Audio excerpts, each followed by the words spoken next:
You're watching the 420 Pace Network, found at 420radio.ca and paceradio.net.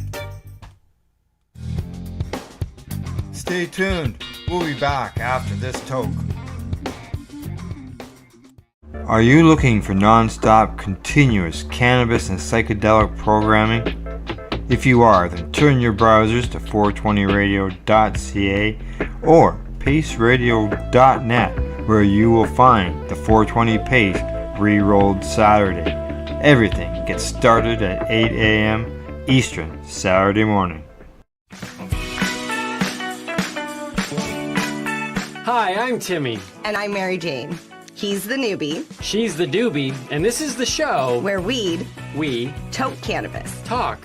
From both sides. Is that even possible?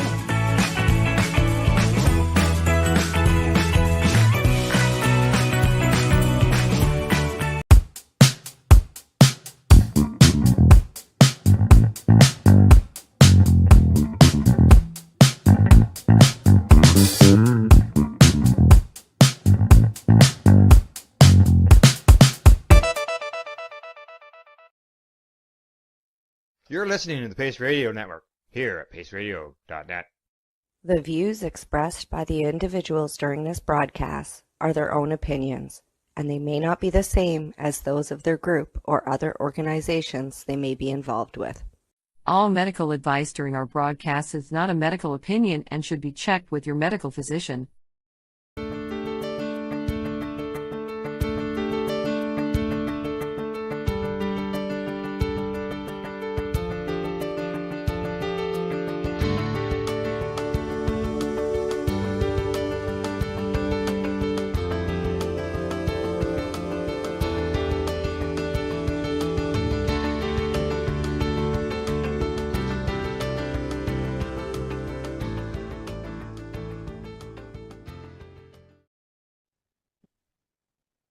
Hello, everyone, and welcome to VAC Roundtable number 80. We have a very special guest with us tonight, one who practically everybody who smokes cannabis has smoked his work at one point or another, and most genetics, I would say, are based off of genetics that were started by this gentleman. Not every genetic, but a good deal of what we know from skunk number one, we can bring back to this man, Sam the Skunk Man. And Sam is joining us from Amsterdam, so we are actually recording tonight, and we are airing this at our regular scheduled time because it is Amsterdam time. Not the regular 7:10 time that we record at and go with live. So we appreciate your patience as we embark on a very fascinating conversation with a person who we all hold in high regard. So without further ado, I would like to welcome Sam the Skunk Man. And he is, of course, well known as Sam I Am, the Cat in the Hat. So, Sam, please enlighten us. We ask our guests when we start off, how did you originally come to cannabis? In the sense of, how old were you when you were first turned on? And then I got the answer. I got the answer for you. Then when did you know it was going to become your lifestyle? I didn't know it would be my lifestyle for another few years. But after I traveled, I knew for sure. But I was 15 years old in my first year at Hollywood High School. And a Russian girl at school asked me if I wanted to buy some cannabis joints. I said yes. And she asked me, did I know how to smoke it? Although I never had, I said yes. Probably because I was a little bit embarrassed, so I'd never tried it. So I bought 3 joints from her for 25 cents each. I think it was Mexican brickweed from her family stash. I took the 3 joints home, and as I was not exactly sure how to consume it, I lit the first one in my backyard, inhaled the big long hit and felt nothing. So I immediately did the same thing again and again until the joint was gone. And I still didn't really feel a whole lot. And so I lit the second one and smoked big hit, blew it out, immediately took another hit, blew it out, immediately took, and then I lit the third one. And I just started smoking the third one and I started feeling some strong effects. So I put the joint out and I went for a few blocks walk with the sky full of bright colors to Sunset Boulevard, where Hollywood High School was, across the street from the International House of Pancakes, and looked inside and smelled the pancakes. And I ordered pigs in a blanket, blueberry pancakes, and waffles, ate about half of each of the orders, and walked home thinking, this is for me. I really never liked alcohol the few times I had tried it before smoking cannabis. And, as you probably know, many people, the first time they try cannabis, they do not get high or they don't know they're high because it's a learned experience. I didn't have that problem. It was like a rocket ship ride. And on that road, you traveled. And that, of course, when did you realize it was going to be your life's work? Uh, Probably when after I had been to Morocco the first time. Uh, w when I was young in 65, I tried growing cannabis from Mexican seeds I had found in buds I bought, but the plants were stolen, so I had to wait a few more years to have a good place to grow cannabis. In Laurel Canyon, I moved to after I was done with high school. Uh, I would been throwing my waste seeds out the window, and they actually started themselves when I tossed the seeds out the window, and they didn't really finish either because they were they actually died when I tried to transplant them. In 1971, my future wife and I traveled to the UK and then to Morocco after hearing from one of my neighbors about the great cheap hash in Morocco. We stayed for 6 months. I visited Katama in the Rift Mountains and bought some great hash, which I took to Essaouira, where we had a 4-bedroom house rented for about 4 months, and smoked all our hash up with my friends and made chocolate chip cookies to share with my friends. After we left Morocco, my wife and I, we hitchhiked up to Munich, and it was so freezing cold there. We decided to hitch to Goa in India to get out of the cold. So we did, traveling through Germany, Yugoslavia, Greece, Turkey, Iran, Afghanistan, Pakistan, India, and Nepal, and then back home to California, where we moved to Santa Cruz, where the redwoods meet the surf because of the beauty in Santa Cruz. I've tried to collect seeds in every country I could, as I had seen some great cannabis on my trip. And now I had a greenhouse garden in Santa Cruz to plant them in. Wow, that is quite the journey, needless to say. You inadvertently did the Silk Trail. Well, they called it the hippie hash trail. Right, and which followed the silk trail. It's rather fascinating how that all worked out. All right, well, with our next question will be council member Michael Krawitz. Thanks, Etienne. It's so great for you to join us, Sam. I really appreciate your time. And this question, I wanted to just change it ever so slightly. The question is, how did your extensive travel to traditional cannabis producing countries influence your work, nationally and abroad with landrace seeds and your research on cannabinoids and terpenes? But I wanted to just put a little twist on that question.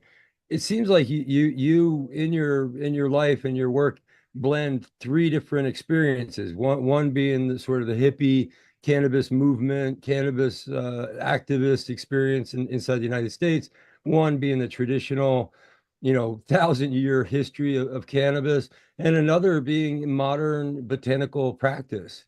So, which of those was the most important, do you think, or how do you sort of blend those in your mind? How did they, which took I, precedence? I'm not sure that any one single one is more important because uh, I love cannabis science. I I I I was a member of the International Cannabinoid Research Society for more than 30 years and attended the majority of their meetings. That group was started by Dr. Meshulam and uh, uh, other great luminaries from the past. So I love science. I love smoking cannabis. I mean, the reason I took my first trip was to go see the hash fields and be able to buy hash really cheap in Morocco. And then after Morocco, I instead of slowing down, uh, I just kept going.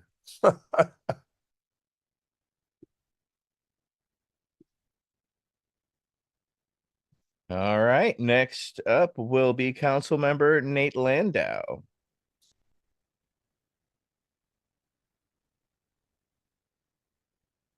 Nate. Hey, first of all, I want to say it is such an honor to speak to someone like you. We owe so much to you, and as a grower myself, I know that if I don't have a direct link to the some of our genetics, I know that the vast majority of the genetics that I grow is thanks to you. So, thank you so much for your decades of work.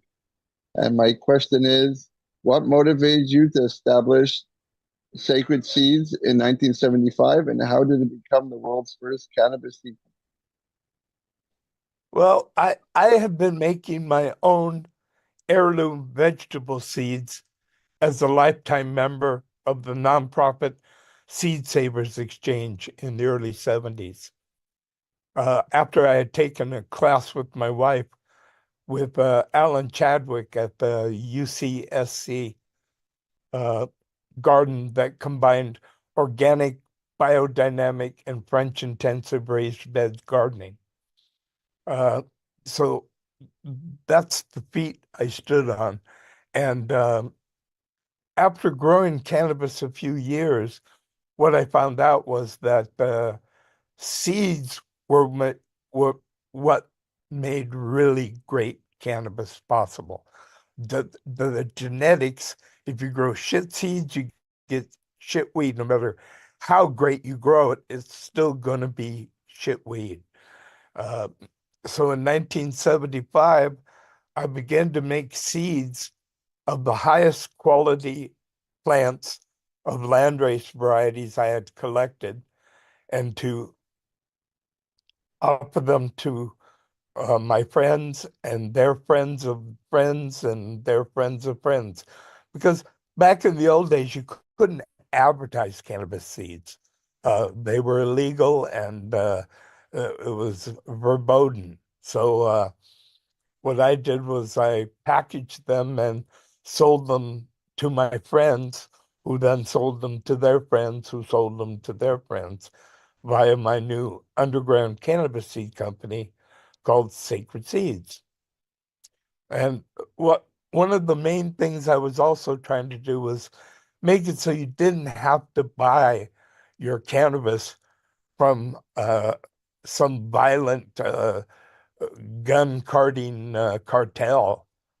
Uh, and my seeds were very popular, so I expanded each year until I realized that cannabis seeds were legal to produce and sell in the Netherlands.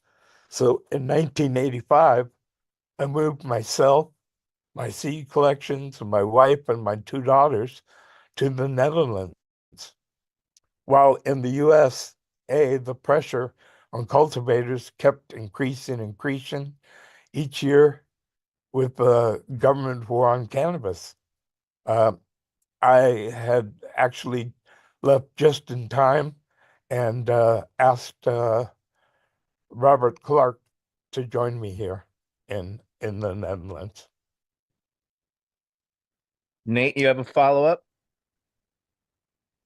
Yeah, if you don't mind, Sherry, I'm just fascinating about your pheno hunt. I read an article that says that I think when you got the skunk, you went through 20,000 seeds. I know it's, breeding is a whole different thing than growing it for flower. You don't mind just elaborating a little bit on your pheno hunting method? Okay, that was actually after I moved to the Netherlands in 1985. I think in about 88, I grew 20,000 of my best skunk number one seeds, a bunch of different families and lines. And me and Robert went through them all and picked out what we felt was the 10 best girls and the 10 best boys. We pollinated those times each other for the second year, where we grew uh, 200 of each of the 100 populations of the 10 times the 10. And so I had another 20,000. And by that, I was able to determine pretty easily uh, which of the males and which of the females were the best for whatever my goal was: resin, consistency, branchiness, potency, taste, etc. And uh, that's what I used to make skunk number one seeds after that, which was primarily one, my favorite female, and times my favorite male. But I had 10 different ones I could actually mix and match, and they were all pretty damn good, but I like to use my best one. And you also selected towards more of the savory, correct? Well, I selected away from the skunkiness because I found the skunky skunk, which they all were at first. The first year I bred them in the mid 70s, they were all skunky as hell. I mean, just the tiniest bud in a Ziploc in your pocket would stink up the whole house. But what I found out was I actually liked the effects and the high, the more up, clear, speedy thinking, mental, cerebral high more than the couch lock narcotic type of the more skunky ones. So yeah, I would just staying in the same gene pool. I I selected for 10 years in California, and then when I moved to the Netherlands after that 20,000 uh, grow up, I found out that almost all my seeds were much sweeter now. And part of the reasons why I found out later was the male I was using, if you transform it to a female using ethylpalm, uh, you can smoke it. And I found out my male I was using was even sweeter than my females. So, yeah. Thank you for that, Sam. That's yeah, have probably go into more questions, but we will move forward at this time. Next up will be Councilmember Michael Davis. Yeah. Yeah. Hey, Skunk Man Sam. Yeah, you're a legend in my book, man. I was just over here laughing, thinking about your different skunks and how you bring a bud in and it stink up the whole house. You know, I grew up in the '80s and I had a relative who, like, I remember your cannabis like growing up in the '80s. So, it's an honor to just, have you here and meet you and everything. Um, so my question is, how did your move to the Netherlands in 1985 contribute to the legal research and development of cannabis? And then, what were some of your early milestones? Well, when I moved to the Netherlands, I did it because I could legally grow seeds in a greenhouse, uh, as long as the marijuana itself was not diverted to the black market. So I did some preliminary studies at the Groningen University Drug Research Facility that showed that a generic herbal natural THC-based Marinol pill could be produced much cheaper from skunk number one than the Unimed synthetic THC Marinol pill by a factor of about 10 to 1. In other words, the raw materials that they were using to make synthetic THC were way more expensive than a kilo of THC produced by using skunk number one to extract the THC. And so with that information, I was able to get a legal license from the Ministry of Health in the Netherlands and cultivate cannabis for medicinal cannabis research and development, as long as the herbal cannabis was destroyed and not diverted to the black market. That was fine with me, as the seeds were legal and the medical information that I was gaining could be used to improve recreational cannabis. I mean, it's the same plant. And I could legally sell the seeds in the Netherlands. I did not ship the seeds to the USA because that was illegal. I sold seeds wholesale only for about 5,000 euros a kilo, less than 10 cents a seed. I paid 3% taxes on my sales and had my customers pay my bank before I delivered their seeds in person or by post anywhere in the Netherlands.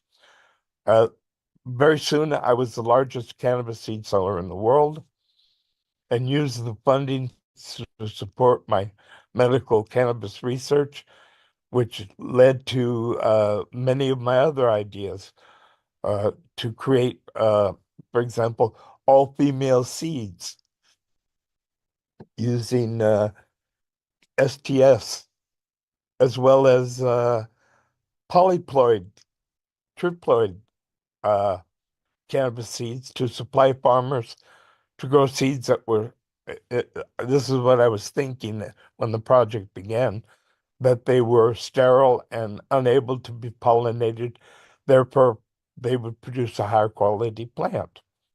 But to be honest, after a few years of working with tetraploids and triploids and feminized seeds, I realized that triploids are not 100% sterile, and they still produce a percentage of dark viable seeds if pollinated, as well as a bunch of small white unviable seeds. So I ended the project in the late 1990s, as I wanted 100% sterile seed uh, to sell to farmers. And triploids are close, but they're not what I wanted. So I continued to use SDS to sell plants and use them as a breeding method to create single minor cannabinoid varieties such as CBDA, CBGA, CBCA, as well as the variants such as THCBA, CBCBA, CBDBA, etc. That was a very successful breeding program. I was able to develop varieties that expressed about 15% or more of just a single targeted cannabinoid, a minor cannabinoid. And I was able to develop all of those single cannabinoid varieties and license them to GW Pharmaceuticals in the UK and a few other large pharmaceutical companies that I was working with to produce a generic equivalent of Marinol from skunk number 1 plants. Thank you for that. Next up will be Council Member Pearson Crosby. Council Member? So I should have raised my hand, but could you explain a little bit about the sterile seeds? You said something around. By sterile seeds, I don't mean that the seeds themselves are sterile. I mean the plants they grow are sterile. In other words, if you grow a triploid plant, it like seedless watermelons, they barely have any seed in them.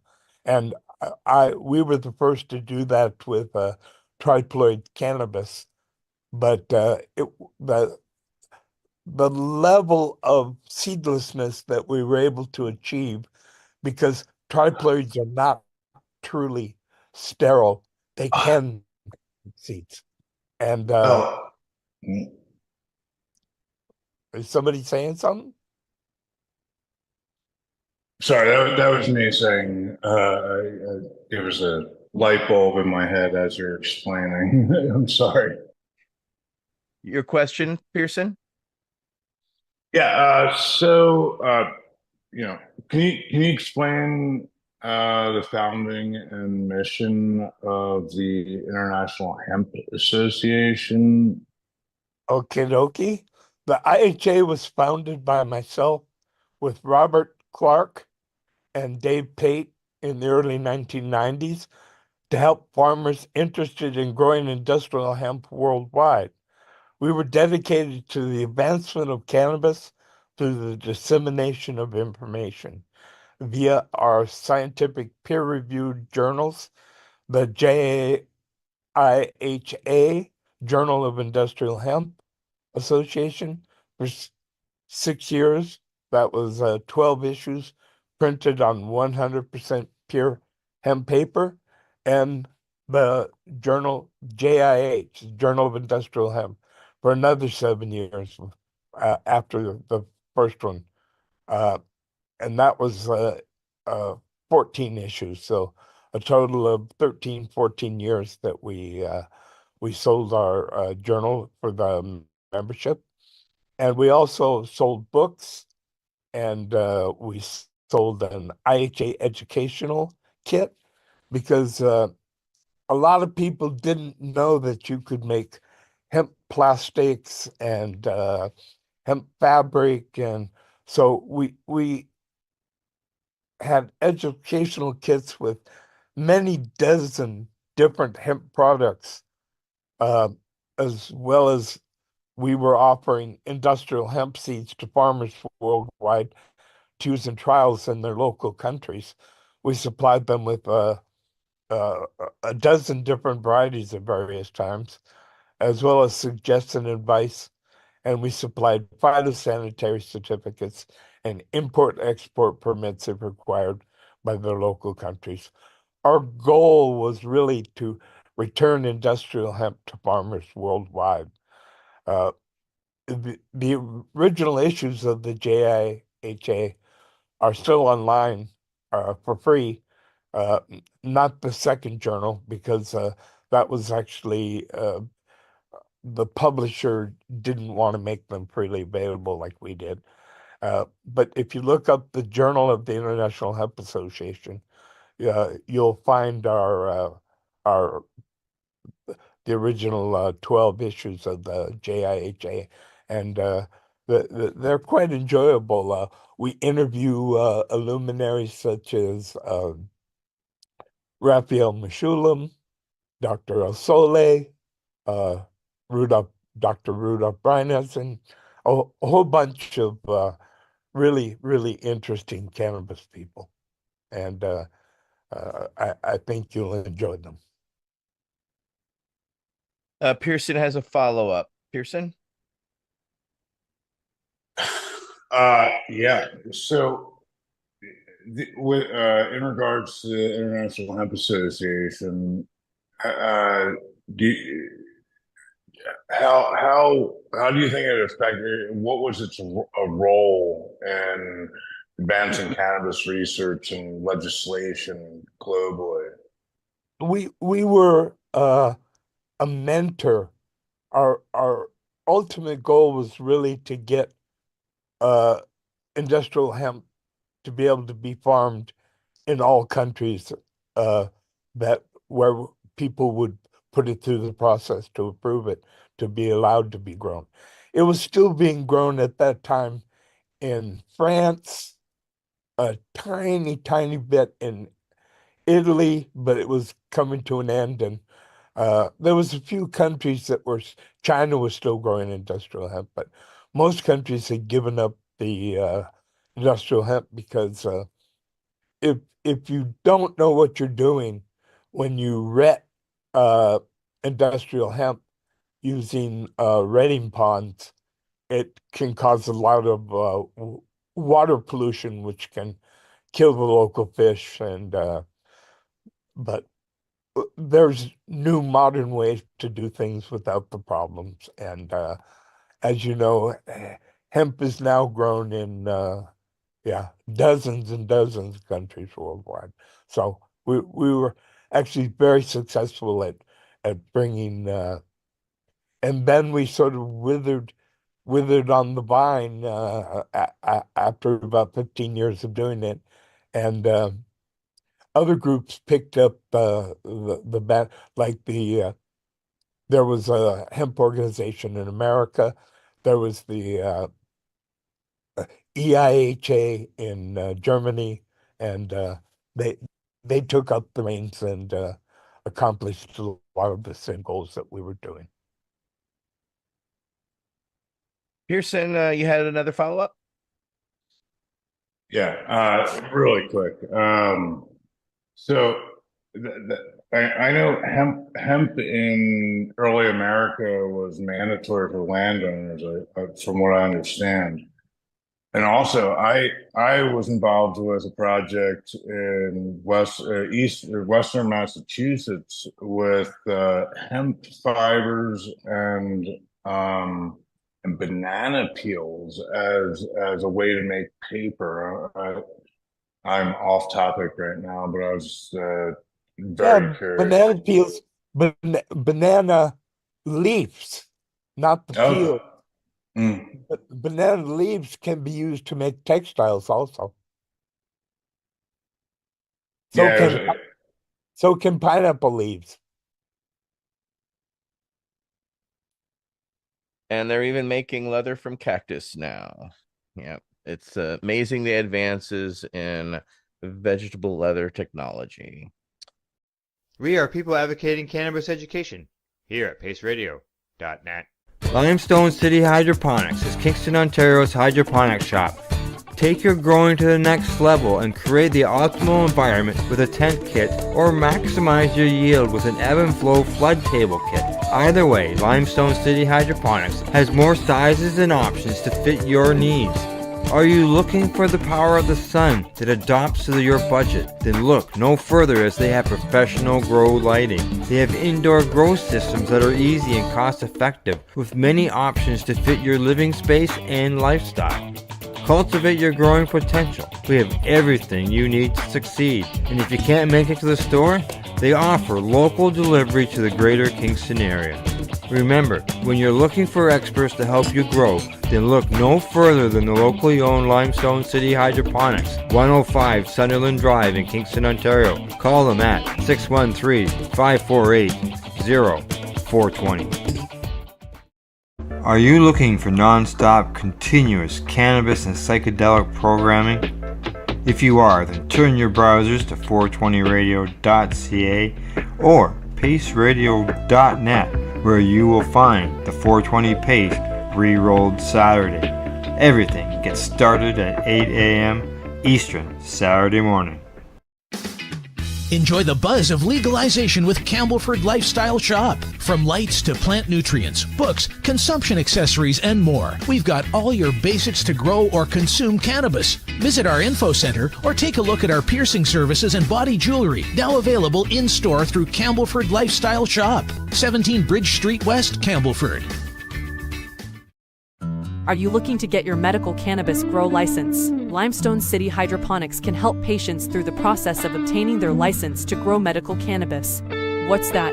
You don't have a doctor. If you meet the medical criteria, Limestone City Hydroponics has a nurse practitioner who can assess and provide medical cannabis prescriptions. What are you waiting for? Contact Limestone City Hydroponics at limestonecityhydroponics.ca or call them at 613-548-0420.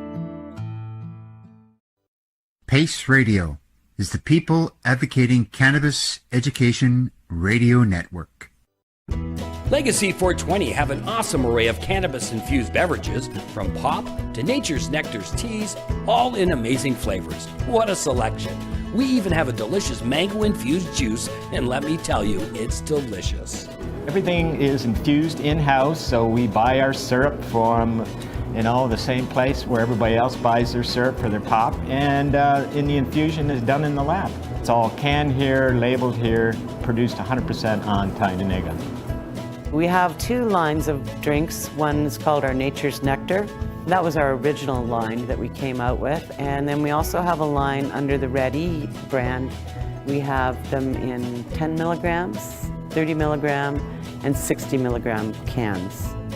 What a great selection for a get-together with friends or after a long day. Remember, if you want to wet your whistle with on-site lab-tested products, come see your trusted partner. Legacy 420 out on your road.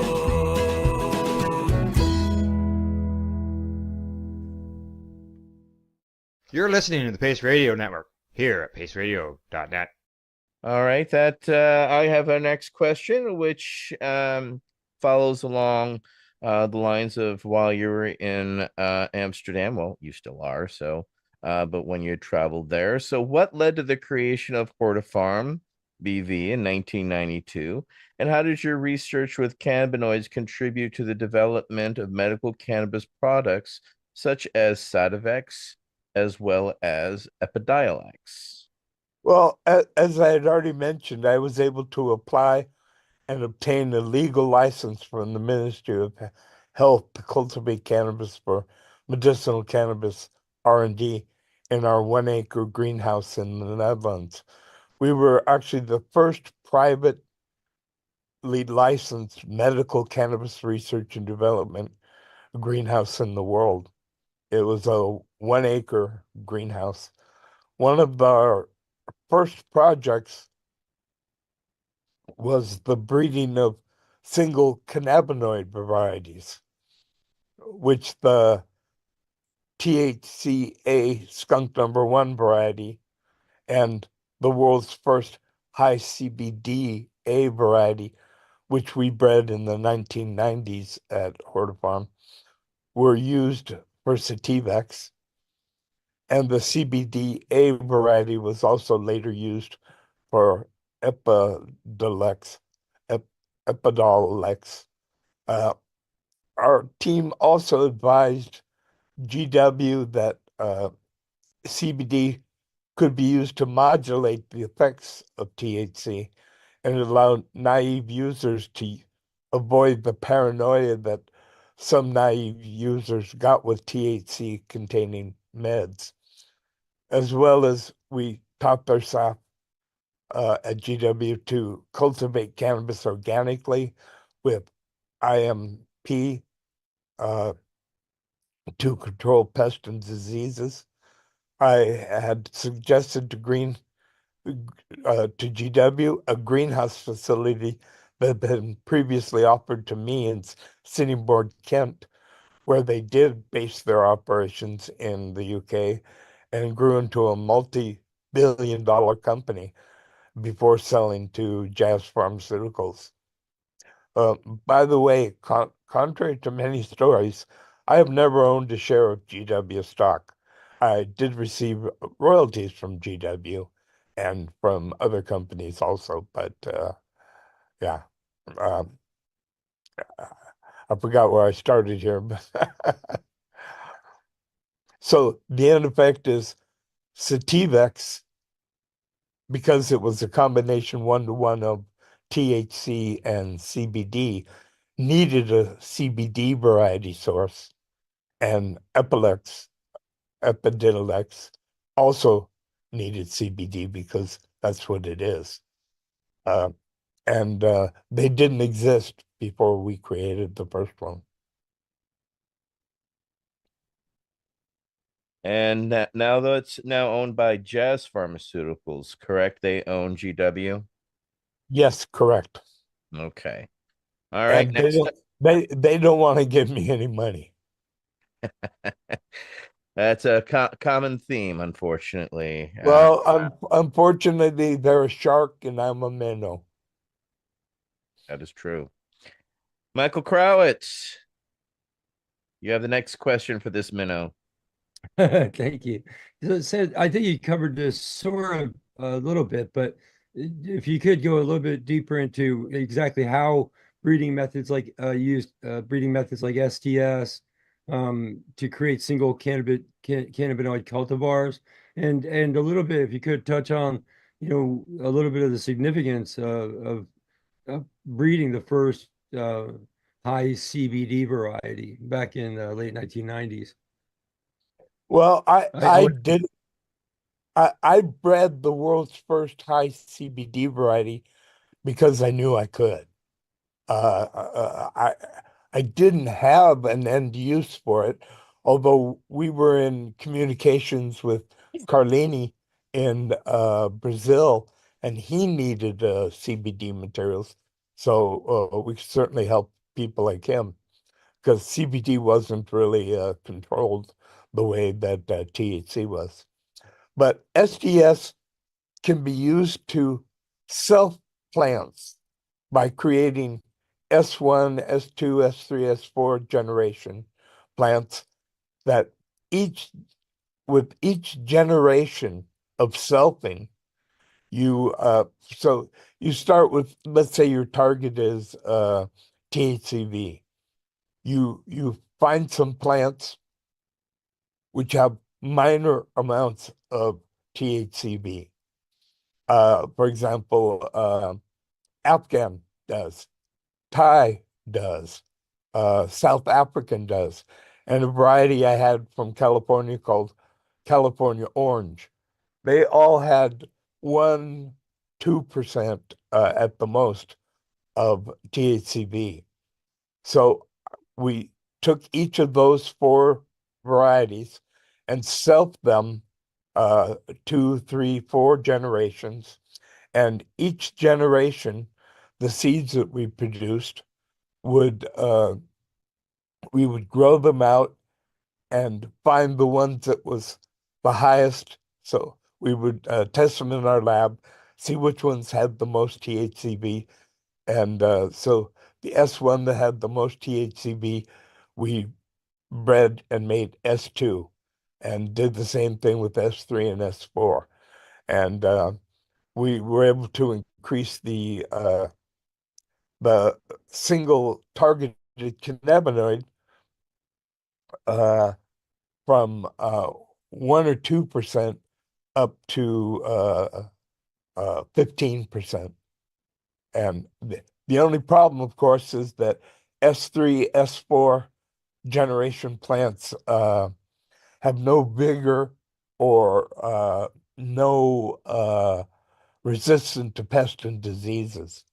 But we had four separate lines, which allowed us to combine the four separate lines at the end, and that restored all the vigor and resistance. And yeah, it's hard to understand because I have been growing plants for the longest time, and I found out that if you pollinate to itself a single plant, what happens is it really becomes so degenerate that it you it's not it's functionally sterile.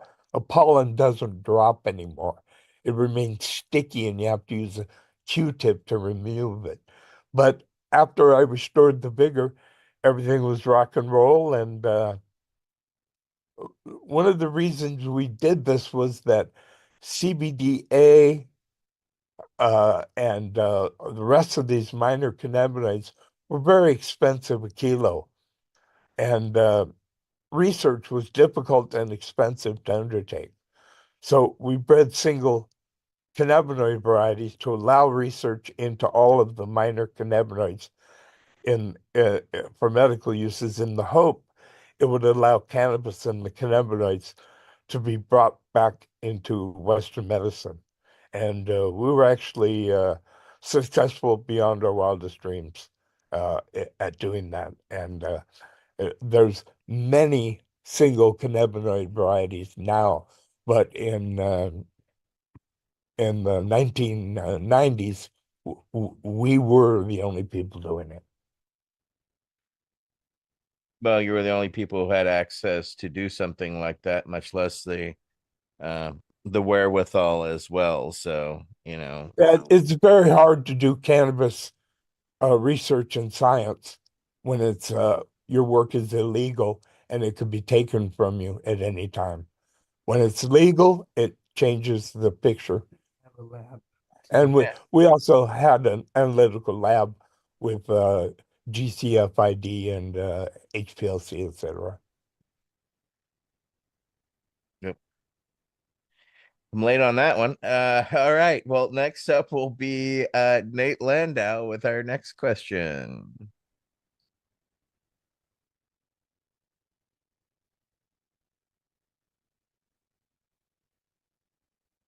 Could you elaborate on your research regarding the synergetic effects of terpenes and cannabinoids and how your double-blind tests contribute to the understanding of their medical properties? Thank you. Okay, around 2000, Robert Clark and I, based on many thoughts and conversations that we had discussed for several decades, because we've known each other a very long time. First in Santa Cruz, and then I brought him to the Netherlands to work with me. Decided to test terpenes for we suspected had the ability to modulate and potentiate pure THC and possibly the other cannabinoids. We had noticed that when we vaped 100% pure THC, it was not as strong as vaped clean 70% THCA collections of trichome heads that had been dry scented that were also high in the right terpenes. So it was pretty obvious that something besides the THC was both potentiating and modulating the THC. And it was the right terpenes. We found that subjectively, when you have the right terpenes with THCA, it was quite stronger. So we arranged for a dozen other volunteers and did double-blind tests that revealed when 25 milligrams of pure THC was vaped, it was nowhere near as strong as with the correct cannabis terpenes vaped. And that was like revolutionary because I mean, people knew there was probably a synergistic effect in cannabis, but a lot of people denied that it was the terpenes that could do this because they were such small amounts. I mean, we could spike 25 milligrams of pure THC with just the tiniest little bit from a pipette of terpene, and if it's the right cannabis terpene, it would modulate the effects, and even some have the ability to potentiate the THC to make it higher, stronger. We also had all of the dozen subjects fill in, myself included, a 100-question organic chronoleptic survey before and after each test, as well as only testing one different terpene test a day to avoid the cross effects. I mean, we've all been at a cannabis cup, maybe as a judge, where you smoke one and then you try 15 different kinds in a few hours, and you're supposed to determine what are the best and strongest and the best effects. And let me tell you, after smoking 5 or 10 or 15 different varieties of really strong cannabis extracts or dry sift or whatever, um, to be able to tell what effect is coming from which inhalation is all but impossible. So that's why we only tested one different terpene a day with the THC. The results of the testing, of the double-blind testing, confirmed that some terpenes certainly have the ability to modulate, or a few even potentiate THC and other cannabinoids.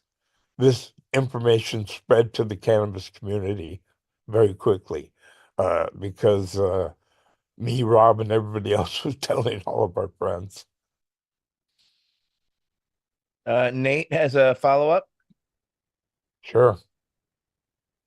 So I believe there's over 100 different cannabinoids and so many different terpenes, and then there's so many different uptake methods like vaping, smoking, and then it's very personalized from place to place.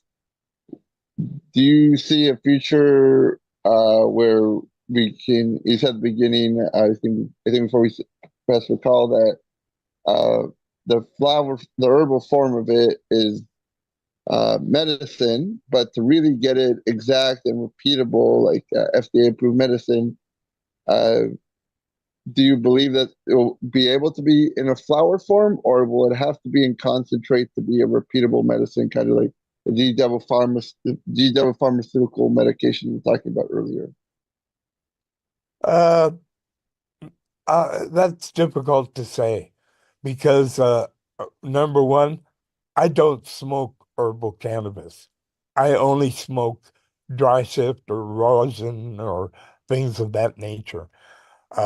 But that said, I would say that if you grade your cannabis fairly well, then I think herbal cannabis can certainly be used as a medicine. I mean, one of the things I asked GW before we started working with them is, do you want, because they wanted a 1-to-1 THC CBD. I said, should I make that as a single variety? And they said, no, make it as 2 separate varieties, then we can blend it to achieve our goals. And I can understand why they want to do that because that allows you to alter the ratio between them or alter the ratio between the cannabinoids and the terpenes or whatever uh, very, very quickly. Whereas if you try to breed a plant that is what you want, uh, either it is what you want or it ain't quite what you want. And it's a lot easier. For example, my idea was when we had all these single cannabinoid, minor cannabinoid varieties, was that we'd be able to pass it out to dispensaries who could give it to their patients and let them decide what ratio of which cannabinoid, uh, not even bringing in the terpenes momentarily, uh, help them the best for a particular medical indication that they needed. And that then at the time we were thinking we could create a variety that had that ratio. But uh, we never got to that point. I have a quick question, and then Pearson has a follow-up. How did you, what terpenes did you derive, and how did you get them? Were they like food grade, or did you extract the terpenes and then so were they cannabis derived, so to say? They were not all 100% cannabis derived, although I strongly recommend that. Because then you don't have to worry about solvent extractions with remains of solvents and stuff like that. But what we did was we really looked at the top 10 or 12 terpenes that are most commonly found in cannabis, and those are the ones we tested first. It happened to include uh, uh, linalool, linalool. It included myrcene. It included limonene. It included a lot, pinene. A lot of the really, really important ones we did, and we found out majority of the ones that I just mentioned certainly modulate, and several of them also potentiate THC. Next up is Pearson with his follow-up question. Yeah, so I am very curious why you don't smoke combustible or you don't smoke flower. What's your like personal preference? Like live rosin press, Well, something like that? what I found out was that when I lived in California and I was smoking fairly large volumes of herbal cannabis, that two things. Number one, in the morning, I would spit up black phlegm from all the combustion inhaling. And the second thing was that also every year in California, I got at around Thanksgiving, I got laryngitis when I was smoking herbal cannabis that had dried for 2 weeks, and you could technically smoke it, but it had not been cured for a few weeks, for a few months even. And after I started drying it for 2 weeks in the dark and then curing it for several months before dry sifting it uh, to make either 99%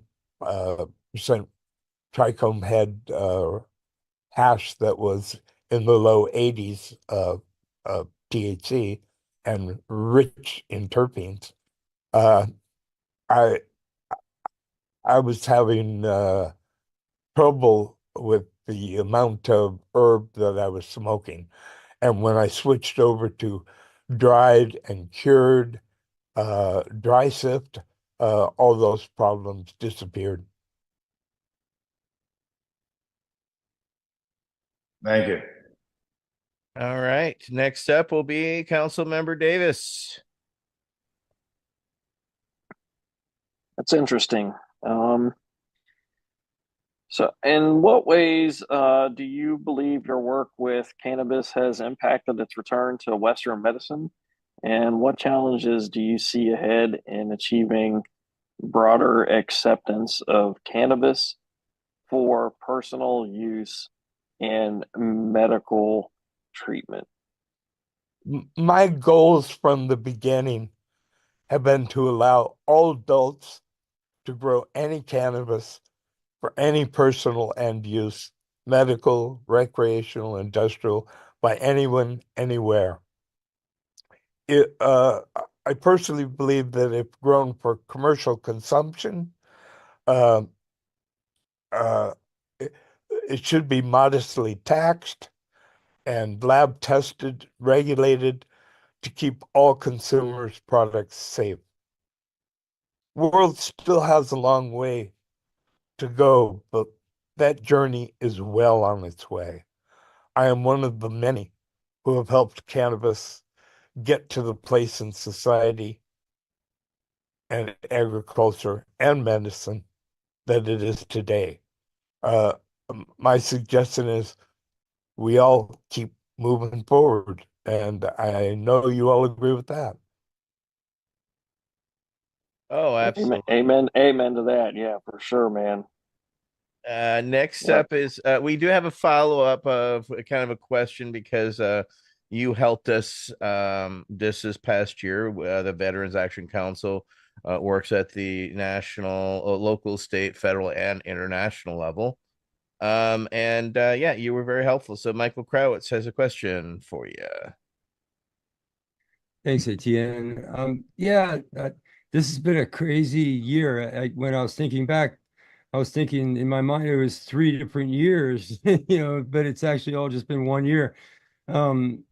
We actually wrapped up like 10 years of work from 2009 all the way to 2020, working on establishing the science base at the WHO, reviewing cannabis, correcting the historical record and all that. And then very quickly switched gears and started working on intellectual property issues and industry, end use issues in Geneva at the World Intellectual Property Organization. And a big transition was this year at the Commission on Narcotic Drugs meetings at the United Nations in Vienna, where Sam came in and virtually at least and presented a I consider, a very important speech, which was very helpful in helping those trying to transition and understand the challenges ahead in establishing a fair and equitable marketplace for those pioneers and heirloom cannabis genetics holders around the world to be able to play fairly with the massive, what did you call it before, the shark and the goldfish. So yeah, I really appreciate, and I wanted to extend our great thanks. We then later in May watched the birth of a new treaty. They said it was a teenager that was born, but because they had debated it, I think, for 25 years. The GRATIC, the Genetic Resources and Associated Traditional Knowledge Treaty. But with these treaties in place, hopefully, we've got the groundwork for a better tomorrow, as you've described and envisioned. But we seem to be stumbling over ourselves. The end of the colonial sort of drug war era has left an opening for just the kind of players we don't want to participate, doing just the kind of things we don't want them to do. The transition seems to be very, very difficult. In my mind, hard to imagine. So I just wanted you to have an opportunity to speak to that if you wanted to, and just revel in the fact that we love you and really deeply appreciate you. What you say is a serious problem.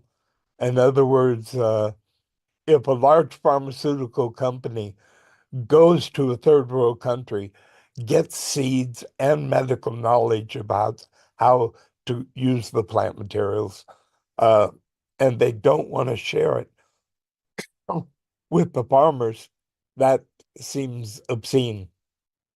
But at the same time, it's kind of odd because I haven't seen the latest one, but I'm familiar with the other uh, biodiversity UN agreements, and they were going to divide the money equally, their share of the profits from the big company that's making the profits.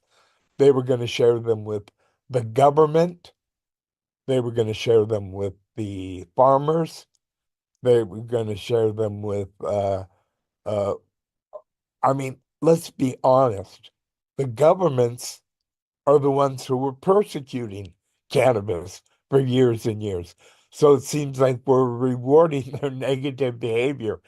But I do agree that farmers absolutely do deserve a share. And uh, uh, uh, when when when I was collecting seeds in the 70s, there was no law like this, and all all you had to do was buy herbal cannabis, and the seeds were often uh, enclosed in the herbal cannabis, unless you were buying from a country that was producing simsamia. But in the 70s, simsamia was being produced in Bengal and in Thailand, West Bengal, and in Thailand, and a few other places like Colombia and Mexico a tiny bit. But almost all cannabis was seeded, and all you had to do was get the cannabis, and you got the seeds. Uh, but that's quite different from people going to third world countries to collect seeds and to sell them at a profit and not share that profit with the people they obtained the seeds from. Pearson has a follow-up question. More of a comment, but so you mentioned the government.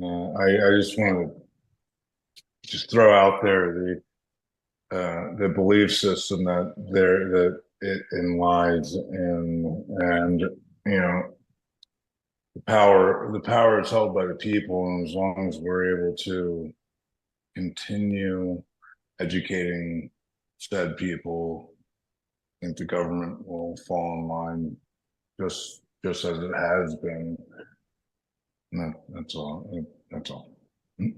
I'm glad you have faith, but I'm not sure I have faith that governments will do the right thing anytime in the near future. Well, I think the governments are doing more now. When I grew up, I'm sorry, a tangent, but my house got raided when I had grown 14 plants outside of Philadelphia, Pennsylvania, and it was not a good thing for me before I went to the Marine Corps.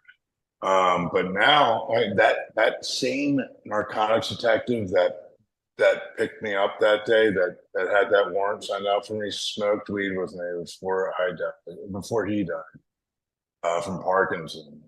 And Yeah, I do agree. I know a lot of people have told me, how can you approve of police from law enforcement or uh, guards from prisons being involved in the cannabis industry and making a profit? And I tell them, well, would you rather have them out there busting us? Uh, I, I mean, I don't care who makes the profits. I just want people to be able to use their medicine if it helps them, and smoke it recreationally if they enjoy it. And I don't care who makes the money. Uh, I mean, I'd prefer it all went in my pocket, but that ain't gonna happen. But you've got all the patents, right? So you're good there. Well, I've never told this to anybody, but I'll tell you the truth. Every single skunk seed I ever sold, I altered the DNA so it says Sam the Skunk Man in the DNA. And no, I'm joking. Yeah, and we love you for it. Well, thank you so much for joining us. This has been an honor for a lot of us. Because of what you have been doing. A lot of us wouldn't be here for the cannabis that we use, much less from the work that you have done over the decades. So thank you for... We all stand on the shoulders of giants in our past. Yeah, and we stand on your shoulders. It's the nature of life. And I'm one of many who have fought to bring this plant into the mainstream. And we are having more successes in the last 10 years than in the previous 50 years. So well, thank you for making that possible. And we're all proud to be little sands in that dune to help move this whole thing along. But we couldn't have done it without your cannabis. So with that, we want to thank everybody for joining us tonight. Michael Krawitz, Pearson Crosby, Nate Landau, Mike Davis, myself, Etienne Fontan, and of course, the one, the only Sam the Skunk Man joining us from Amsterdam. And thank you so much for joining us. This has been the Veterans Action Council Roundtable number 80. Sam the Skunk Man. Thank you, everybody. Have a great rest of your night.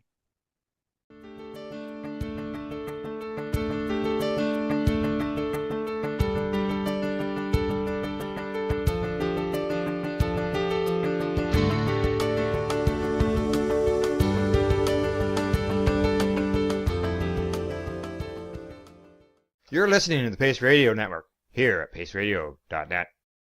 The opinions of the individuals during this broadcast are their own, and may not be the opinions of their group or other organizations they may be involved with.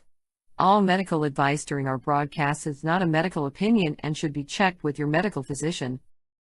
When you have a pain that's reached its peak, Legacy for 20, it's so unique. If organic cannabis is what you seek, here's your trusted partners 7 days a week. Suppository salves, vapes and drops, topicals, edibles, infused pop. Just when life seems like it ain't easy, at Legacy 420, enjoy a pop freezy. Lab-tested products, make them the GOAT. Legacy 420 out on your road. Legacy 420 in Tyndonega Mohawk territory. Indigenous organic cannabis at its finest. Enjoy the buzz of legalization with Campbellford Lifestyle Shop. From lights to plant nutrients, books, consumption accessories, and more, we've got all your basics to grow or consume cannabis. Visit our info center or take a look at our piercing services and body jewelry, now available in-store through Campbellford Lifestyle Shop, 17 Bridge Street West, Campbellford. Limestone City Hydroponics is Kingston, Ontario's hydroponics shop. Take your growing to the next level and create the optimal environment with a tent kit, or maximize your yield with an ebb and flow flood table kit. Either way, Limestone City Hydroponics has more sizes and options to fit your needs. Are you looking for the power of the sun that adapts to your budget? Then look no further, as they have professional grow lighting. They have indoor grow systems that are easy and cost effective, with many options to fit your living space and lifestyle. Cultivate your growing potential. We have everything you need to succeed. And if you can't make it to the store, they offer local delivery to the greater Kingston area. Remember, when you're looking for experts to help you grow, then look no further than the locally owned Limestone City Hydroponics, 105 Sunderland Drive in Kingston, Ontario. Call them at 613-548-0420. We are people advocating cannabis education here at paceradio.net.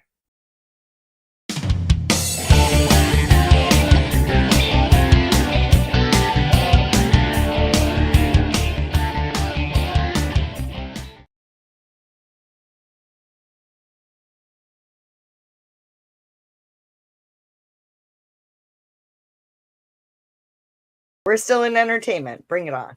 I've got a dewdrop to test. Yes. To test out So today. you And this is showed that made- to us, but This is how made does it by work? Dave. Electric. Yeah, Dave, and I'm gonna mess up pronouncing his last name. Pereira. Pereira, correct. Yeah. Or Electric Dave on Instagram. Yeah, and he's also the maker of the Happle. Correct, and I've got that. So right it's here. not Electric Dave though. No, it's electric. Electric. Electric. Yeah, Just so you know, yeah, correct. when you're looking for him. ERRLECTRIC. Electric. Electric. So there you go. This is his dewdrop. Hold on now. Here, hold on. There you go.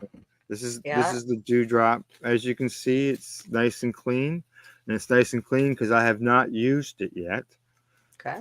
On the top of the stem, this is the piece where your hash will stick to. Mhm. You light your hash, you stick it in here, and You in the water. Yeah, I've put Hash goes in the water. Yeah, no, no. There's a glass enclosure. Oh, okay. I see. All right, and then here, let's make you bigger. Nice. Oh. Wrong one. Oh. It's not going bigger than that. No. Okay, just go ahead, Al. Okay, it's probably So there you go. It's hand blown. Dave does them all. And we've seen Dave at many events. Yeah. And so now He's very well known in the community. Correct. And an amazing blower. I've got some hash here. Now, what I have found, some hash will work really well, and some hash will melt. Uh-oh. And when it melts, it makes it a little harder for it to burn because it's melting. So yeah, because it's also dripping. Correct. Exactly. So I got leaves falling on me. Yeah, you know what? It's really weird here. It was green up until about 3 days ago, and now everything's starting to turn. Yeah. So I've got some hash burning here.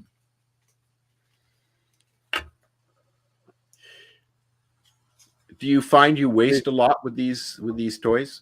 No.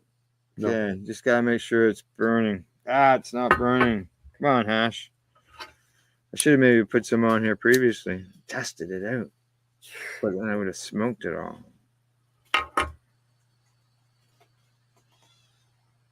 Yeah, I got her going. I haven't had any hash in a while. So I put it inside there. You can see it filling up with smoke.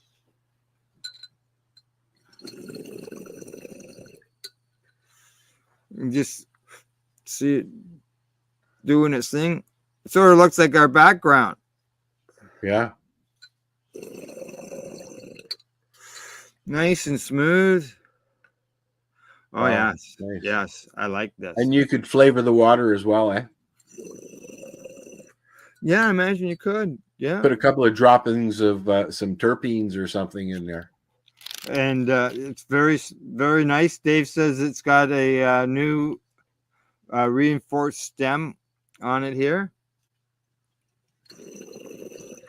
And I'll tell you, this lid, it's just glass on glass. I have to tilt that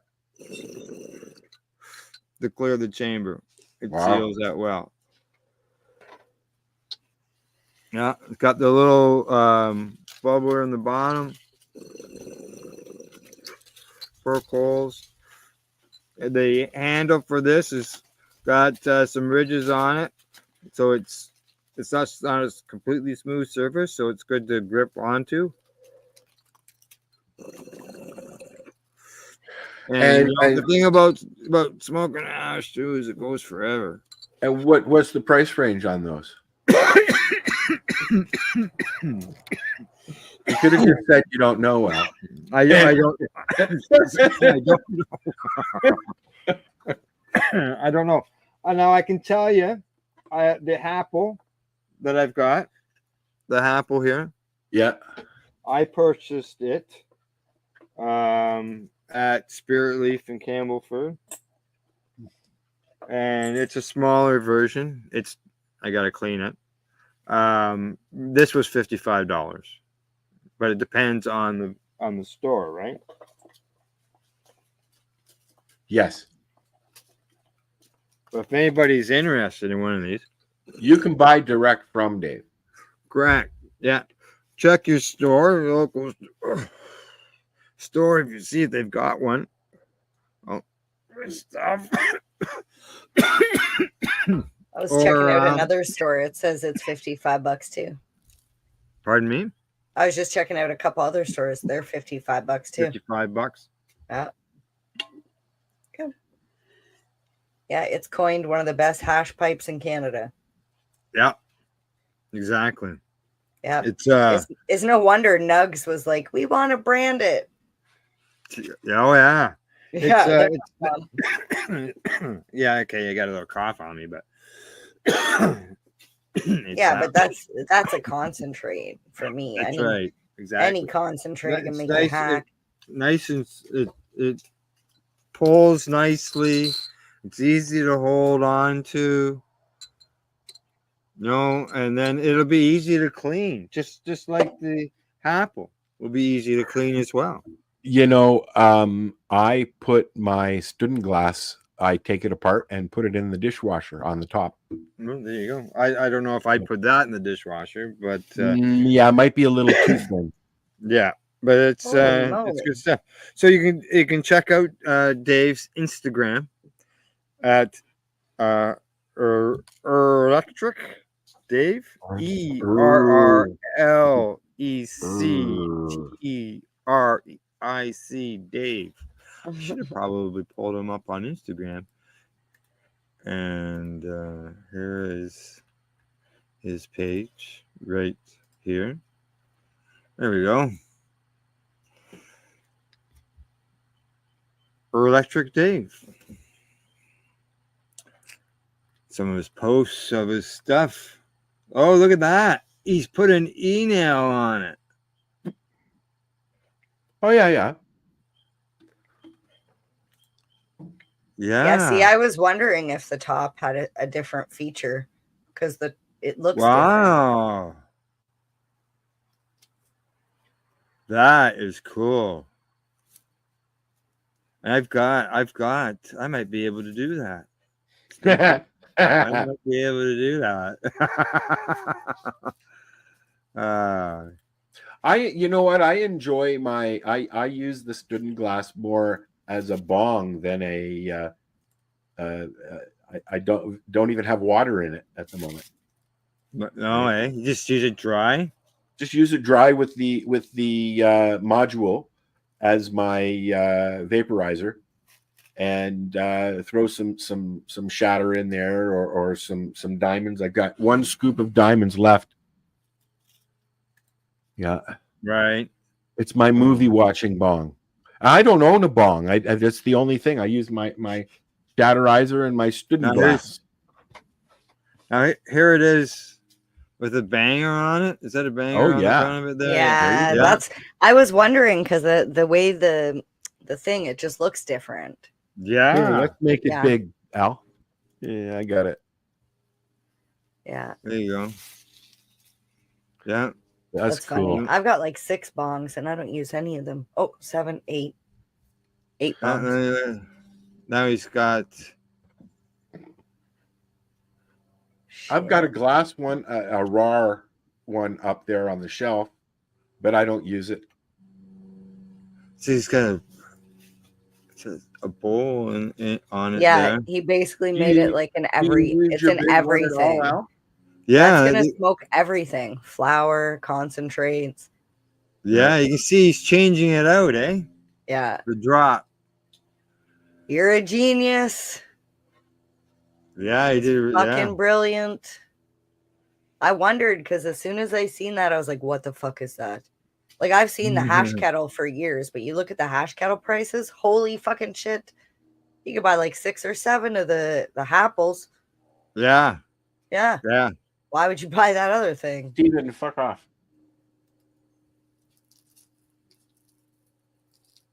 There he is. Okay, yeah. That's the e-nail. With the e-nail on it. Yep, Oh. carb. Nice. Nice job, Dave. Just beauty. Yeah. Very Check out his nice. Instagram. Check out his products. No doubt about that. It looks like it's multifunctional. So that's the dewdrop. Yeah. Dewdrop. Yeah. How many dews does a dewdrop drop if a dewdrop could drop dew? I don't know. We'll have to ask Dave. You should post that in our chat. Post a link to his Instagram in the chat here in the comments. Yeah, Oh. but I think. Oh, hang on. Yeah. How much dew would a dewdrop drop if a dewdrop Okay. could drop dew? That's what I just said. Yeah. Yeah. I was Yeah. just repeating to see if I could say. How much by the hash seashore. could a Happle hash if a Happle hash could Happle hash? If a hash could Happle, or if a Happle could hash. Sound drunk. Yeah.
You're watching the 420 Pace Reroll Saturday. You're listening to the Pace Radio Network here at paceradio.net. The views expressed by the individuals during this broadcast are their own opinions, and they may not be the same as those of their group or other organizations they may be involved with. All medical advice during our broadcast is not a medical opinion and should be checked with your medical physician.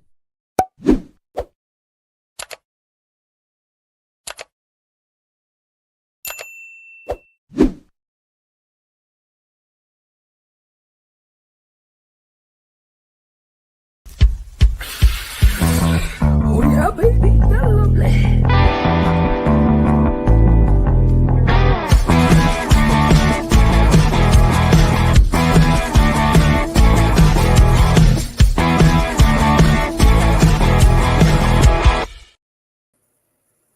Good morning. It's January the 13th, and welcome to Psychedelics Cannabis Educational News, your cannabis and psychedelic news source, found here at paceradio.net and the 420 Pace.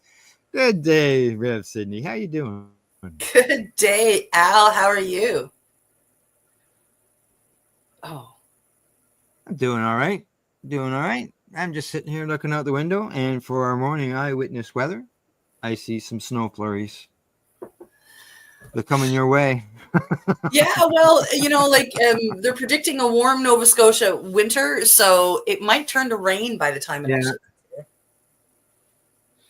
Yeah, maybe. Yeah, but other than that, I'm doing okay. I got some soft tissue inflammation going on in my knees, so That sucks. yeah, it does. It does, especially when it feels like it wants to explode. That's never good. But at least I know what it is. I've been checked out, all that stuff. Went to the doctors. Yes. Yeah. You had X-rays and things, so they know it's not arthritis or any bone fragments or anything floating around in there. So that's good. That's good. Yeah. All right. Well, enough for news for me. What's new on your end before we get into the news? I started putting some pictures up, which is really awesome. I don't have just plain white walls anymore. And the one that's right behind your head is? Yes, this is not this one, but this one is my diploma from the course, the year-long course I took. Yeah.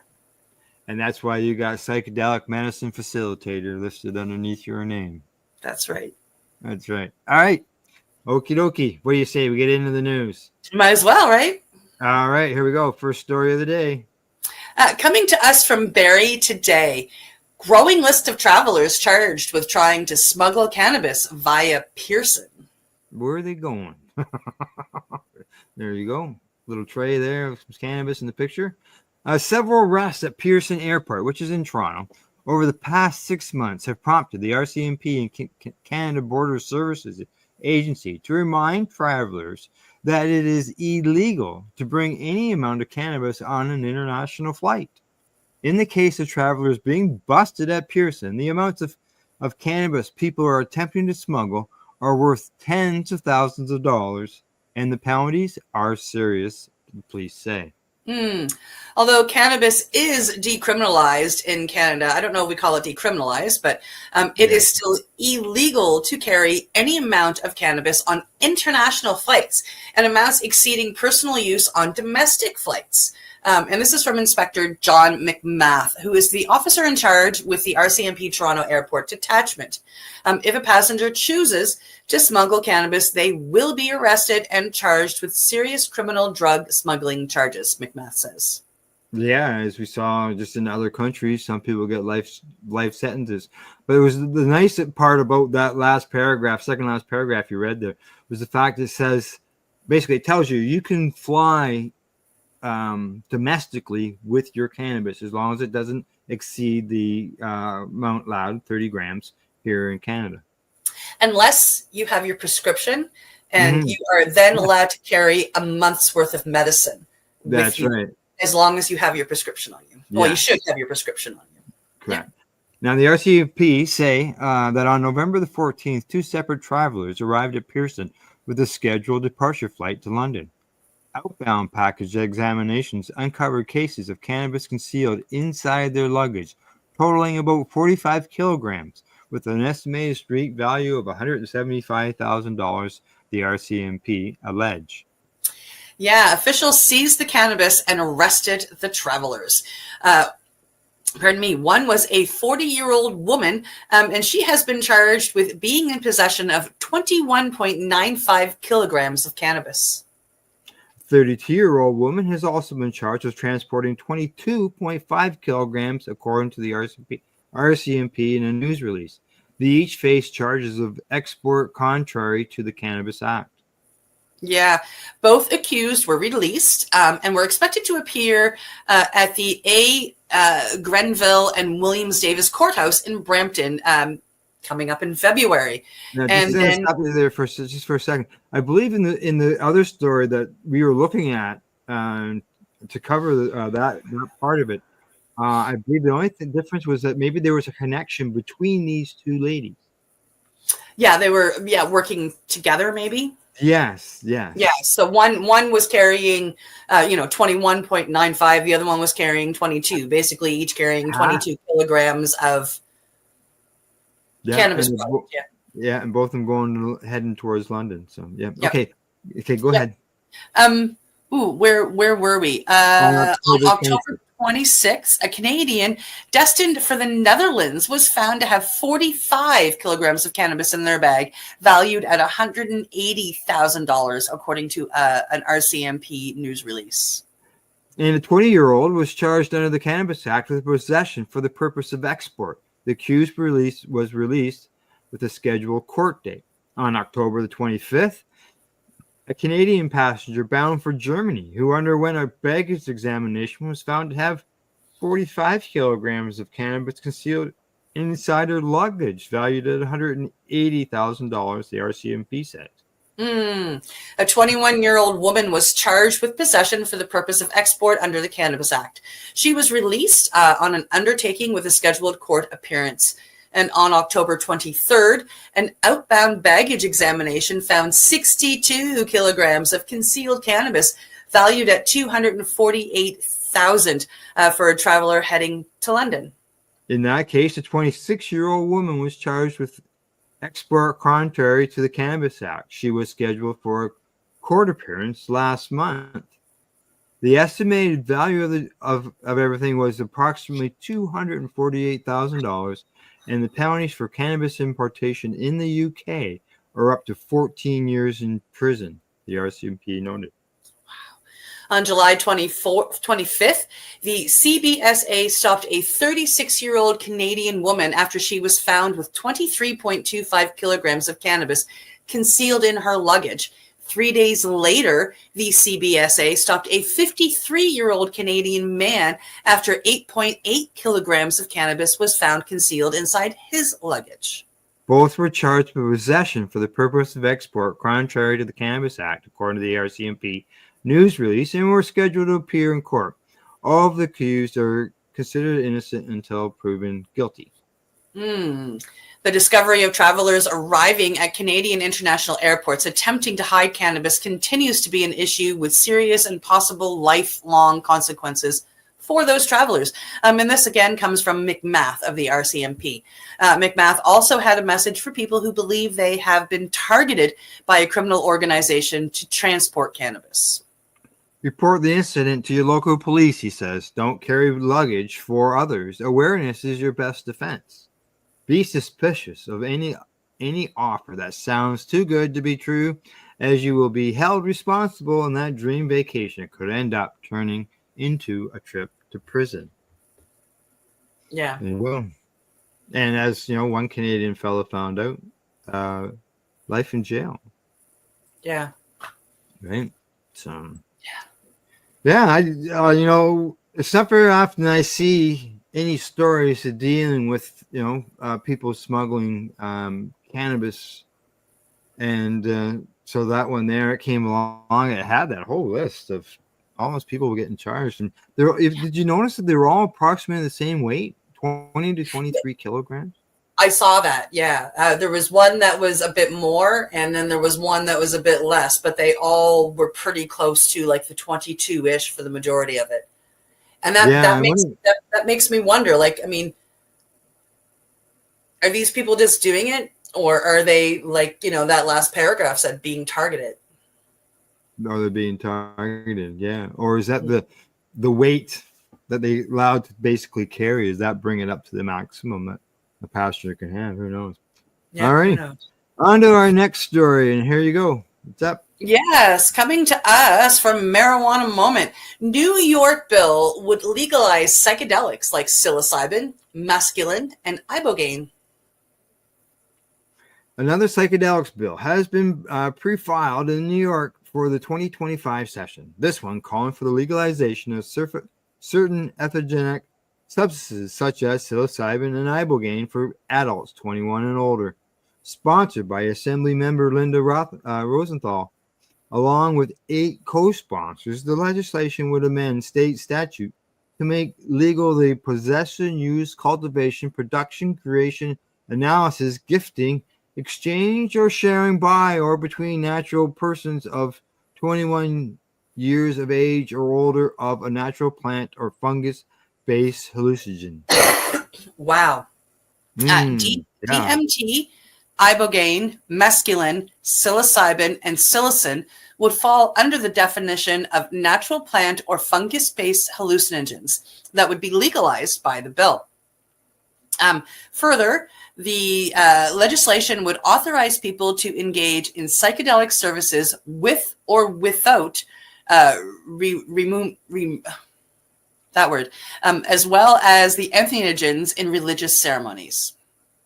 State and local law enforcement would be prohibited from cooperating or providing assistance to the federal government for the purpose of enforcing controlled substances laws against activities made legal under state law. Interesting. The measure goes on to outline a series of protections. People can't lose professional licenses, public assistance, or be denied mental health or behavioral health services simply for using psychedelics. And their lawful use also couldn't be the sole basis for child welfare investigation. You know, I'm pretty sure we've read that exact paragraph about cannabis a number of years ago. Yeah. I gotta say. New York localities wouldn't be allowed to enact laws criminalizing psychedelics, but they could adopt and implement legalization or legislation and policies which bear directly on or are related to natural plant or fungus-based hallucinogens in furtherance of the bill. Finally, the proposal would remove psilocybin, psilocin, DMT, mescaline, and ibogaine from the state's banned substance list. Yeah, the bill says the failed war on drugs has led to devastating consequences for people across the nation. The criminalization of certain substances has not only left countless people incarcerated, it also has prevented individuals from assessing natural hallucinogens that can provide relief in battling mental health problems, substance use disorder, chronic pain, or other health conditions. While the state has taken important steps by legalizing cannabis, more must be done to allow individuals to access the benefits that natural hallucinogens can bring, it says. It goes on to say that years of research into naturally occurring substances has documented their success in alleviating pain, substance use disorder, symptoms associated with post-traumatic stress disorder, anxiety disorders, including end-of-life anxiety and other conditions. Rosenthal filed a nearly identical version of this bill in 2023, but it did not advance out of the committee. She also introduced legislation in 2022 that would have simply removed psilocybin and psilocin from the state's list of controlled substances, effectively legalizing the compounds. Although also that year, the lawmakers sponsored a measure that would create a psychedelic research institute tasked with studying the therapeutic potential of the substances for certain conditions and making policy recommendations. Good. And Rosenthal's new bill is being introduced just days after another New York lawmaker, Senator Natalia Fernandez, pre-filed a measure that would legalize psilocybin therapy for patients with qualifying conditions. Under that proposal, people could receive psilocybin treatment from a certified facilitator in a clinical settings or at their home if they're unable to travel. Patients and facilitators would receive protections against state-level prosecution. Fernandez also filed an earlier version of the bill last session, but it did not move out of committee either. Only minor technical changes have been made in the last iteration. New York legislators have been pursuing psychedelics reform in a variety of ways over the recent years. Last year, for example, Assembly Health Committee Chair Amy Pollin introduced a separate bill to legalize psilocybin for adults, provided they obtain a permit after undergoing a health screening and educational course. Bicameral New York lawmakers said at a briefing last year that there was a real chance that legislation to legalize psilocybin-assisted therapy would advance through committee, emphasizing that delaying action would neglect many people who need help with certain mental health conditions. That did not ultimately materialize, however. Yeah. We're in a mental health crisis, and so we need every tool that's available to us. Assemblymember Pat Burke, who sponsored another bill to create a psilocybin therapy pilot program for 10,000 people, said he added that we're here to turn the page on the broader drug war. Meanwhile, New York officials recently announced that the state's legal cannabis market has now surpassed the $1 billion sales mark. $1 billion. They didn't legalize very long ago. Governor Kathy Hochul called the milestone a testament to the hard work of those who helped build the strongest cannabis industry in the nation, one that prioritizes equity, ensures public safety, and empowers communities. Yeah, I had to shut the story down. It just went jittery, jumpy all over the place, unfortunately. Okay. Yeah. We got the main part of it anyway. I'd say so. Just so you know, we got a message in. Hi, Kim. How you doing? How's the weather in Washington State? In the cannabis. In the cannabis. All right. Yeah. All right. I'll get the next story all lined up here. And here we go. Here we go. It is available. Coming to us from Ganjapanor. Court says alerts by drug dogs trained on cannabis are no longer justify police searches. Wow. Places eliminate the smell. They can't use the smell. And now they can't even use the dogs. A Florida appeals court ruled this week that because drug detention canines utilized by police are incapable of distinguishing between illegal cannabis products and legal products like medical cannabis or hemp products, a drug sniffing dog's alert to the presence of drugs is not enough to justify a vehicle search, according to the News Service of Florida. Yeah. The case covered a September 2020 traffic stop during which a Groveland police officer stopped a Lyft driver for speeding. The officer called in a K9 drug detection dog named Polo, which signaled the presence of drugs in the car. Police searched the vehicle and found drugs including cannabis, cocaine, ecstasy, and methamphetamine, the report said, leading to the arrest of the Lyft driver's passenger, Stephen Ford. Ford had argued unsuccessfully at first that the alert of the drug dog trained for cannabis should be inadmissible evidence as it's no longer clear if they are alerting for an illegal substance. However, the 5th District Court of Appeals agreed with Ford and overturned the previous ruling by a circuit court judge on Tuesday. At the time when Polo alerted to a target substance in the Lyft vehicle, the police officers had no way of knowing whether Polo had detected an illegal substance or a legal substance, namely the THC in hemp or medical cannabis, that was properly prescribed and in the possession of a bona fide medical cannabis card holder. Whether the substance Polo smelled was legal or illegal was not really apparent, and thus his alert alone could not provide the probable needed cause to justify a warrantless search. Chief Judge James Edwards in the court's main opinion. There you go. That's why.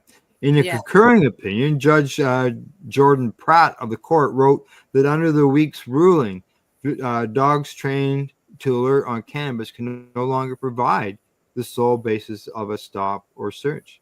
No. Yeah, because they wouldn't have found all the other drugs if because of the cannabis is, Well, I mean, like the dog might have been alerting to the cocaine. They can smell cocaine, so the dog, but you can't prove that because he had medical cannabis, right? Yeah. And the dog is trained on all of it. So, I mean, we went through this here in Canada with legalization. They had to quite literally retire all of the drug sniffing dogs and retrain them without cannabis. Yeah. An alert by a dog trained not to alert to cannabis or to alert to cannabis differently than it alerts to other drugs can still on its own supply probable cause, Pratt wrote. So, yeah, it depends on how the dog is trained, and dogs that are trained with the old war on drug thought. Yeah. Well, we got an update on the weather. Washington State, it's very cold here and super foggy. Ooh, yeah. We don't need that this way. No, we've had some fog. Within the last week or two, we had some foggy times there. So, Yeah. All righty, getting the next story lined up. This is the last one that we're gonna do before we break, and there you go. What's up? Coming to us from the Sun Times, cannabis growers convene at 2025 Nug Swap in Warrenton on Saturday. First time I heard of Nug Swaps was the Matt Murnoff show that came out of Vapor Central, and they would zoom in on a spot, and people would do swap nugs, and they're right there at the lounge, and then to see it now going on at events. This is interesting. Yeah. So I thought we got to check this out and see what's going on. So here we go. There's a pitiful glint in Ed Maxwell's blue eyes on Saturday afternoon. He's seated with three other white beards at a table inside the Wyerton and District Curling Club. A man who calls himself Parts Unknown cuts up a dried crystalline cannabis nug with a pair of small pink scissors. Scroll. The upstairs lounge smells dank, and DJ Jax is setting up a scene at the 2025 Nug Swap Cannabis Festival and Growers Competition with a steady rotation of Pink Floyd tracks. Hey. Nice. Cannabis culture has understandably changed since the devil's lettuce became legal in October of 2018. Still, there's a lingering distrust for the old guard who spent decades skirting the law and growing plants for personal use. I've been growing since it became legal, Maxwell smiles. That's my story, and I'm sticking to it.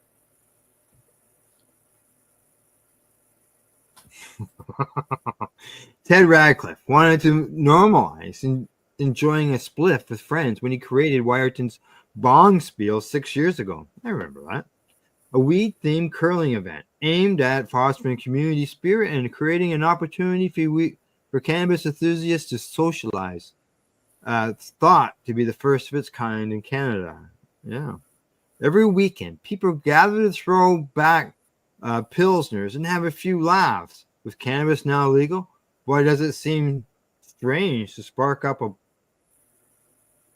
blunt outside of a curling club. The Nug Swap grew from that event as enthusiasts share their supply at the Bong Spiel. It became something of its own, Radcliffe said. We figured out the organizational structure last year, and we advertised, but it was mainly through word of mouth. The concept is simple enough, but the volunteers who run the rather complex operation do a lot of work to crown a local cannabis champion. For $40, growers can bring an ounce of their finest flower and enter the contest. The fee helps pay for a lab test to judge the quality and THC content of the bud, and a small portion goes to the curling club. Interesting. I think one of the coolest things about this event is that since legalization, this is a community event. The only person making money here is the curling club, and we're just trying to keep the lights on, Radford says. Yeah, all entrants get a sample pack of all of the other nugs submitted to the contest. Then they have a month to test, smoke, vape, and enjoy the different cannabis varieties before submitting their rankings. The finalists are named out of this peer judging period. We don't give any special instructions. It's whatever you enjoyed the best. Some people will judge on smell, appearance, taste, effect. It really depends on them. We don't want to micromanage. Just tell us what you think is the best, Radcliffe said.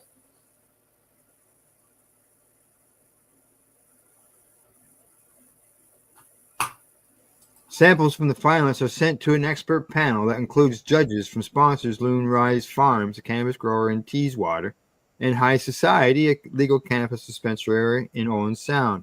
From there, the scoring becomes formalized with the use of a cannabis sommelier grading card that judges the nugs based on bud integrity, trichome expression, trim, moisture, odor strength, flavor, complexity, smoothness, and endurance to flower, among other criteria. Last year, Crescendo, created by Sean Dales of Oxyden, took the top prize with an average score of 83.85 and 30% THC content. This year, the organizers co-defined the samples A1 and B3 and so on to avoid any preferential treatment. That's to say, banana cream pie became something like A-5, so fans of the named bud wouldn't be swayed. Yeah, exactly. It keeps it all blind, right? Now, the legalization and subsequent commercialization of cannabis hurt growing culture, Radford says.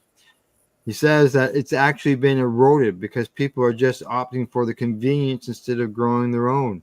You'll notice we have an older demographic here with a lot of people who have been growing for ages and ages. Maxwell, quote unquote, parts unknown, Darren Skimper, and a man who preferred not to be named, said, while that's true, the quality of local cannabis has improved since the growers have been able to tend to their plants outdoors without fear of a rap sheet. 10 years ago, there was a lot of bad weed, Skipper said. We've come a long way, and we still have a long way to go. Yep. Marty Johnson turned growing quality farm crafted cannabis into a business in Teeswater. He and his brother Chris are the co-founders of Lou's Rise Farms, a cannabis cultivator. He says that we have a family farm and we've been trying to figure out different crops to grow, and we thought, what the hell?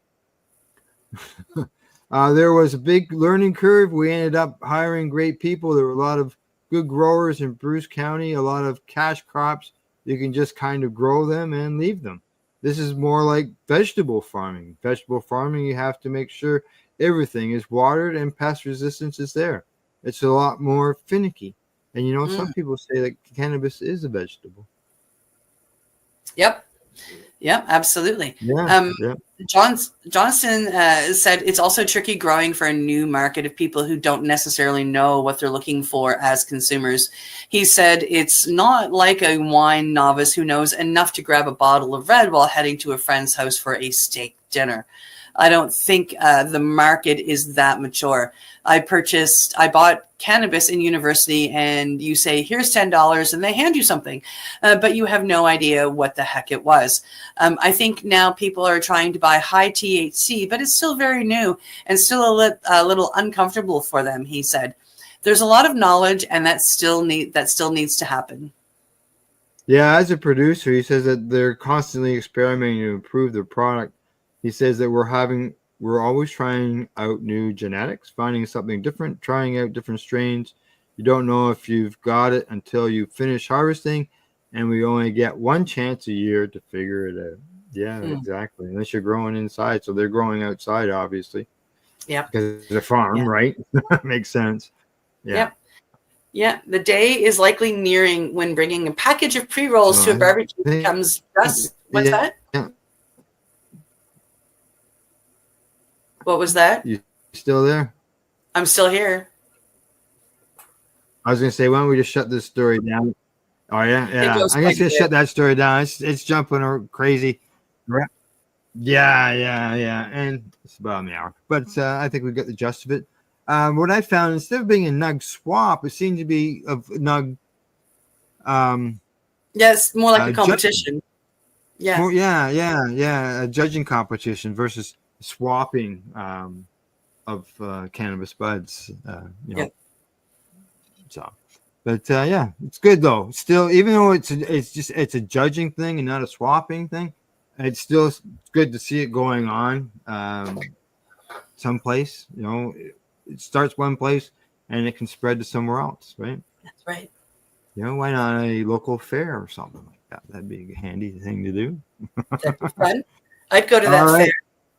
Yeah. All right. Well, it's time for people to hear from our sponsors and for us to take a break. You're watching Psychedelics, Cannabis Education and News. We're live here at paceradio.net and the 420 Pace. You're listening to the Pace Radio Network here at paceradio.net. Camelford Lifestyle Shop. Open Monday to Friday from 10 till 7 p.m. or by chance.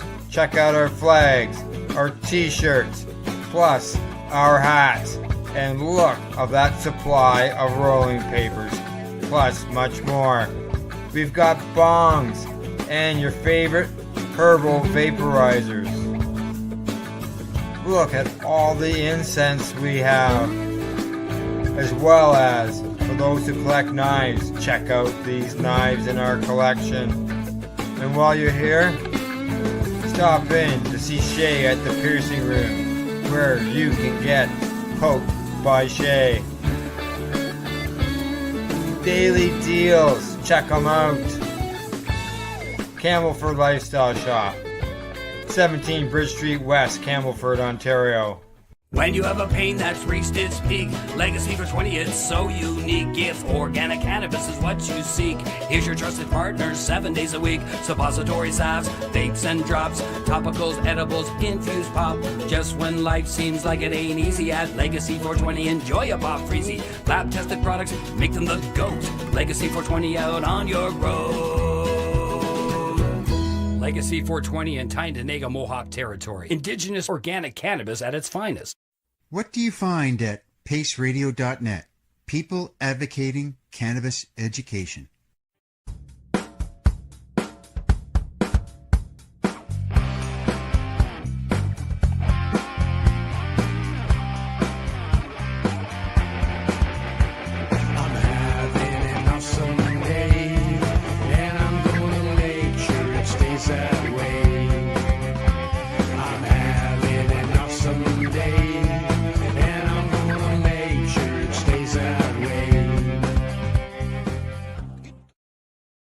Limestone City Hydroponics is Kingston, Ontario's hydroponics shop. Take your growing to the next level and create the optimal environment with a tent kit, or maximize your yield with an ebb and flow flood table kit. Either way, Limestone City Hydroponics has more sizes and options to fit your needs. Are you looking for the power of the sun that adapts to your budget? Then look no further, as they have professional grow lighting. They have indoor grow systems that are easy and cost effective, with many options to fit your living space and lifestyle. Cultivate your growing potential. We have everything you need to succeed. And if you can't make it to the store, they offer local delivery to the greater Kingston area. Remember, when you're looking for experts to help you grow, then look no further than the locally owned Limestone City Hydroponics, 105 Sunderland Drive in Kingston, Ontario. Call them at 613-548-0420.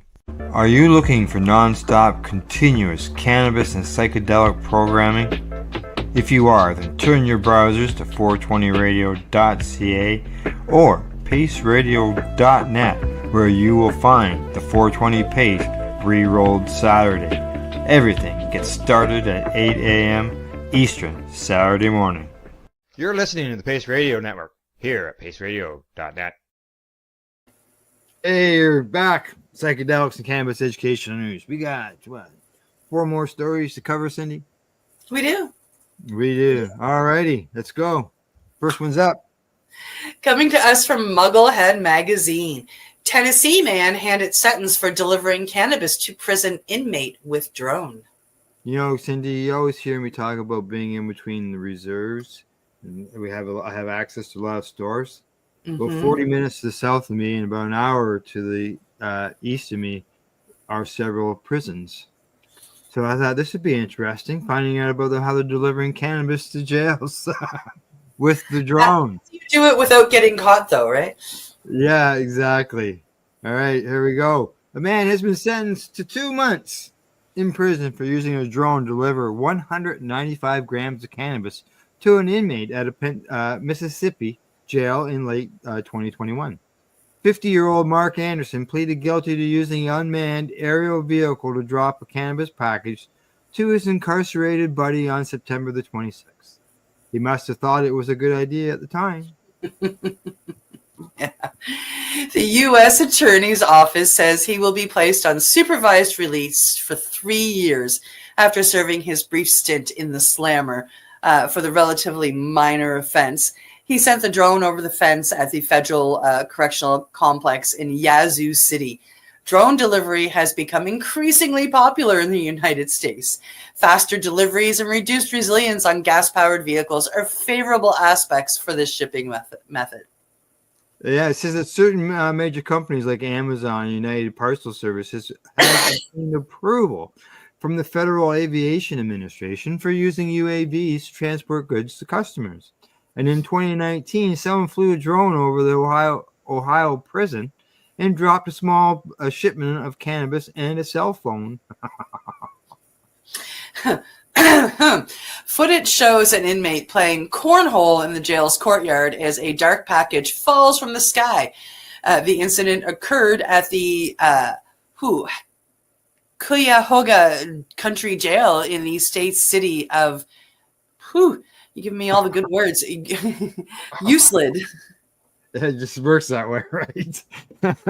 A few years earlier, 2015, a fight broke out at another Ohio prison when a UAV dropped a parcel of heroin, cannabis, and tobacco into the yard. Prison guards had to break out the pepper spray to put an end to the 9-man brawl. Delivering goods into prisons with drones has been gaining popularity elsewhere, too. Oh, in Canada last month, a $405,000 Canadian dollar package of meth, cannabis, MDMA was discovered in a New Brunswick jail, was determined to have been dropped by a drone. And in England and Wales, 1,296 drone incidents were reported at prisons during a 10-month period ending last October. Wow, 1,300. There we go. Yeah. Well. Wow. So I just came off, we all just came off Christmas, and one of my grandchildren's favorite Christmas movies is The Santa Claus. Tim Allen becomes Santa, blah, blah, blah. Well, they made a Santa, it's called The Santa Clauses, and it's a TV show. In over a couple of years, they released a couple of different, seasons. Mm-hmm. Well, the new Santa Claus, that's what he's all about, is delivering everything by drone, everything. And so, yeah, it was, that's what this story made me think of, was the Santa Clauses, where they deliver Christmas all year long via drone. Oh, I was going to say, does that mean that Rudolph and the crew have been put to pasture? Maybe they're named after the drones. Maybe. Yeah, maybe. All right, next story is up. Coming to us from StratCan, handcrafted hash holes, a hit in the Canadian market. Hash. 2 BC companies are bringing a joint experience to the market as the nation's cannabis industry continues to mature and evolve. Terrence Lee, a cannabis enthusiast in Vancouver, has been bringing his hand-rolled hash hole joints to the BC market for about a year. Now in limited batches, through the province's direct delivery program, the joints are filled with hand-selected inputs and hand-rolled by a team of 4. Lee says he was influenced by products he's seen gaining a foothold in markets like California and BC's legacy market, and he wanted to elevate the pre-roll experience for Canada's legal market. The concept of the hash hole isn't something new, he explains.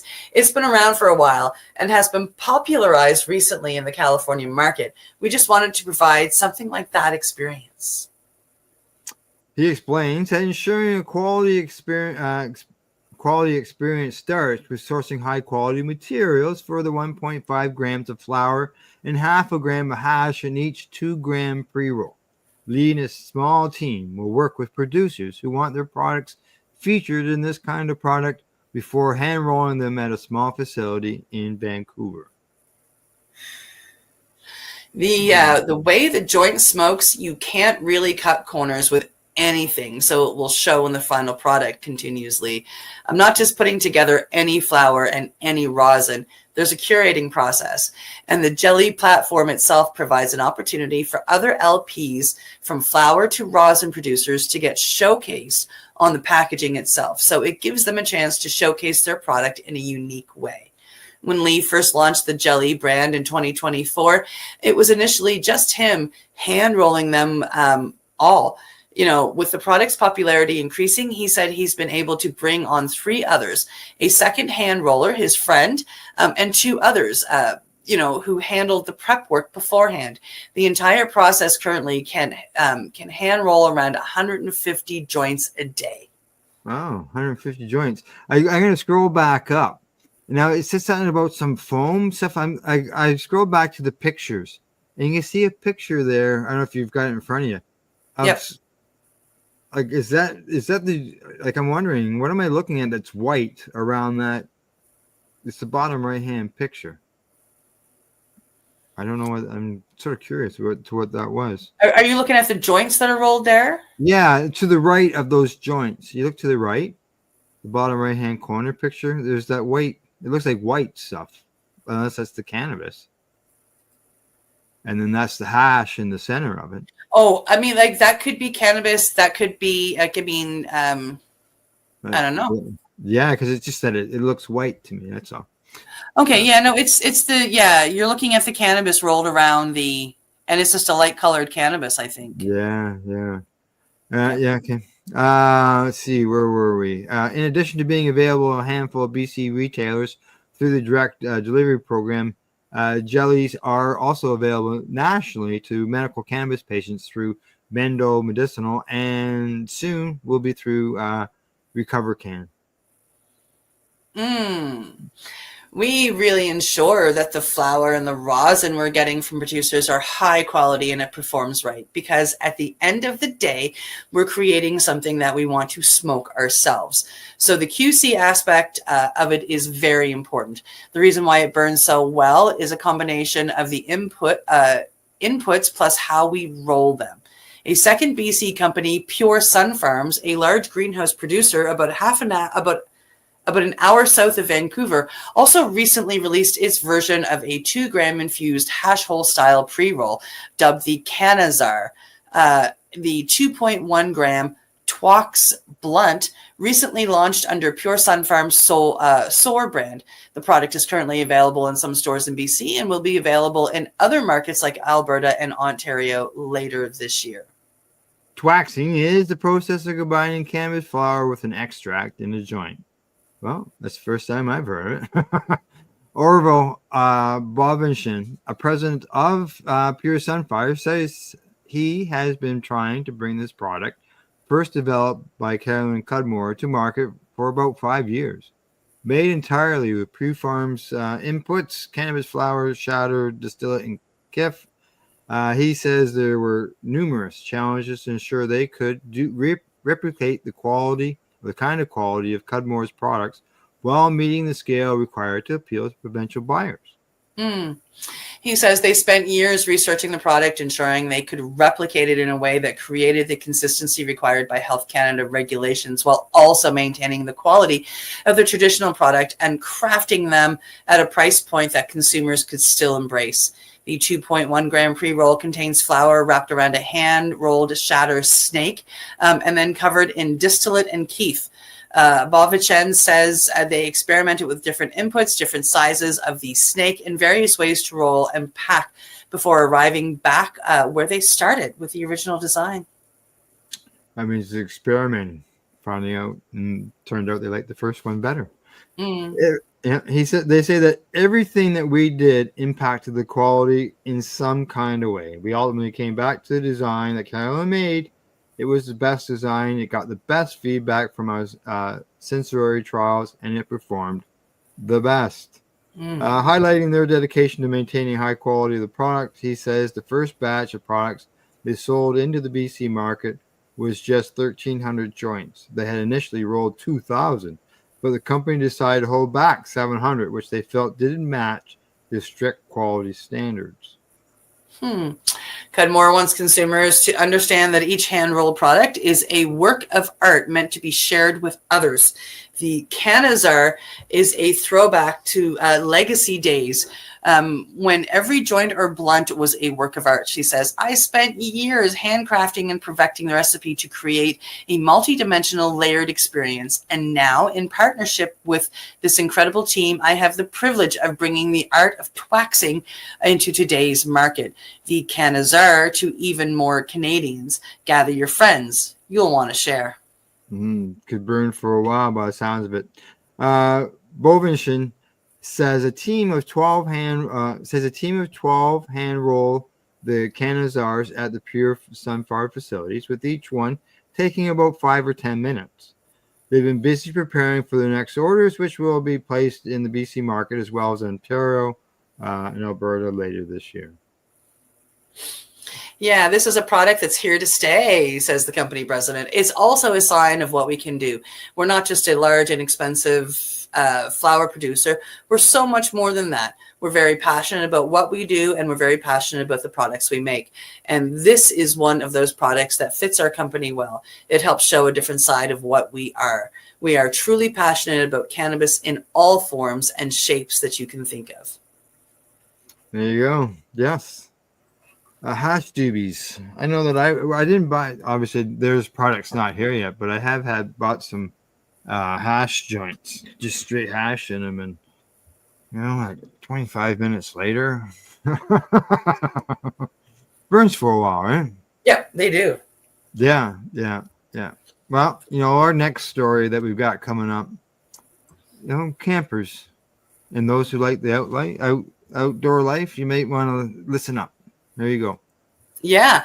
Coming to us from cannabis.net, spray CBD to control mosquitoes instead of pesticides. CBD found effective in killing mosquito larvae. There you go. CBD for pest control. New studies show CBD is effective killing larvae of yellow fever mosquitoes.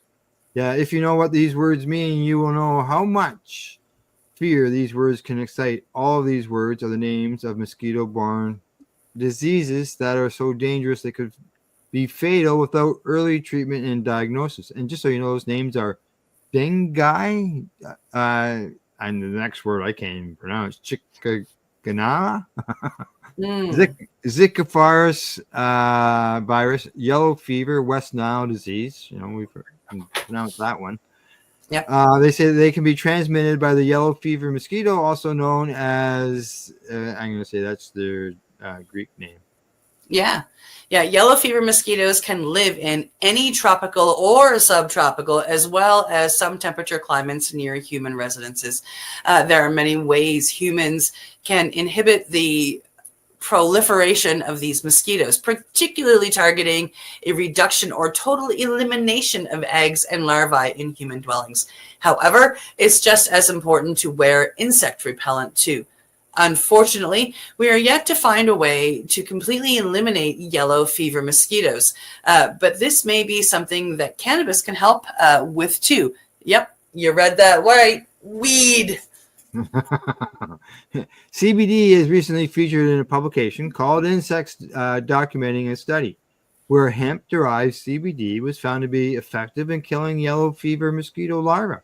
One of these two species studied was resistant to insecticides, yet the researchers found that using pulverized and air-dried hemp leaves could be used to create a potent methanol concentration. Methanol was eventually removed in order to make it easier to analyze, and it was then fed to mosquito larvae with its food. Then it was discovered that the solution could kill these insects within 48 hours. Eric Martinez Rodriguez, the study's lead author and an entomology graduate student, told Ohio State News, mosquitoes are one of the deadliest animals in the world, mainly because as adults, they serve as vectors of disease. Yeah, if you compare the amount of hemp extract needed to kill 50% of the population to other synthetic conventional insecticides, it is on the high side. But when you compare it side by side to other natural natural extracts we have tested in our lab, only a relatively low amount is required to produce high mortality values in larvae, Rodriguez disclosed in the interview. It's also good to note that hemp is a sustainable crop, so compared to other plant-based insecticides, it could be a good choice and produced economically, as Rodriguez. Yeah, he continues on with CBD is a compound that appears to be safe for people and our companion animals to digest. Explains Peter Marina, the study's co-author and entomology professor at Ohio State University. He says that it'll be interesting to learn more about how CBD interacts with various proteins in mammals and insects to understand why it's safe for people but not insects. Interesting. Yes. Yeah. Why? I wanted the same thing. Yeah. This isn't the first time that cannabis has been studied for its potential applications as an insecticide.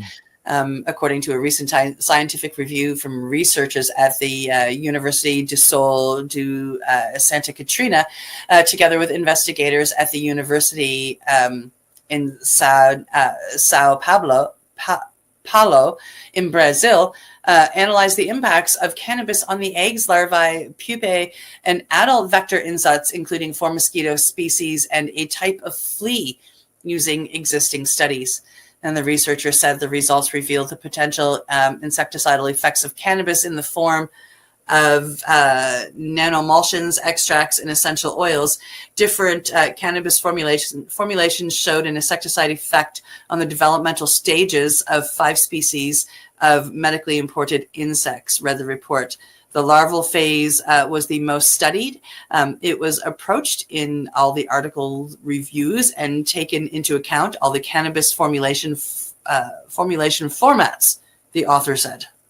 The findings further cement the fact that cannabis should be explored much further as a natural, safe insecticide, especially for targeting dangerous insects that can cause life-threatening disease to humans. However, we ought to clarify that despite the reported cannabis insecticide action on this insect vector stage of development, there are still few studies that have approached the effect of this plant on the vector's larva stage that would allow an effective conclusion considering each formulation. All right. Oh yeah. Okay. We still got one more story. Okay. Keep going. Meanwhile, researchers have also looked into the potential use of cannabis as a pesticide. Yeah. Cornell University investigators from the School of Integrative Plant Sciences discovered that a high concentration of cannabinoids from hemp leaves may have deterred insects chewing it compared to other leaves that had less cannabinoids. Well, that's really interesting. Yeah. Obviously, mites don't have a problem with the leaves. No. No. Now, according to Larry Smart, a Cal's professor and plant breeder, there's a great lack of studies looking into why cannabis plants evolved to contain over 100 unique cannabinoids. He says it has been speculated that they are defensive compounds because they primarily accumulate in the female flowers to protect seeds, which is a fairly common concept in plants. But no one has put together a comprehensive set of experimental results to show a direct relationship between the accumulation of these cannabinoids and their harmful effects on insects. Well, when Cornell University began their hemp breeding program in 2017, that's when researchers observed a strange phenomenon.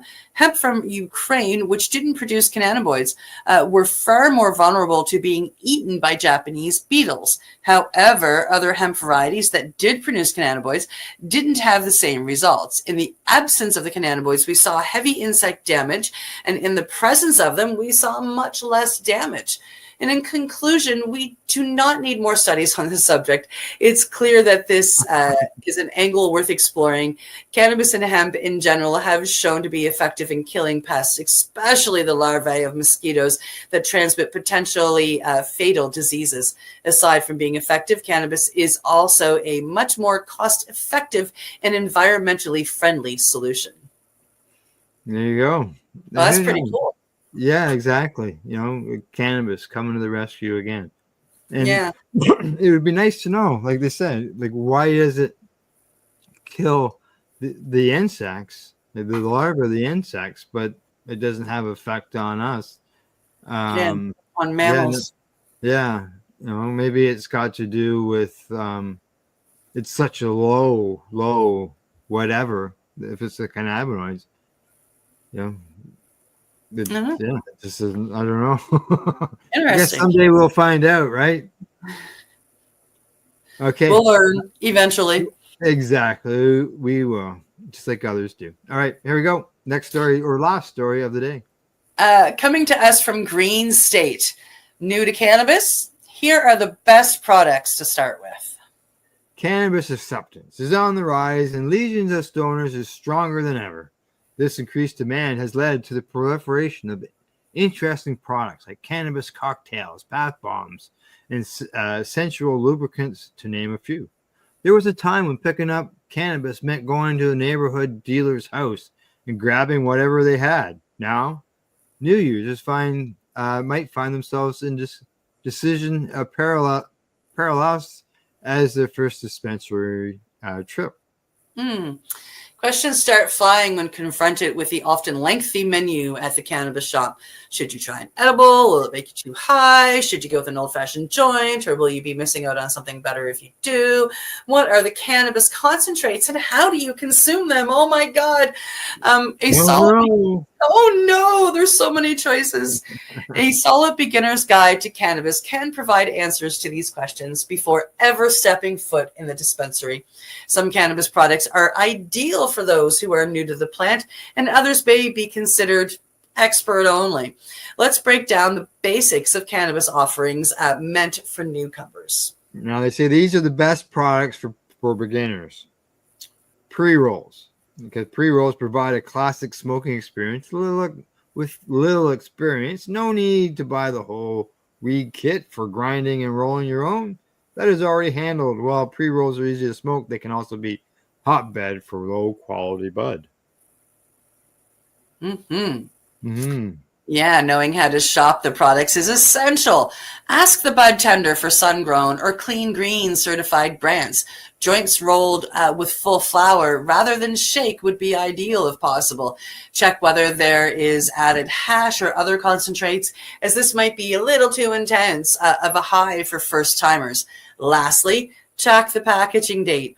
Old joints will burn hot, which is not a great experience. When it comes to edibles, edibles are an excellent starting line for new cannabis consumers. They deliver a concentrated dose of cannabis over a metered period. Smoking cannabis can hit the brain immediately, but most garden gummies take at least 10 to 15 minutes, sometimes 30 to 60 minutes to kick in. And on top of this, they'll last several hours. These pluses come with a few cons, though. Effects can take up to an hour to kick in, which might inspire some to eat more cannabis as they wait, which does happen. This can lead to getting too stoned, which is often very uncomfortable. Having too much cannabis can lead to paranoia, nausea, hallucinations, and similar potential day-ruining symptoms. The effects of edibles can often feel more intense than a few hits of a joint. The body metabolizes eating cannabis differently than smoking. This could look like a robust body effect or extremely befuddled mind. Be warned, the experience of eating edibles is different from smoking before buying an infused snack. Yeah, it going through the liver converts it to Delta 11. Yeah. And, don't think that, hey, I'm a big guy, I can eat this whole thing. I can handle 100 milligrams. I've got a friend who makes me look like I'm this big, and he's a big, muscly guy, and he can't eat 2 milligrams. He's stoned for 3 days. Oh, wow. Yeah. So just so you know, tinctures and drinks, THC tinctures and drinks offer familiarity to consuming cannabis. They act pretty much the same as edibles. Tinctures are an extraction combining cannabis with alcohol or oil. They are most often taken under the tongue, but can be added to cannabis cocktail recipes or into food. They can take a long time to kick in, but people often start feeling the effects as fast as 15 minutes. Tinctures come with various cannabinoid formulations. Some have more CBN for sleep, while others have more THC heavy. Cannabis drinks like seltzers and alcohol dupes are a fun way to introduce newbies to the cannabis world. They are similar to what many are used to drinking in social situations and come in different cannabinoid combinations. Some offer small doses of THC with equal parts of CBD, and others might have minor cannabinoids like CBG to help promote a clear mind. Liquid cannabis is an excellent introductory product for beginners. Just be sure to keep them separate and clearly labeled so nobody accidentally has THC expecting bubbly water. Yeah. Yeah. Now, as far as topicals, they say topical cannabis products include balms, lotions, lubricants, skincare, and so much more. Anything that rubs into the skin. Cannabis bath bombs could be considered a topical cannabis product. Like tinctures and drinks, these come in specific formulations. Many of them are built to relieve pain, but they can also have other purposes. These rarely get a person high, though. Transdermal cannabis patches do exist and are often considered more of a medical product. Ultimately, the goal is to find a cannabis product that makes you feel comfortable and safe using cannabis for the first time. For a first-time experience with little risk, start with a low dose of one of these products and work up until you feel the desired effects. Then have fun experimenting as your knowledge of cannabis grows safely to a higher level. Yeah, there you go. Good advice. Start low and slow. Yep. Yeah, you'll get it figured out, and you'll have fun while you figure it out. Yeah, exactly. I'm still trying to figure out what I can consume milligrammage wise. Mine changes on the regular. Before I went and did any of the psychedelic healing medicine that I did, I would eat 2,500 milligrams a day to help control, mental, emotional, and physical pain. Now if I ate 2,500 milligrams, I'd be asleep for a week. Yeah, I know. I've done some checking on things, and the numbers are all over the place. Yeah. As far as how much THC, I've a 500 milligram package, no problem, but then get a buzz off of something much smaller than that. And it depends too. When it comes to your edibles, you also have there's a lot of research to be done, and this is something that we learn as we go through. It depends on how and what it is infused with. Yeah. If we're talking it's infused with FICO, it's one thing. If it's infused with shatter, it's another, et cetera, et cetera. So you have to. Or if they're consuming it within chocolate. Yep. Or, what other substance, right? Yep. So, there's a few factors, that's for sure. That's all right. right. Anything before we say goodbye and sign off? I don't think so. Thanks for joining us. It was great to see everybody. All right. Other than that, see everybody. See ya. Yes, sir. Yeah. I know what you mean. From the Legacy420.com news desk, that's the news for today. We hope you found it educational and informative. Thanks to Legacy420.com, the Camel for Lifestyle shop at ease.ca and limestonehydroponics.ca, and to our reviewers. And don't forget to educate, medicate, and do not incarcerate. Bye-bye. You're listening to the Pace Radio Network here at paceradio.net. The opinions of the individuals during this broadcast are their own, and may not be the opinions of their group or other organizations they may be involved with. All medical advice during our broadcast is not a medical opinion and should be checked with your medical physician. When you have a pain that's reached its peak, Legacy for 20, it's so unique. If organic cannabis is what you seek, here's your trusted partner 7 days a week. Suppository salves, vapes and drops, topicals, edibles, infused pop. Just when life seems like it ain't easy, at Legacy 420, enjoy a pop freezy. Lab tested products, make them the GOAT. Legacy 420 out on your road. Legacy 420 in Tyndonega Mohawk territory. Indigenous organic cannabis at its finest. Enjoy the buzz of legalization with Campbellford Lifestyle Shop. From lights to plant nutrients, books, consumption accessories, and more, we've got all your basics to grow or consume cannabis. Visit our info center or take a look at our piercing services and body jewelry, now available in-store through Campbellford Lifestyle Shop, 17 Bridge Street West, Campbellford. Limestone City Hydroponics is Kingston, Ontario's hydroponics shop. Take your growing to the next level and create the optimal environment with a tent kit, or maximize your yield with an ebb and flow flood table kit. Either way, Limestone City Hydroponics has more sizes and options to fit your needs. Are you looking for the power of the sun that adapts to your budget? Then look no further, as they have professional grow lighting. They have indoor grow systems that are easy and cost effective, with many options to fit your living space and lifestyle. Cultivate your growing potential. We have everything you need to succeed. And if you can't make it to the store, they offer local delivery to the greater Kingston area. Remember, when you're looking for experts to help you grow, then look no further than the locally owned Limestone City Hydroponics, 105 Sunderland Drive in Kingston, Ontario. Call them at 613-548-0420. We are people advocating cannabis education here at paceradio.net.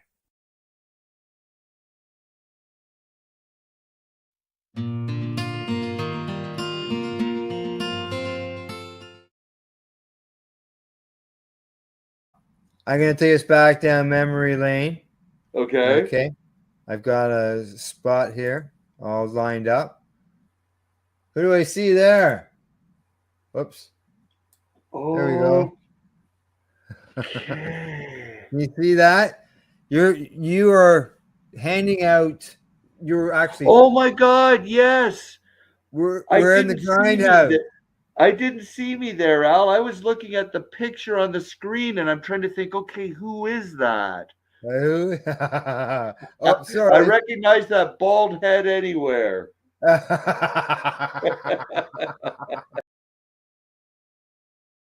See, the article was always called "Keeping Pace Everywhere." Yes.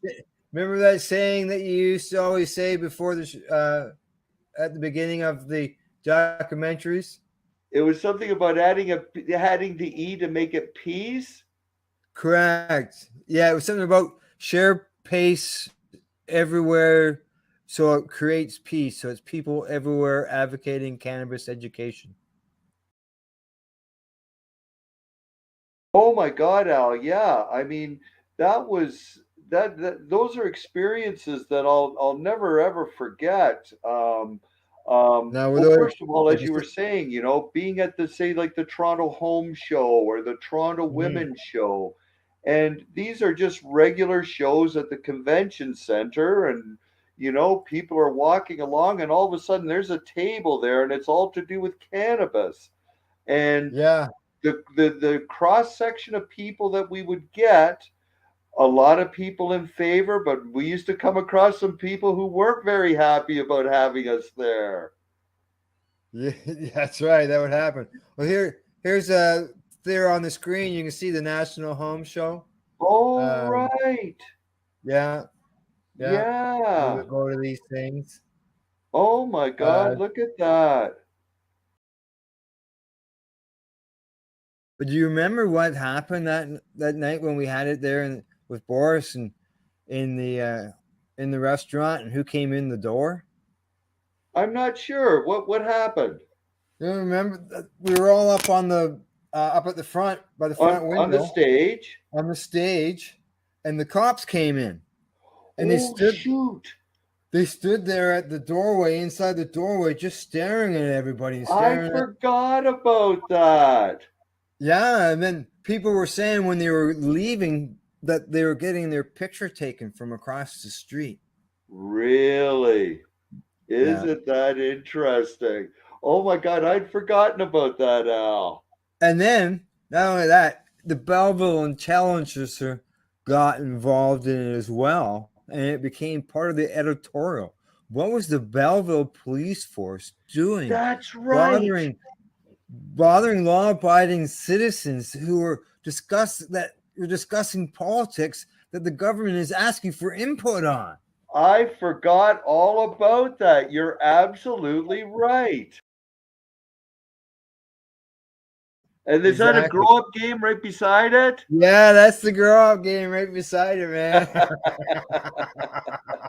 And you know what? I still got a couple games.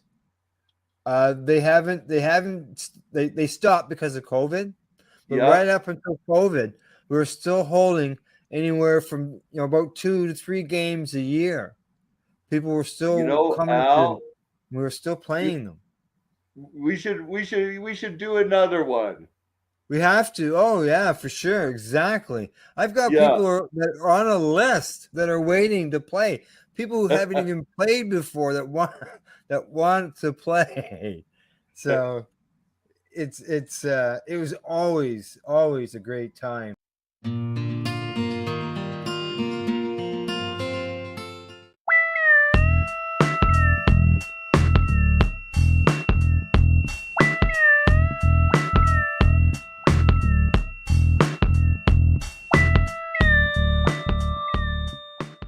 Hey, Thomas, how you doing?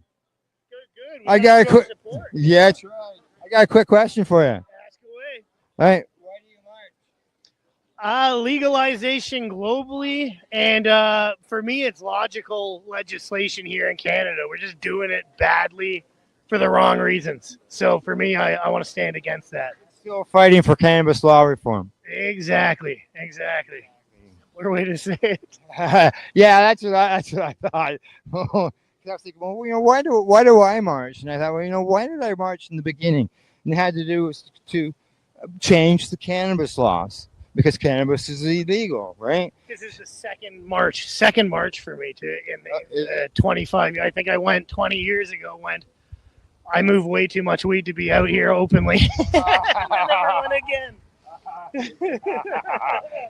Now back then I was marching for cannabis law reform, and today I still march for cannabis law reform because there's things that could be changed.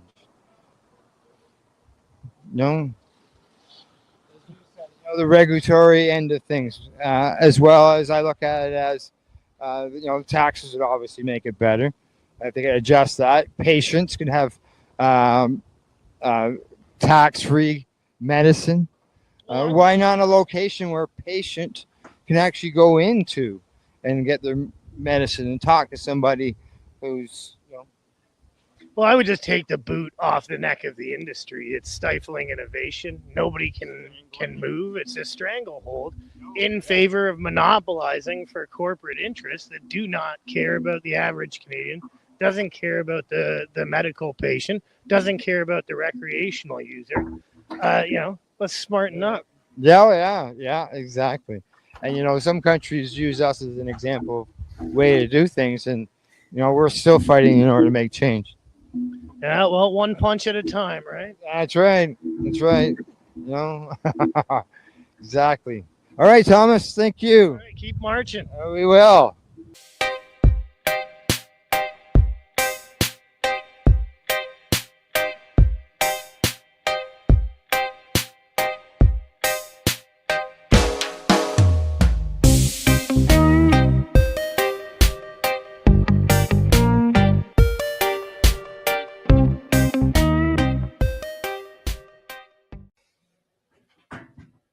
You're watching the Hi Guys podcast with Al and the other Al on the 420 Pace Project. The opinions of the individuals during this broadcast are their own and may not be the opinions of their group or other organizations they may be involved with. All medical advice during our broadcast is not a medical opinion and should be checked with your medical physician. Hi, guys. Hi. Yes, we're. And I'm we're going to say here. What? I'm going to say hi again. I'll explain that when you're done. Oh, I was just going to say, we are here. We're not queer, but we're really high. The reason I said hi again is because I forgot to remove us from the room when I hit the live button. Oh. Well, okay. Whatever.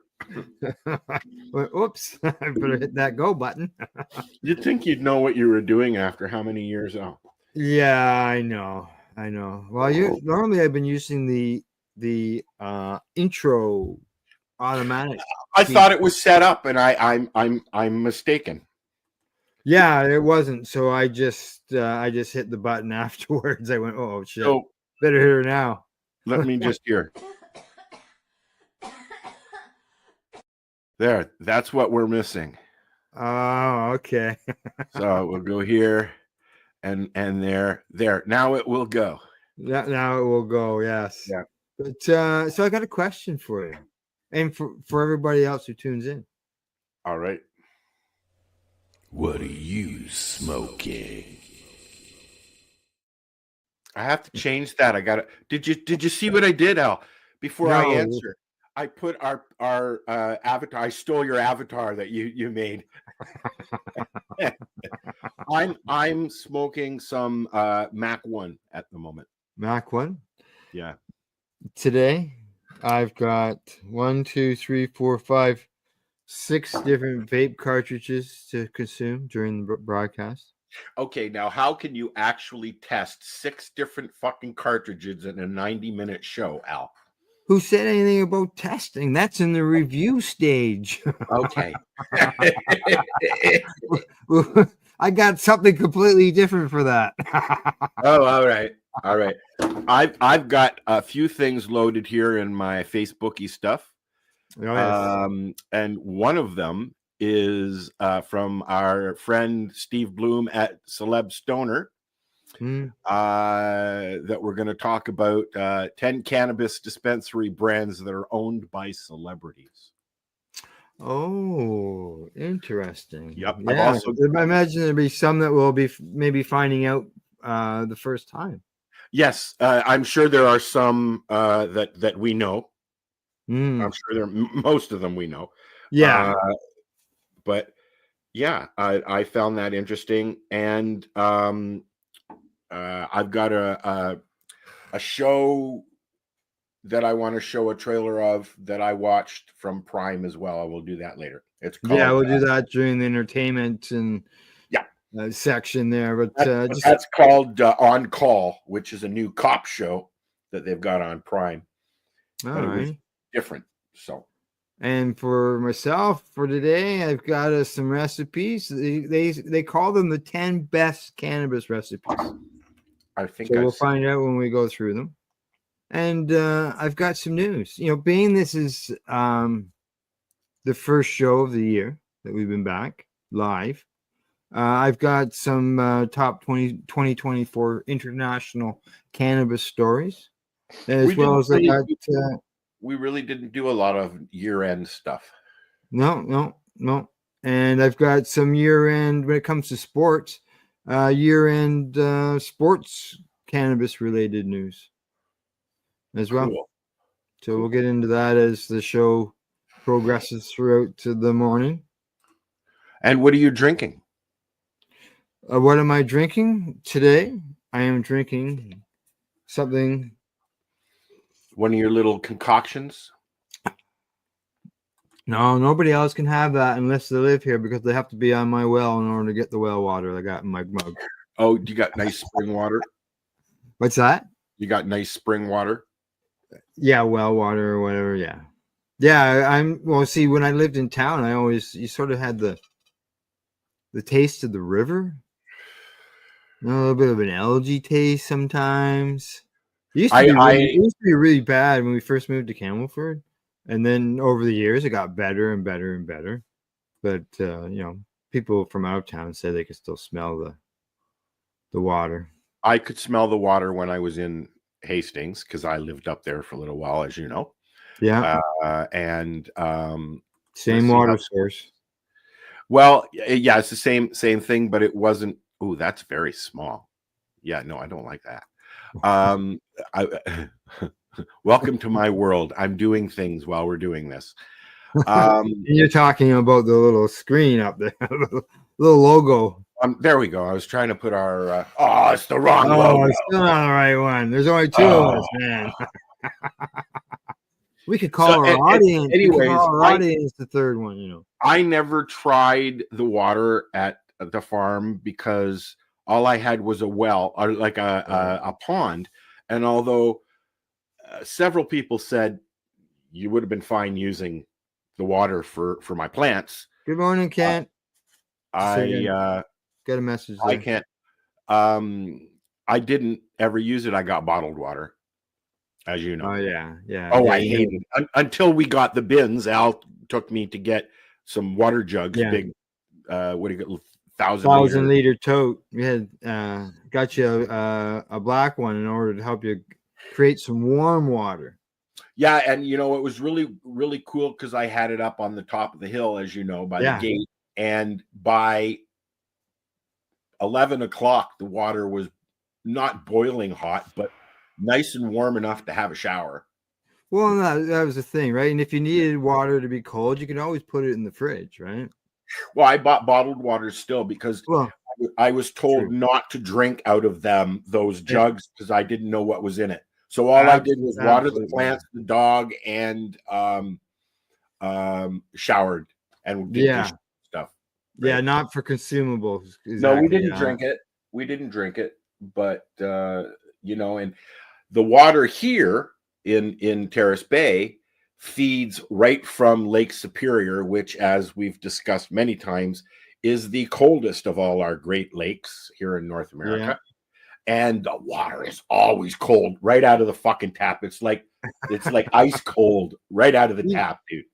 Even after making its way through the ground and all the processing. It's minus 30, dude. It's you know, a little chilly up there, eh?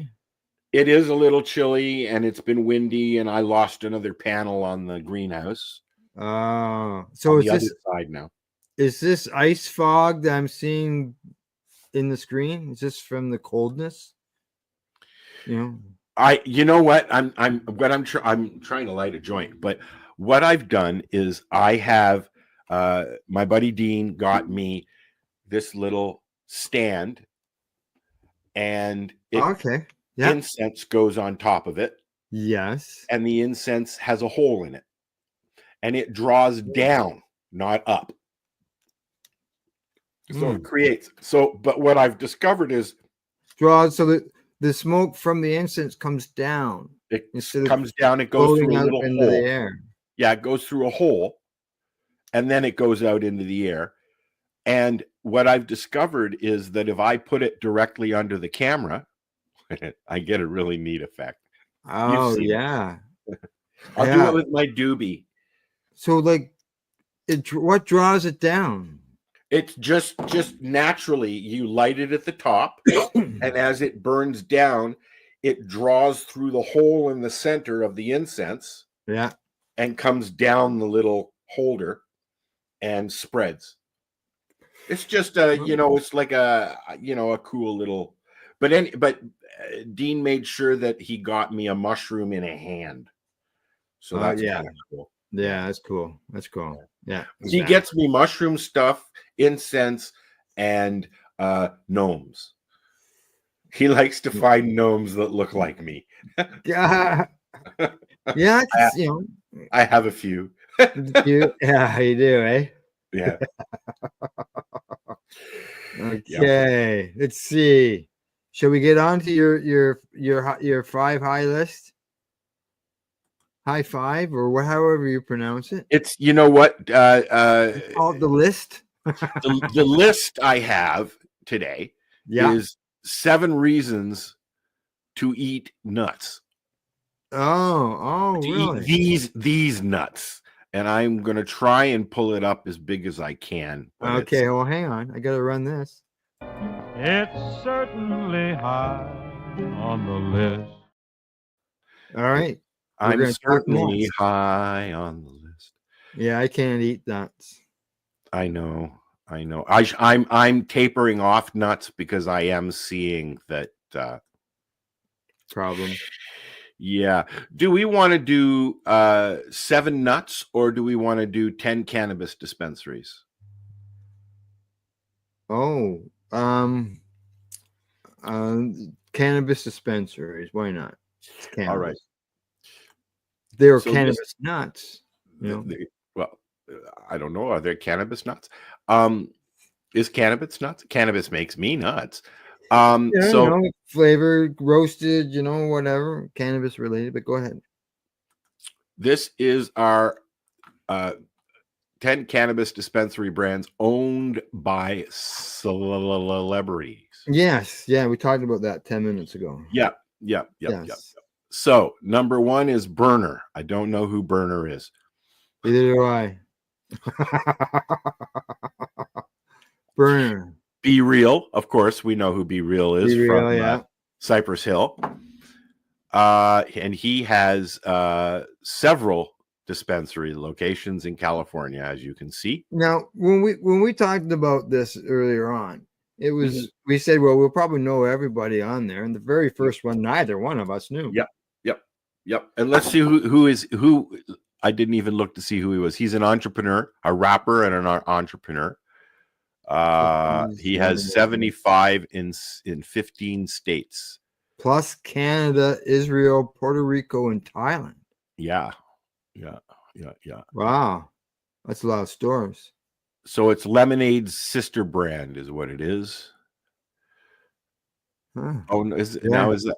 Yeah. Well, he owns cookies. Well, what it says there, he owns cookies and lemonade. Yeah, I don't know that store. Do you? And cookies is in Canada. So you've seen. Yeah, I was talking to Tamara. Had some. So down to Be Real again, and Dr. Green Thumbs is his dispensary locations. Yeah, he's got 8 stores. Looks like 8. Yep. Yeah, 8. All of them are in the U.S. Looks like most of them. All of them are in California, except for one in Detroit. Yeah. All right, Cheech and Chong, of course, we know them.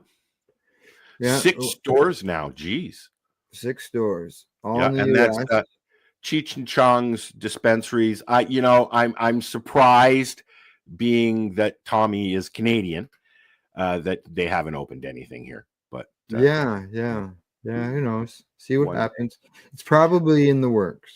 Woody Harrelson. Harrelson, and his partners are Bill Maher and John McEnroe in the Woods. Oh, okay, yeah. They've only got 1 store. They only have 1 store. I want to make Hollywood Citizens a little bit higher. Not your ordinary flower shop. But Bill Maher and John McEnroe. Scroll back up. Okay, so this is his store right here. This is Woody Harrelson's The Woods. Yes. Okay, all right. I was thinking that it was the picture below, but this is his store here. Okay. No, it seems to be the picture above. Correct. So it would be this one. Yes. There's the article right there. Yeah. Okay. So like I said, I'm surprised with the partnership there. Yeah. Wonder why, Bill Maher, yes, I know, we all know Bill smokes. He talks about it all the time. But John McEnroe, I didn't realize was a cannabis. Either did I. I didn't either, but it makes sense. It does. That's probably why he's not as angry as he used to be. Al Harrington. I don't know who Al Harrington is. Down. Okay, hang on. All right, I just want to put the picture in with the wording. That's all. Oh, okay. All right. There you go. So he's a former NBA player with the Nuggets. Well, Nuggets. The Nuggets all works together, right? And Kicks. Yeah. Or Knicks. The Village. They got 4 stores. Yep. He's in 3 different states. Yeah. And let's see. Paper and Leaf. Brandon Hill. I don't know who that is. Blues Travelers drummer. The name almost sounds familiar to me, to tell you the truth. Is that who that Travelers does? I know that. That's not a problem. Co-owner Steve Kessler. I know Blues Travelers consumes. I follow John Popper. He's one of my favorite voices. Oh yeah. Yeah, and I've seen him live. He says, I started Paper and Leaf from scratch with Steve Kessler. It's all about working together to break the stigma. So there you go. And Paper and Leaf, that's a joint, right? Makes sense to me.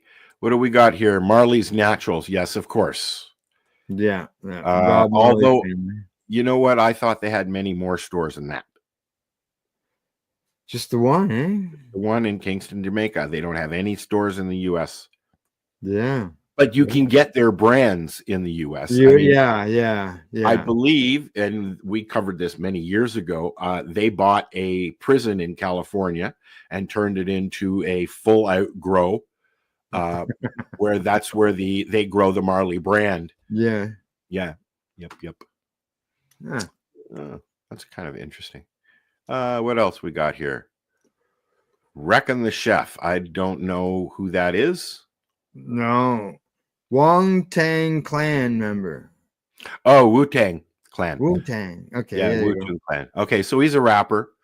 Yeah. Hash Astoria. So that means the store's name is Hash Astoria. So something tells me it's probably leaning that way. I would think so. What else we got here? Swede. This is wow. Snoop Dogg. The Snoop Dogg. I don't know who that is. Either do I. It says he's a rapper. That's what he says. Yeah. Only 2 stores.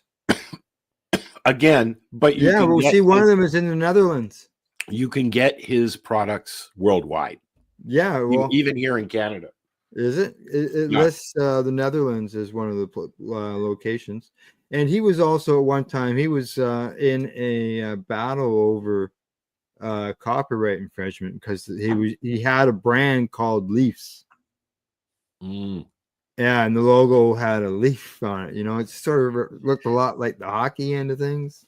Okay, so what? The Maple Leafs went after him? Yeah, there was copyright infringement. The Toronto Maple Leafs went after him. Yeah, I don't know what the final outcome obviously was, but yeah, I don't. You don't hear of it anymore, so. Exhibit, yes, of course. L.A. rapper associated with Dr. Dre and Snoop. Oh yeah, he's a big name, and that's it. That's number 10. So we knew most of them. Yeah. Knew I've heard of them. Something along that line, right? Yeah, man. It's a different world. Sure is. Oh yeah. Do we want to throw some nuts in the mix? Sure. While we're at her. All right. Here, let me pull some nuts out. I'm gonna pull my nuts out. Hold on, people. I'm working on it. Having a hard time finding my nuts. Just share them, will you? I'm sharing my nuts. Here it comes. There you go. So this is a list of 7 reasons to eat these different nuts. And can you even read that, Al? I can't even see it. I just blew it up. Walnuts. Okay.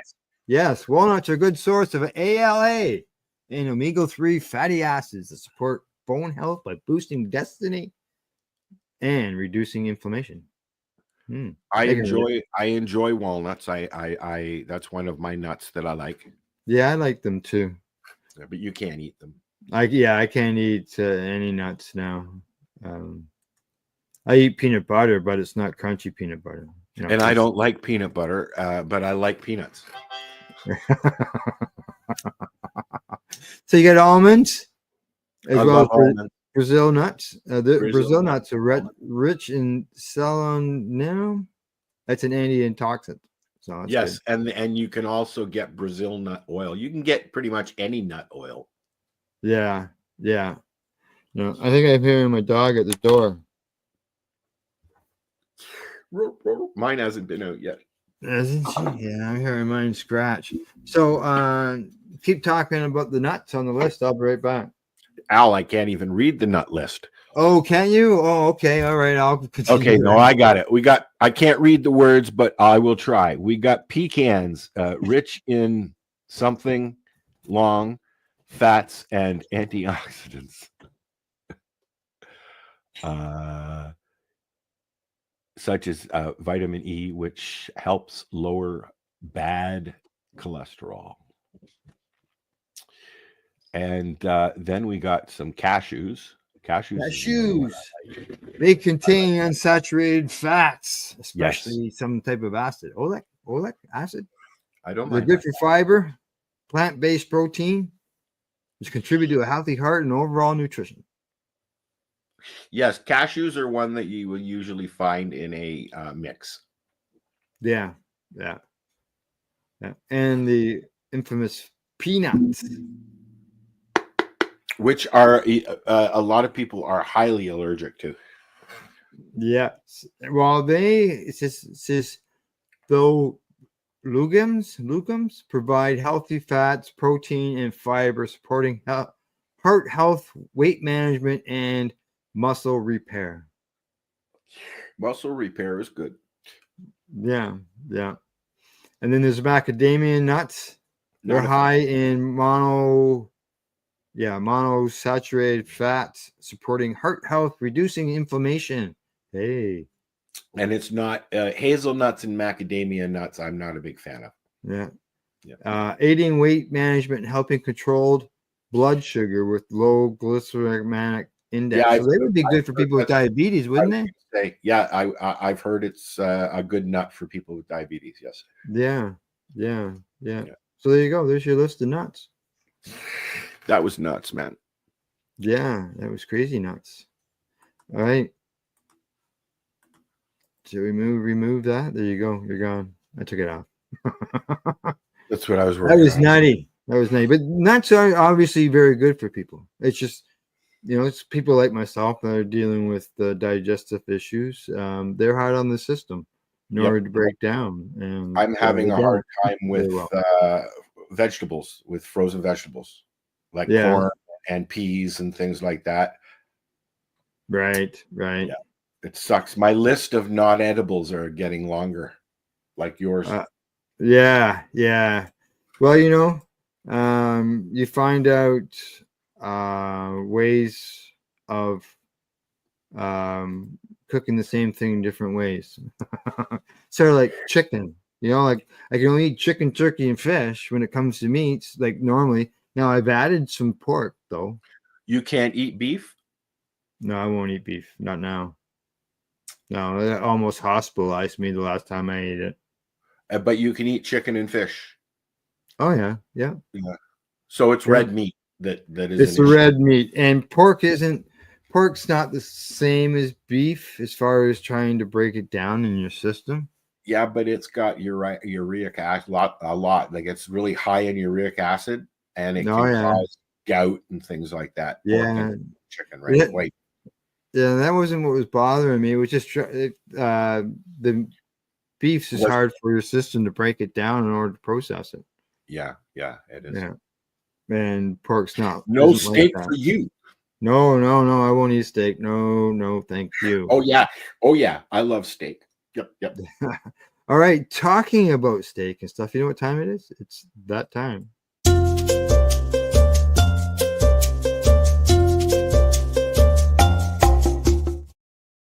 But I don't think I got a steak recipe. That's all.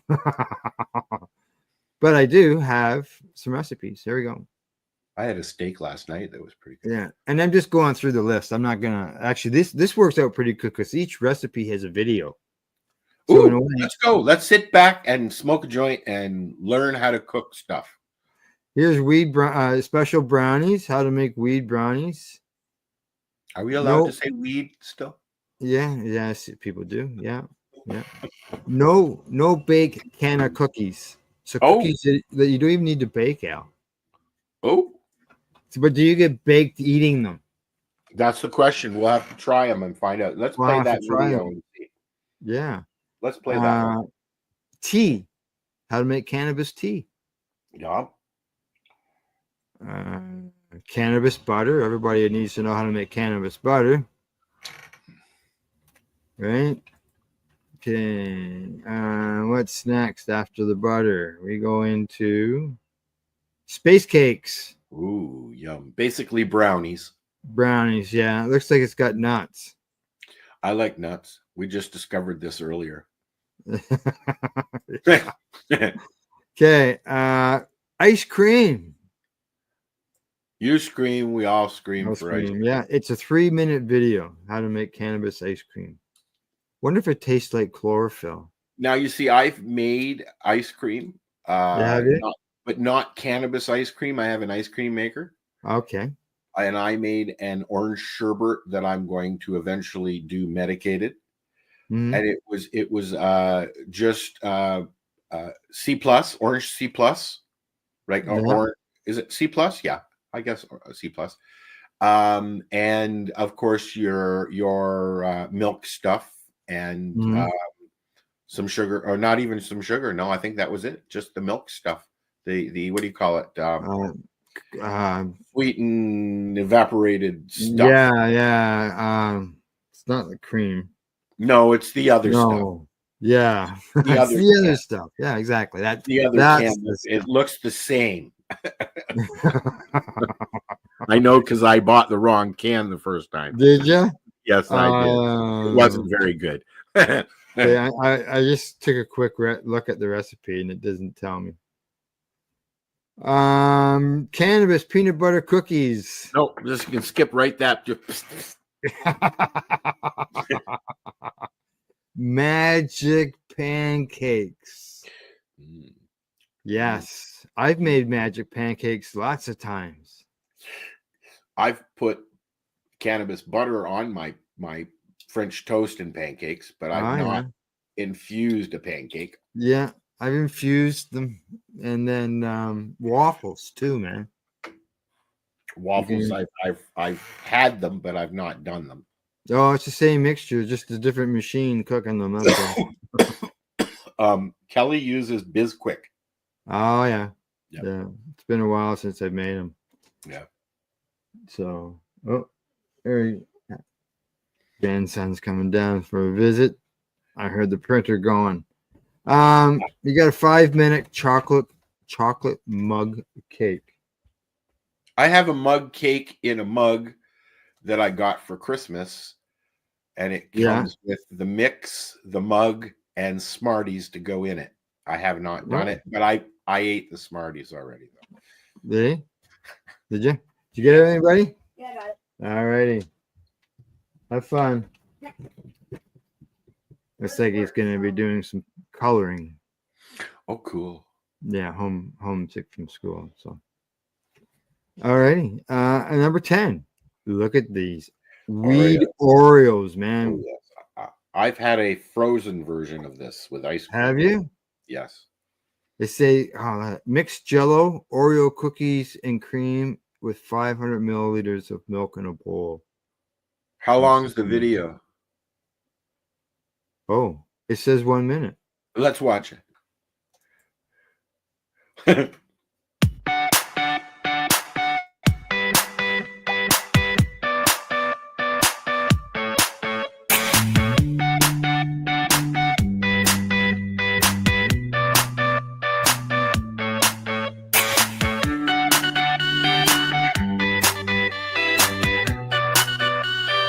There you go. Isn't that easy to mix? Melted?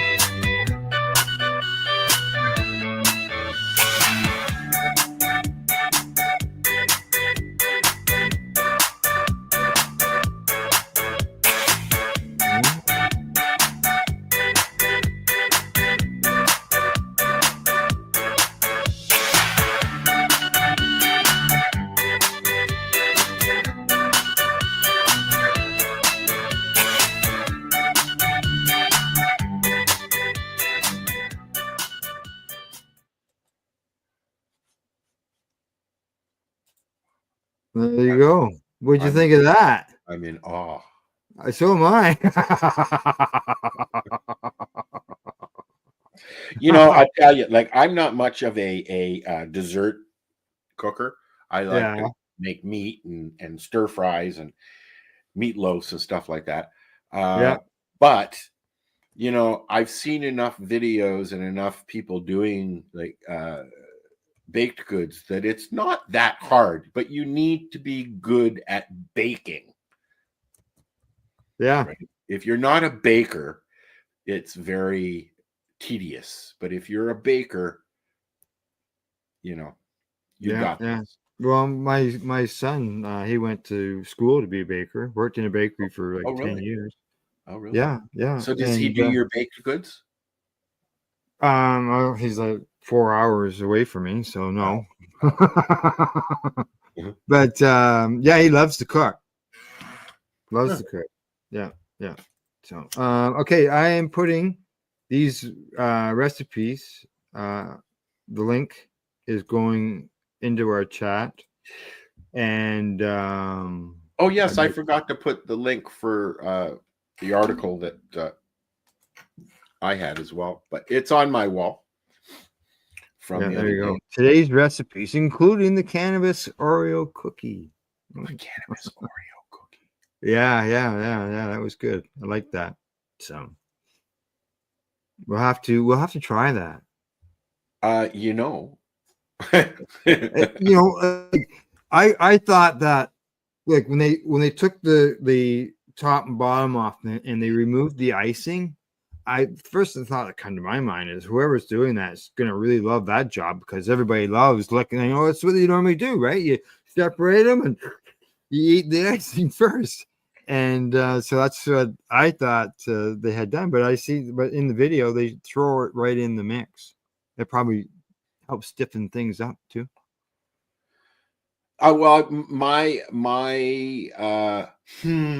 was is that going to be really runny, or is it? Well, yeah, I had that same concern. That's why I'm thinking that they added the filling back into the mix in order to thicken it up.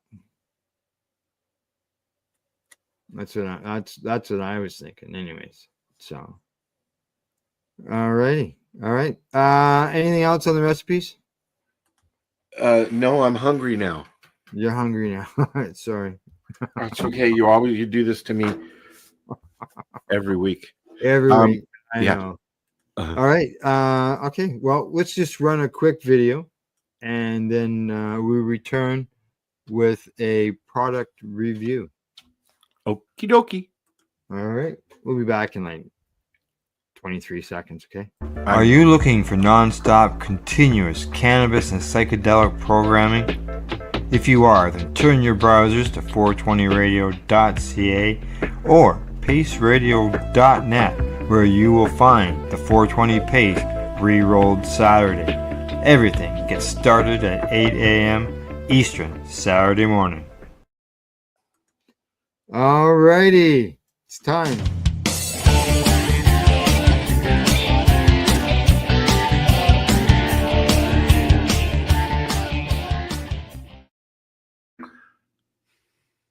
All righty. I didn't hear my high list thing.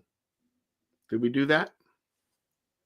Your high list? Yeah, you did. We did the nuts and the dispensaries. I just got a message. I got a delivery coming in like 10 minutes. Your just give me a meds? second. Yeah, I respond.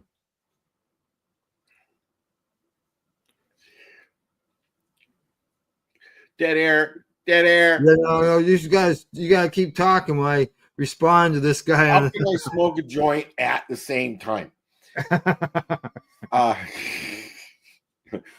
It'd be like, okay, what happened? Yeah. I got to. You gonna tell us what the meds are? Yeah. The review is what I did is I took some of my cherry dragon cannabis that I've already done a review on, and I took that and took it over to my friend's place, Mr. Squishy 705. He said hi to us earlier. Yes. And had him squish it some. And it's hard to see probably because it's a dark container, right? So everything just looks dark. So you got some cannabis, a strain. Yep, cherry dragon. And then went over and had them squish. Now, how much did you put in, and how much did you get out? I didn't weigh what I got out of it. Al, I know. We've spoken about this, Al. It's not the first time. I know.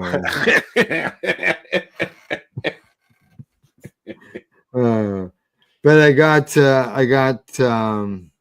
lots.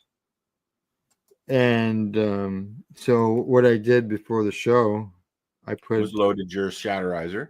I loaded my Shatterizer. And are you liking? Yeah, I am liking. And very effective. And it's all natural, it's organic. I grew it myself. I know what I put into the soil. How much did you put in though? In here?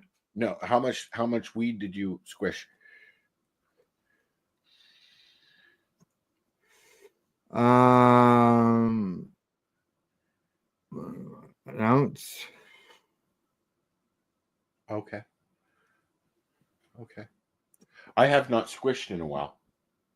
Might have been more. Yeah, I think it was. I've kind of it tastes good. I've been using a lot of hash. Have you? It's been helping me sleep, so I haven't been squishing. But I broke my the stock there in my dewdrop. Yeah. And Dave is nice enough to be sending me one, but mail is crazy now. Yeah. I'm not able to use it until I get a new one. I didn't want to I thought about super gluing it back together, and then I was like, I'm gonna be vaping fucking super glue. No, I don't think so. Yeah. No. Yeah. So I've just been doing snakes, but I like that with the Shatterizer. Speaking of Shatterizers, I like the fact that you can use oil, because there's an oil pod. You can use concentrates. That's what it's made for. You can burn weed in it, but don't tell Matt and Val that I said that. What? Said what? Okay. I won't say anything. But what I like about it is, sure, you can go to the legal store, to the indigenous store, to your buddy down the road. Hell, you can probably get a CBD pen at the corner store now. But it's usually an isolate or a distillate that they have in those pens. Yes. Some of the stuff that they use as filler is not supposed to be inhaled, and I just can't do it. I mean, they're reasonably priced. You can get some really good pens with some nice, but I don't do well with just an isolate or a distillate. Yeah, the last one that I've bought, I asked for live rosin. And you got that, yeah? Yeah, and I got it. Because of the others that I was buying, they would say added flavor agents. Yes, yes. What is it? What is a flavor agent? Well, it's if you were to ask them seriously, they'd probably say we add terpenes, buddy. But with the Shatterizer, you don't. Why not just added botanical terpenes? I've seen that written on some. Yeah, which is fine. It's you don't get the additives with something like a Shatterizer. Well, and that's the thing. It's like I made this all, right? And they're available at the OCS and many fine dispensaries throughout Canada and the world. You can get a Shatterizer anywhere in the world now. As well as their Shatterizer extract brands. Right. Yes. Yes. Extracts as well. Extracts. Exactly. Yeah. I have had some of that. I've had some too, because I'm their chief tester. Oh. To what new products? No, I know you can't tell us. No. But, yeah. No. It's this. Unfortunately, Cherry Dragon rosin. Just not available in stores. You're gonna have to grow some and squish it. So, and just with heat, that's the nice thing. Technically, it's one of the only legal ways of doing it. Because anything explosive, yep, that butter oils, like, but not, what do you call them? Plant oils. Yeah. What else? Olive oil. Yeah, I make coconut oil and all that stuff. You got your vegetable glycerin as well that you can use. Yeah, I've done that in the past. I haven't made that in years. That's what I prefer, the vegetable glycerin method, because, and most people don't, because it's very sweet. But being diabetic, it sweetens my beverage, my tea, right? So you can consume it. It doesn't bother your diabetes then. No, it'll spike it a little bit. Oh, well. Right, just like a sugar additive, like a substitute, right?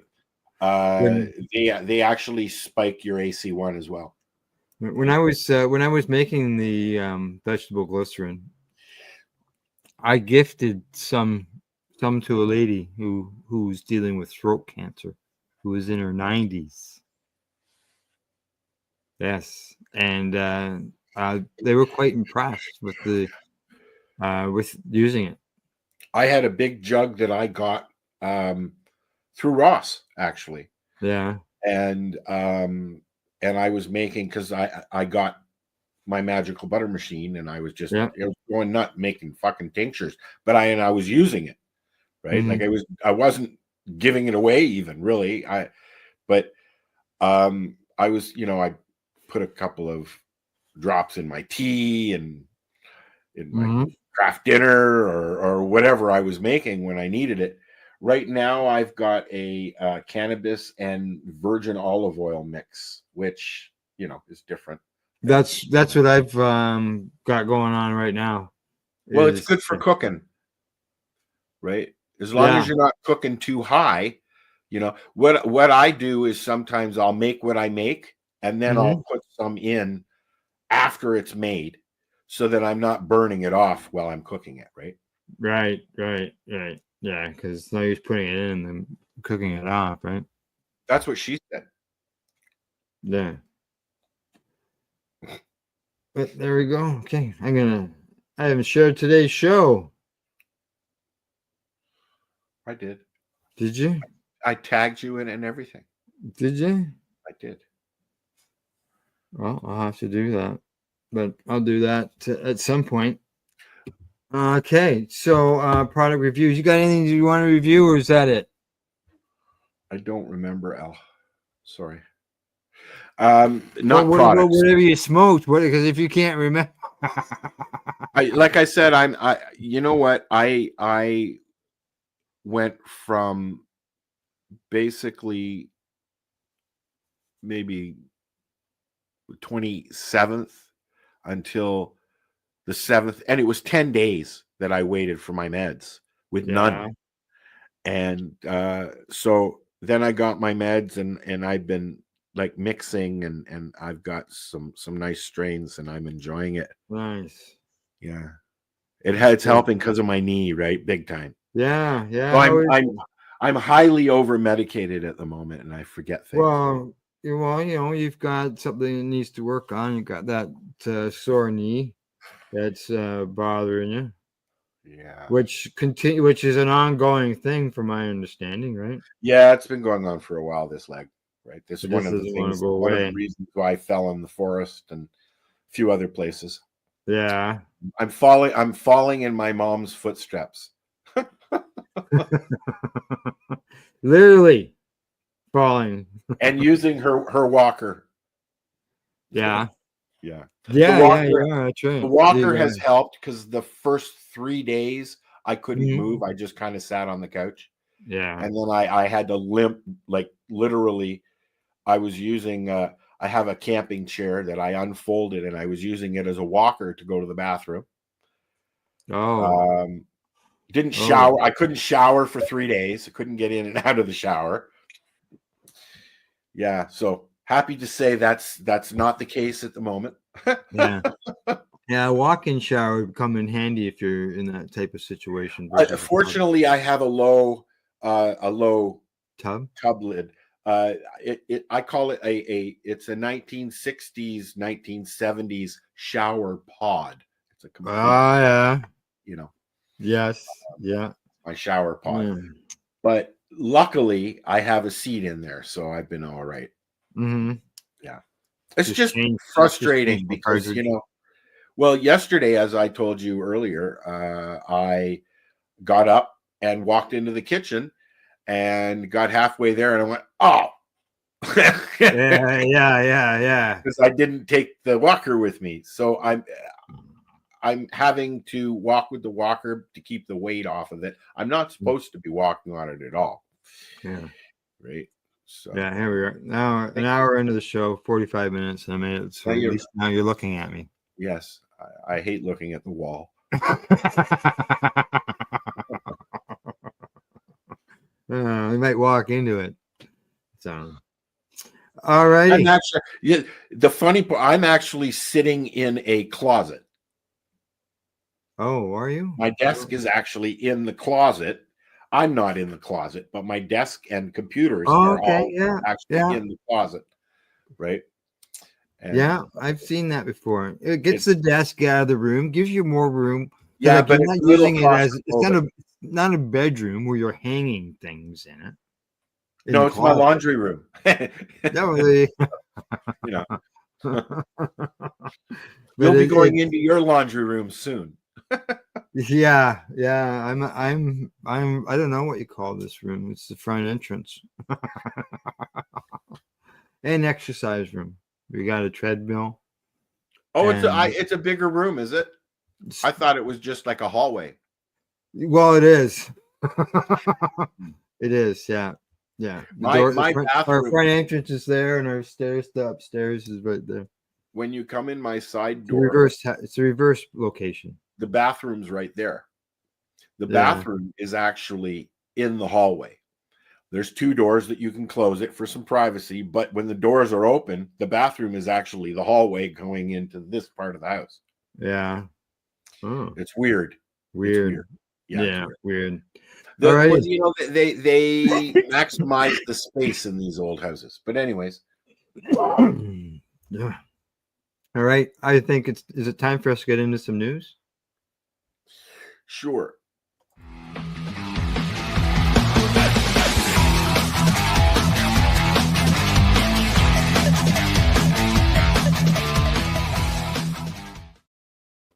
All right. We've got some news. Now, the headline on this story here that I've got in front of me says that it's a 2024 saw major international cannabis news in Germany, Ukraine, Australia, Poland, and other countries. So I figured, why not? Why just cover Canada? Let's cover, the world, right? It's the number one subject on everybody's mind except for Donald Trump. Yeah. Okay, so it's down here. Germany, they began to legalize cannabis for adults. The next one. Now, marijuana moment, it tends to be jumpy. Okay, so bear with me here. I just finally got back to where I was. UN officials continue to criticize drug war, calling for focus on reducing harm. It says drug war. It doesn't say cannabis. It's 2025, for God's sakes. Get a fucking grip. Yeah. Medical cannabis is coming to the Ukraine this year. That's interesting. During a war. Correct. And it's because of severe illness and PTSD. And maybe it'll chill people out. Yeah. Yeah, exactly. Need some of that in Russia. UN officials continue. Oh, okay. I jumped. Okay. Cool. Full legalization falls short in Australia. Oh, that's too the Senate voted 24-13 to block the legalization legislation. That is so sad for Australia. It is. Okay, Switzerland pilot project, and this is for cannabis legalization. They launched a regulated. They launched a regulated sales. What's that? I thought Switzerland would have been legalized years ago. Yeah, no, not by the looks of it. Yeah, limited number of participants. Okay, what else? Oh, that's it. That was the world end of things. Now, here in Canada, I'm going to say one of the stories that maybe not everybody heard of, and a lot of people look at it as you live in Canada, cannabis is legal here, everybody can grow here. No, but it's not like that, not whatsoever, because in Manitoba, the whole grown cannabis bill could come into effect in April. So all this time for the last 6 years, people now in Manitoba haven't been able to grow their own cannabis. Well, same Quebec as well, right? Yeah, but they're the only two. Quebec went all. Yeah, they're the only two states. It's two provinces. Quebec went all the way. We're not in the U.S. yet, Al. Come on. Yeah, I know. They're the only province that have gone right to the Supreme Court of Canada and actually won in order to stop their residents from consuming cannabis. In Manitoba never got to the Supreme Court because there was a change of government, but still, it's taking a while. And when I read this story, okay, I'm gonna zing right through it here. It says that 19 years of age and older can cultivate up to 4 plants in their ordinary residence. However, a person will not be allowed to cultivate cannabis plants in different residences at the same time. So if you own 4 houses, you can't grow 4 plants in 4 houses, right? Like you can do here. I had the option of having my license in my apartment or at the farm. Yeah, you couldn't grow in both places. But that's what that's saying. You can have it at both places, but you can't grow at the same time at both places. Correct. Yes. Now all cannabis plants will be required to come from seeds or plant material that does not elicit cannabis. And all plants must be cultivated indoors in a room or a container that is securely locked or so no outside growing. No outdoor growing. Wow. No, that doesn't seem fair to me. I didn't like that either. I know BC's got a law where it can't be visible to the public. They tried to do things like that here in Ontario. They added things like you can't be near, you have to be X amount of feet from a park or a children's playground, which they've had to remove from the medical part of things because you can't really, do that. Yeah. I lived right beside a daycare. It wasn't a public daycare. It was just a home daycare at one time. But as far as the legalities go within the regulations, that's not allowed. Yeah. Now it says here the proposed regulations state that a person who is cultivating cannabis in their residence may possess cannabis that they have cultivated that is not packaged, labeled, or stamped while that cannabis is in their residence. However, so because it says while that cannabis is in the residence, what happens? What about outside the residence? Are they allowed to take cannabis outside the residence? And people were really questioning that. Now, according to the LGCA, they're saying the regulations is not stating that an individual cannot bring cannabis that they've grown legally in their home out of their home. So they still can, but the wording just says, while in their residence. Are you allowed to consume in Manitoba in public? I doubt it. Like you can here? Yeah. Like in Ontario, pretty much anywhere that you can have a tobacco cigarette, you can use cannabis. Right. Yeah, I don't know what the smoking laws are, and that is actually part of the law, isn't it? Is that not correct, Al? Well, Ontario. it is in our province. Well, yeah, because we've got the Smoke-Free Ontario Act. Right, correct. But they're trying to abolish the tobacco, not really the cannabis part of it. But unfortunately, it falls within the Smoke-Free Ontario Act, and this is one of the reasons why Ontario has no legal consumption lands. Yeah. Although there are many popping up on technicalities. Yeah. Now, Kirk Tusaw, he was interviewed for this. Yep.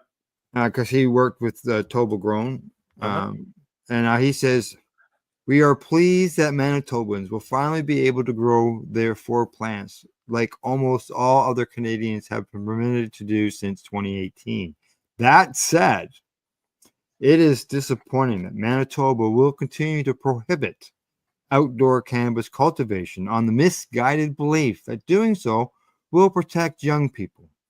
Cannabis has been grown outdoors throughout Canada legally for decades when you consider medical cannabis cultivation, and there are virtually 0 incidents in which young people have access to it. This is just continued fear-mongering that has no place in modern Canadian society. Hear, Kurt. Exactly. Apparently, he's back at working, eh?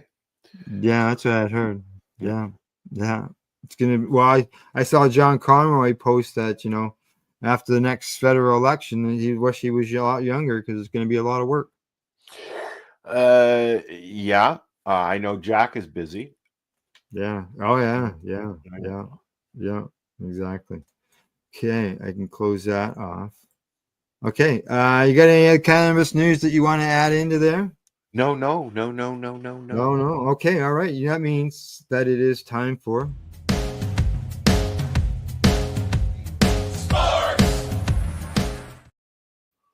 Oh, I deleted out my story. Oh no. I closed. Oh, because I had it there. It had the top stories for sports for in cannabis related stuff. Oh, hey, what happened? Yeah, Al hit the delete button on the wrong tab. That's what happened. Not this, Al. My hands are right here. Yeah, it wasn't me. Yeah. Oh, and you know what? The thing is, it wasn't a story that was like right up at the very top of my. So now you can't find it. Well, I'm quickly, as we're sitting here, I am quickly scrolling through all the news that I've posted on the news Facebook page to see if I can locate that story again. Not in your history, your browser history? Oh, no. I don't normally go there or anything like that. I don't normally use it. Oh, wow. That's a bummer. Next time. Well, maybe next time. I do have some sports news though. Okay. I just don't. My kitty is home.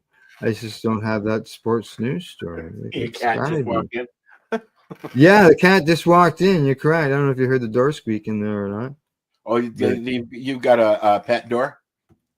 No, I just got someone open the door for him. Oh, that's all.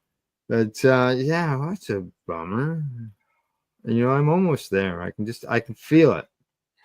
That it's the story is probably like there's that first one. It's got to be there. No, that's not it. 5 reasons to grow your own cannabis. I thought that was it. Oh, wow. Yeah, I don't. Oh, there we go. There we go. Right there. Now I see why I closed it. It was another marijuana moment story. I just figured it was the right tab. So here we go. I got them. I just gotta. Let's just share it, right? Get over. What are you rolling already? Huh? It looks like you're rolling something. No, I'm lighting an incense. Your head's down. I was lighting. Okay. Well, here you go. I found it. I'll bring it up. Now you'll see the effect in a second. Oh, this is the one that blows the smoke up over the beer? Yeah, okay. All right. How come there it is. Okay. There we go. This is still loading because marijuana. Here we go. The sports league's top steps to update their cannabis policies as the legalization movement grew in 2024. What is that? Oh, okay. That's not the right tab. There we go. Too many tabs on the go, Al. The National Football League, they appears to have further reduced the penalties for players who test positive for THC. Okay. The National Football League agrees, as I just mentioned, to lower the THC. Let's repeat that. You see, they went from this will increase from. They've removed it from the banned THC limit. substance Okay. list. Positive drug test. Yeah. A positive drug test goes from 150 nanograms to 350. So they have to be over 350 before they tested positive. Some fine reduction by the looks of it there. Nevada officials protect athletes from facing penalties of state legal marijuana activities. So that was good. Let's see what else. As Olympics run away, U.S. athletes groups criticizes international marijuana policies. Let's see what else is going on there. Ultimate Fighting Championship warns fighters about penalties for testing positive for cannabis in California, despite legal or league-wide rule change. That doesn't make sense because they've been very open. I mean, Joe Rogan's been pushing that for the UFC. Yeah. Right? Yeah.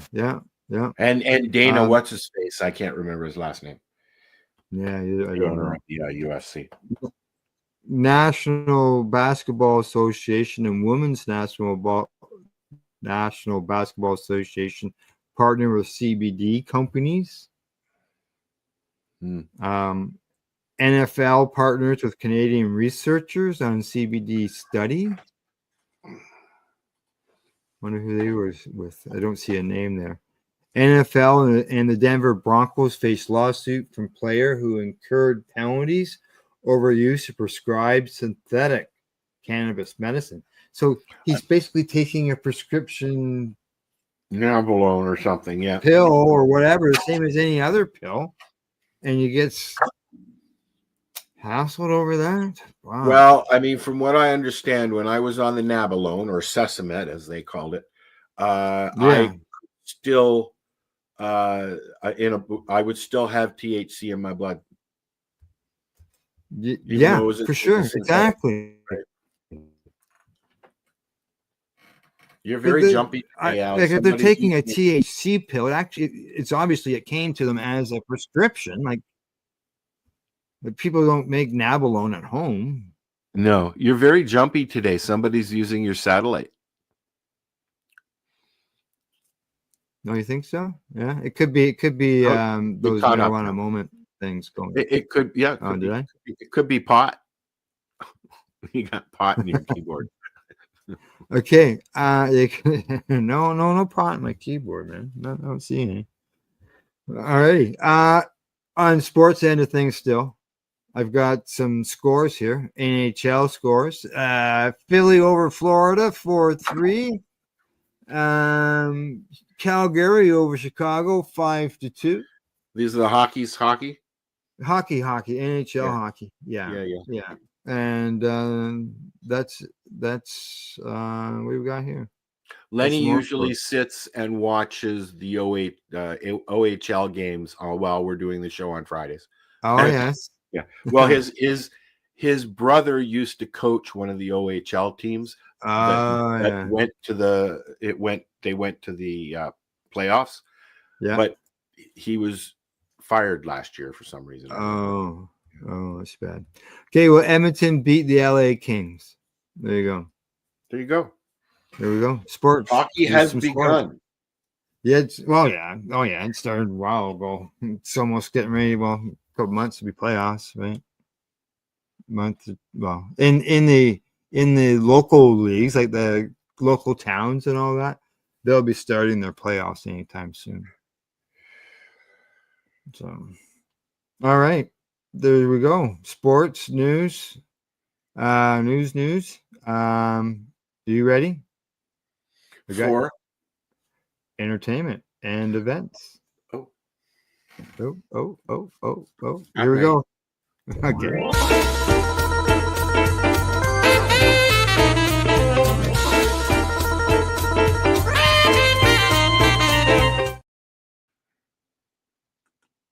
There we go. So entertainment. I didn't grab any events. That's okay. I've got. I was watching, as I mentioned at the beginning of the show. I was watching a show called On Call, and it's a new. It's a new cop series on Prime. It's different but the same, but a really down and dirty right from the beginning. And this is it's a 1 minute trailer, and if you like that kind of show, check it out on Prime. All right. Tonight's an opportunity to act fast. No bullshit policy or red tape. We put these motherfuckers in check the way we used to. We're going zero tolerance on East Barrio. We want every banger possible locked up. If there's an outstanding warrant, parole violation, hook them up. I want to see lockup full tonight. Some of you already have specific assignments. Everyone else, get with the team to assist. If you do not want to assist, that's fine. Just stay out of the way. Lieutenant? Let me be crystal clear. This isn't a retribution tour for Officer Delgado. This is about preventing more bloodshed. Use good judgment. All right, everybody. Let's go put in some work. So this is it's Long Beach, California is where they take place, which unfortunately is where the fires are going on. Fires are, yeah. So, yeah, we've got a lot of we over the years we've got a lot of listeners, watchers, followers from California. A lot of people from the industry are in California, and I just, I feel helpless because there's nothing. What am I going to do?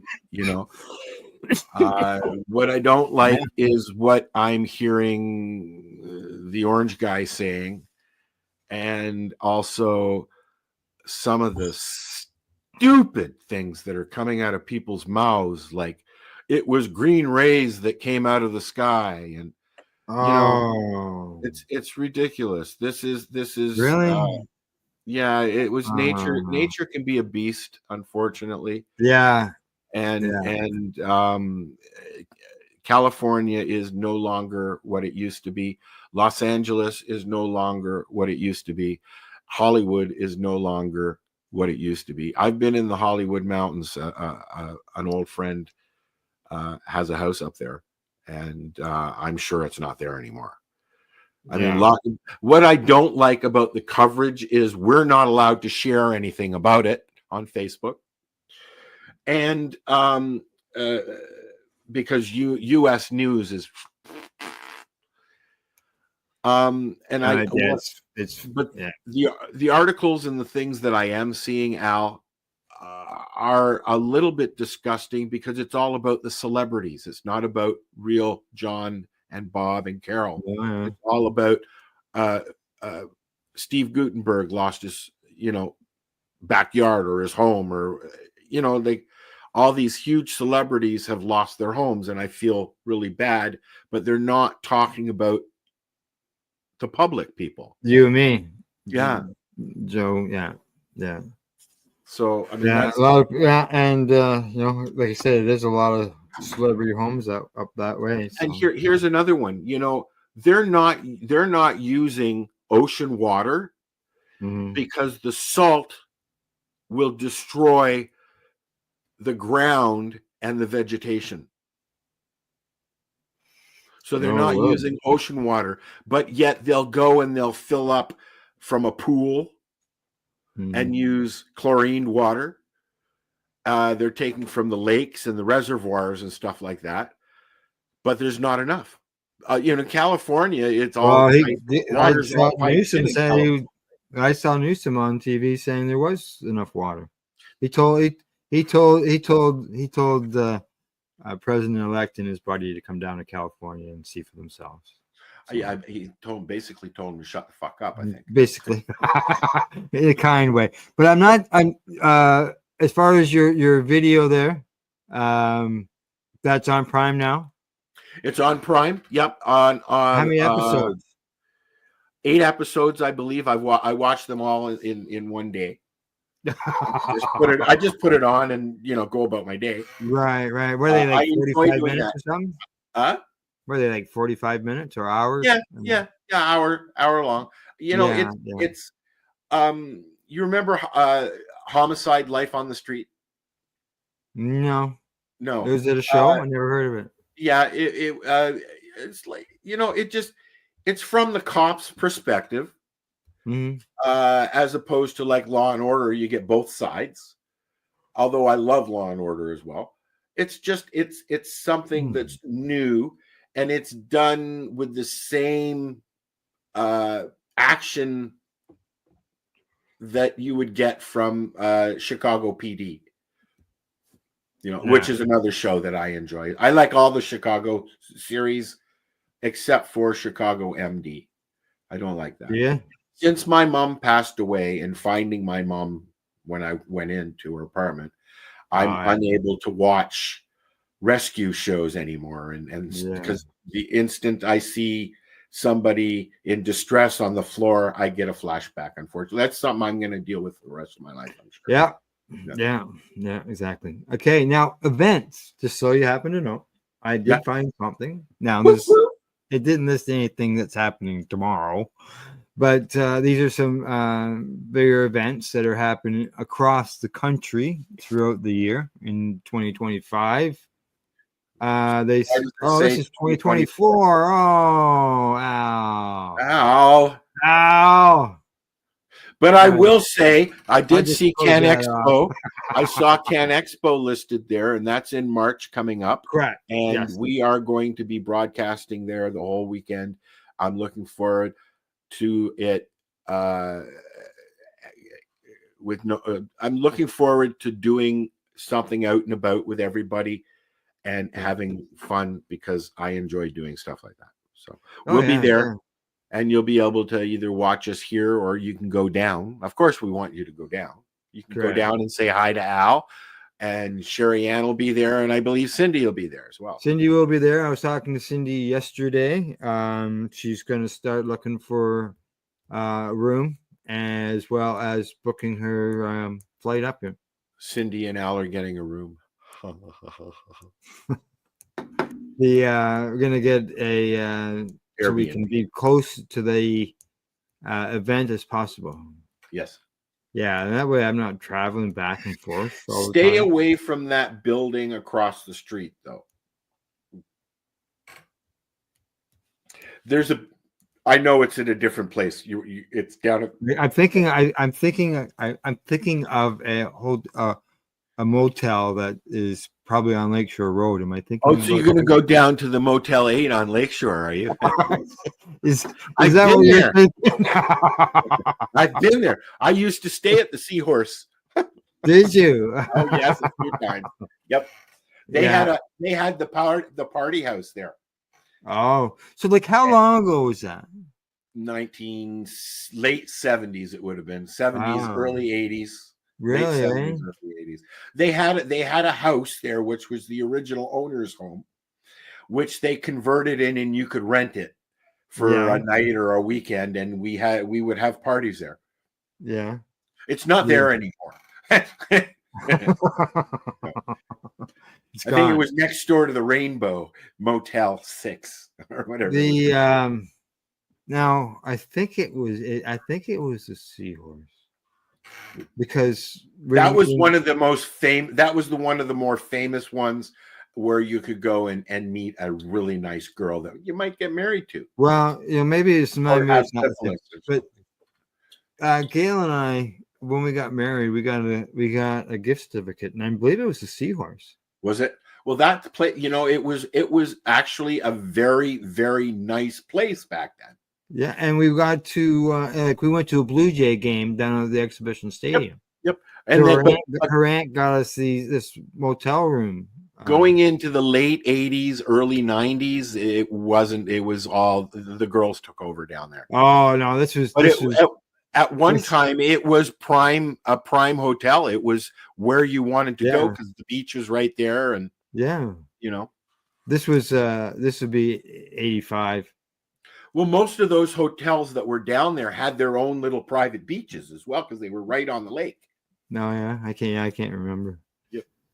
But and they went from fine lakeshore hotel to Hooker Haven in a space of about 20 years. Yeah. And now it's all condominiums. I believe the girls are still down there somewhere, but I don't know. Yeah, they're hiding. They're now living in the condos. Who knows? All right. Well, next week I'll find some events that's coming up. I had just a funny offbeat story. I lived in an apartment on Vaughan Road in Toronto, Vaughan and St. Clair, which is an awesome area. It was right down the road from Dutch Dreams, the ice cream shop. That was in the movie The Freshman with Marlon Brando and Matthew Broderick. And it was an older building.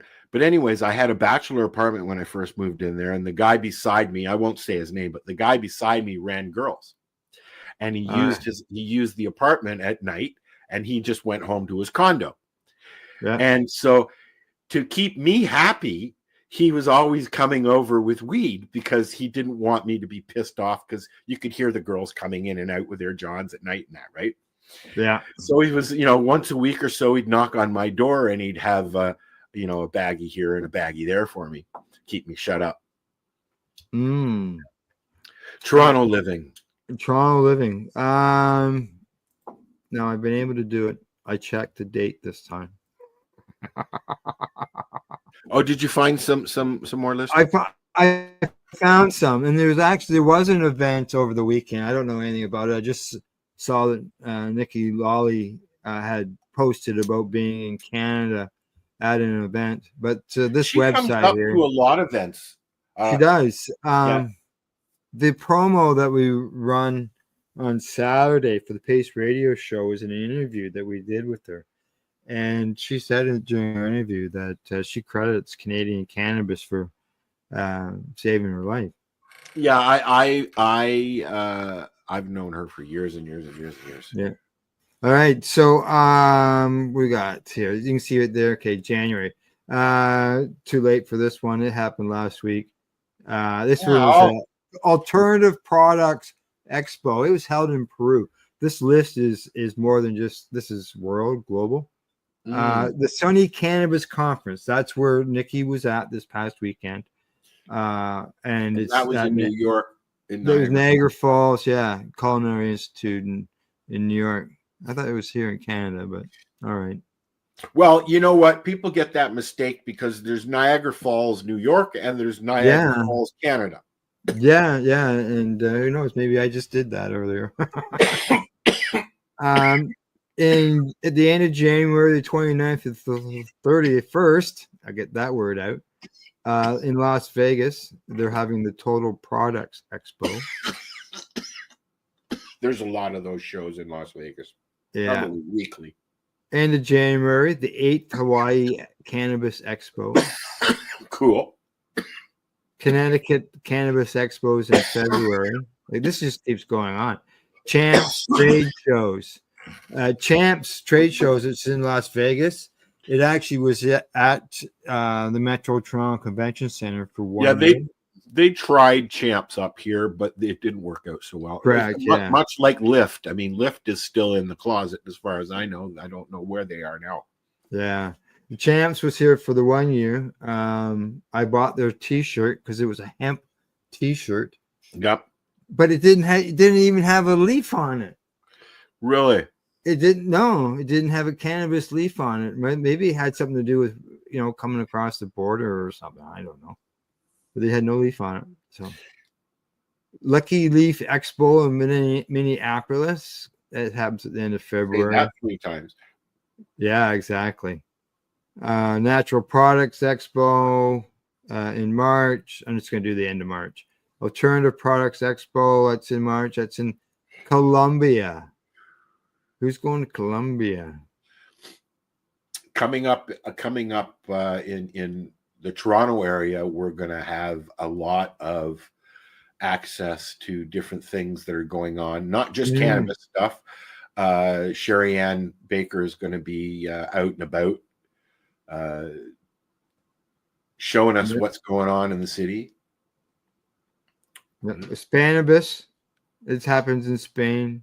I've always wanted to go to Spanibus. Yeah. There's an International Cannabis Business Conference. I get a lot of news from them. Now, that is owned by High Times now, I believe. The IB... Cannabis, or Spanibus. Oh, Spanibus. Oh, okay. Yeah. It doesn't say in here, yeah. I believe they were bought by the people who own High Times. High Times. Yeah. Look at there, Canon Expo. There there, March 21st, 22nd. In Toronto, Queen Elizabeth Building at the exhibition place. Yep, looking forward to that. Yeah. Green Tech Americas. That's going on in Mexico. There you go. Here's a list of the end of March. Now bookmark that so that you can. I have a list on my calendar as well. I should be taking a peek at during the show. So yeah, it'd be nice to have some Toronto events in there because we're in Ontario. There aren't any. I've been. But we do because we're in cyberspace. We reach a global audience, so we got to have global events as well, right? I wish that we could find a few people elsewhere to go to things like Spanibus, or if you're going to Spanibus and you want to be our representative that's there, let us know. Yeah. Go there and talk to people. Yeah. I wish I could fly around and just do that stuff, but the thought of going through customs just terrifies me. Well, yeah. We had a news story on Monday that Cindy and I covered.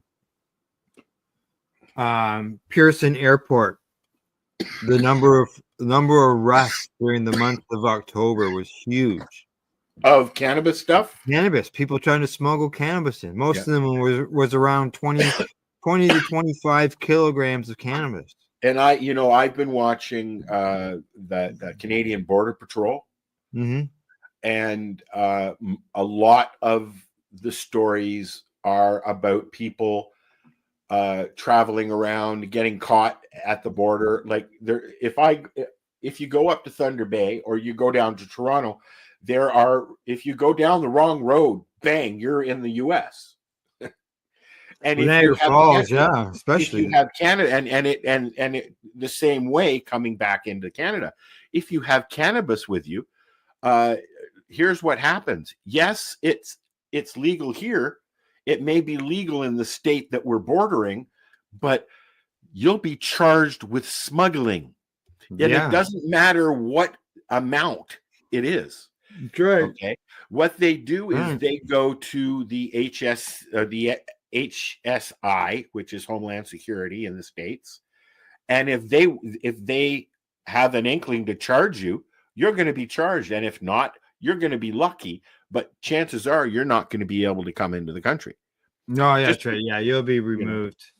But it's even if you're down there and you get pulled over and they find out in a search that you've been busted for like 5 grams of cannabis. Yep. And you have a record for it. Yep. Yeah, you're in trouble. Yep. Yeah. And also there's a lot of people that like I say, take the wrong road and end up at the border, and they've got guns or they've got weed or they've got other stuff, And you can't bring that shit into Canada just because it's legal here. And they don't know that. Yeah. They're like, oh, I didn't know. I thought because it was legal here, it's legal there. Yeah, there's been I know should of be. a few reports of out west of people accidentally driving into the border. But those are where their stories are coming from on that Yeah. show. Yeah, from BC. Yeah. Going Yeah. from Vancouver, because you can go from Vancouver in the US to Vancouver in BC, because there's a border city there, right? Basically. I've never been, I've just heard about it. Yeah, I've never been either. Yeah. You've never been out west? Oh, I've only been as far as Calgary. Oh, okay. Yeah, I drove to Calgary for 12 hours and came home. Huh. Yeah. With your brother? Just for a short drive. I might do that this summer to visit my sister, actually. All right, well, there you go. Yeah, because she's out west. Yeah. Yeah. And you can still do your shows. Dude, I've done shows on the fucking 401, and you know it. So. Yeah, I know. We got my laptop on here in the passenger seat. Those were the old days. I had to pull over for commercials. All right. Have you got anything else you want to touch on, or shall we say goodbye? Okay. You're saying goodbye. I want to run something before we say goodbye. So I got to run this. We'll just sort of work it all together here. Got to find the word closing. There we are. Okay. So, yeah, I'll let you get the cough out of you. All right. We're done. Go ahead. All right. We're done. We'll be back next week. We'll have, who knows, all kinds of news stories, or we'll have some munchie inducing recipes. News, reviews, and views. Yes. And remember, other than that, we'll see you all next week. And remember this little thing. You're watching the 420 Pace Reroll Saturday.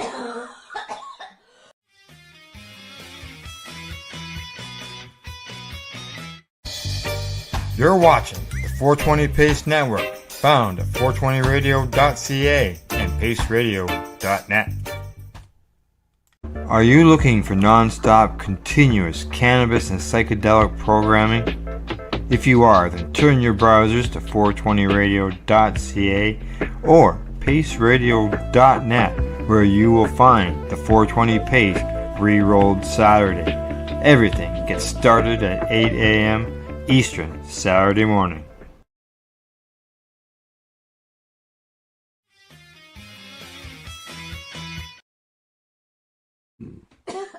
You're watching the 420 Pace Reroll Saturday.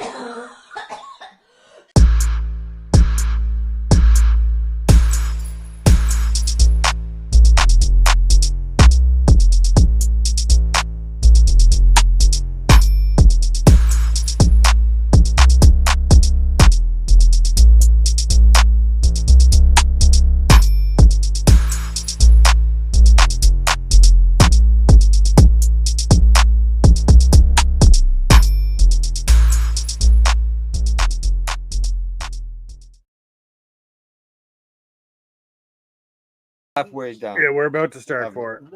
Okay, Deb. Right here, right? Here? Yeah, we're about to start that one. Okay. Here, you want that? No, it's too small. Thanks. I can't feel it while it's burning till after. Number 3. Time to vote on number 3. Yeah, and so what'd you think of what was number 4 like for you on your sativa? I find that the hardest thing about buying pot from the just opening whatever I buy it in. Yeah. I wrote down here 1 hour and 30-minute buzz, sleepy, No idea. chilled, relaxed. Yeah, I like your earlier point, your question was, how can you really tell the effects if you got smoking one after the other? Yeah. And Yeah, you know, You got to be seasoned. you to host, yeah, you gotta be seasoned. You know, that would take a week. Yeah. I wouldn't laugh. And that's one of the reasons why our kit took so long. Like we had like 2 months to do it, and it came to the end of the 2 months. It's like we have a lot left to go because we were trying to do 1 in the morning, 1 o'clock. Oh yeah, the legacy cup. Yes, of course. Yes, the old Karma cup. And you know, like, As I said, when I moved, I still had stuff from the Karma Cup 4 years prior. For this year, it's the end of the summer. Oh yeah, yeah, the end of the summer. And it's been available already for some time, eh? As far as in the stores, June. June. And in order to be able to, like, the stores can order it. The information went to the stores to purchase it.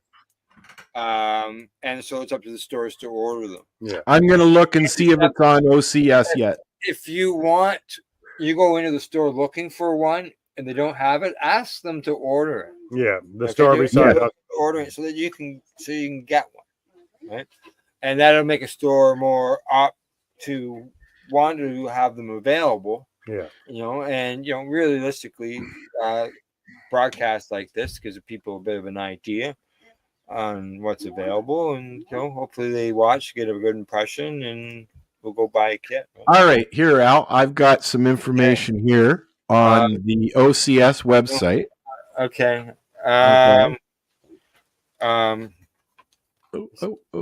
Stickiness there. Extreme. It's not as sticky as it looks like it should be. Just better, I'm going slow. Yeah. Oh. Okay. Okay. Feel that. Feel that.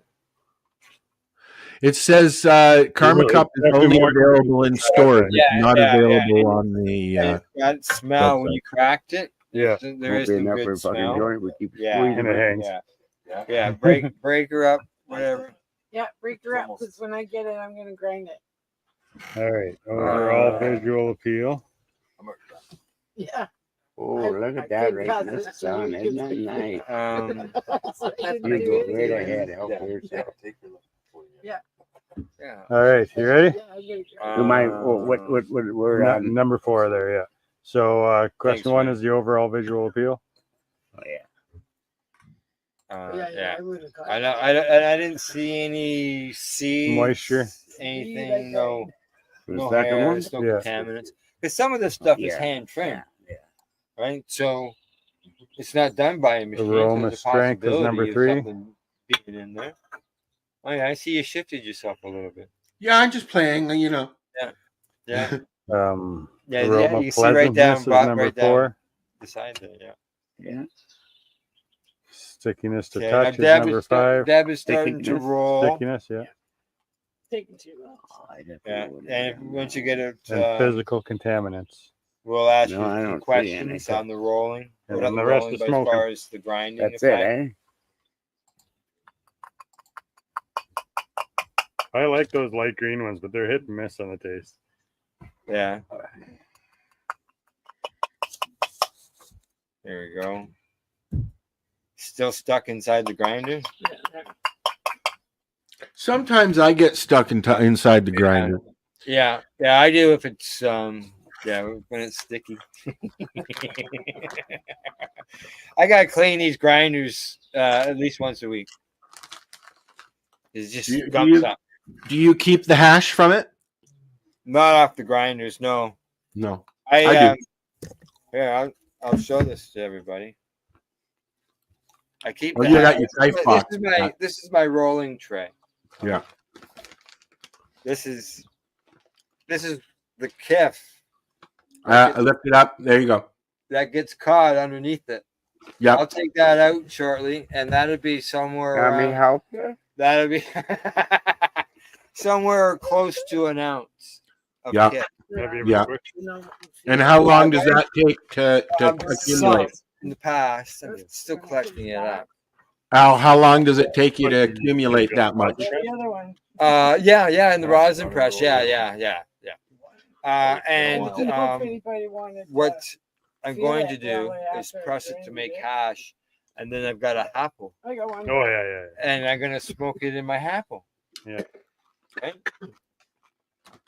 And how long does it take you to get that much? You know what? I've had this box for friggin' decade, maybe close to 2 decade and a half, right? 15 years. And I don't know. I've never kept track. Yeah. Yeah. Every 6 months you probably empty it. That's what I'd say. Yeah. About every 6 months. I don't have That's just from grinding it Not mine? and Yours. then dumping No, it that's yours. in the box that has Yeah. a screen in it, right? It's in there. And I don't, other than just gathering it up, that's the only time it's moving around.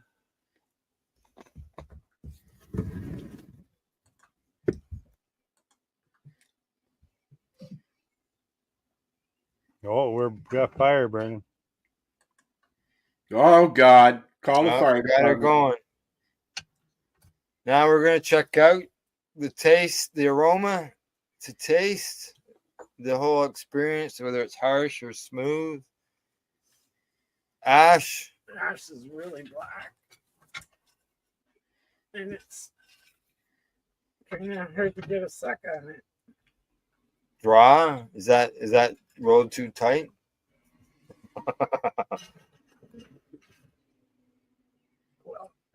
Well, we have another one here too. Yeah. If that's the problem. I figured that's what's gonna Look at two good sized doobies. I don't know pretty well every sample. Yeah. Dark, isn't it? Yeah, I mean, I did though.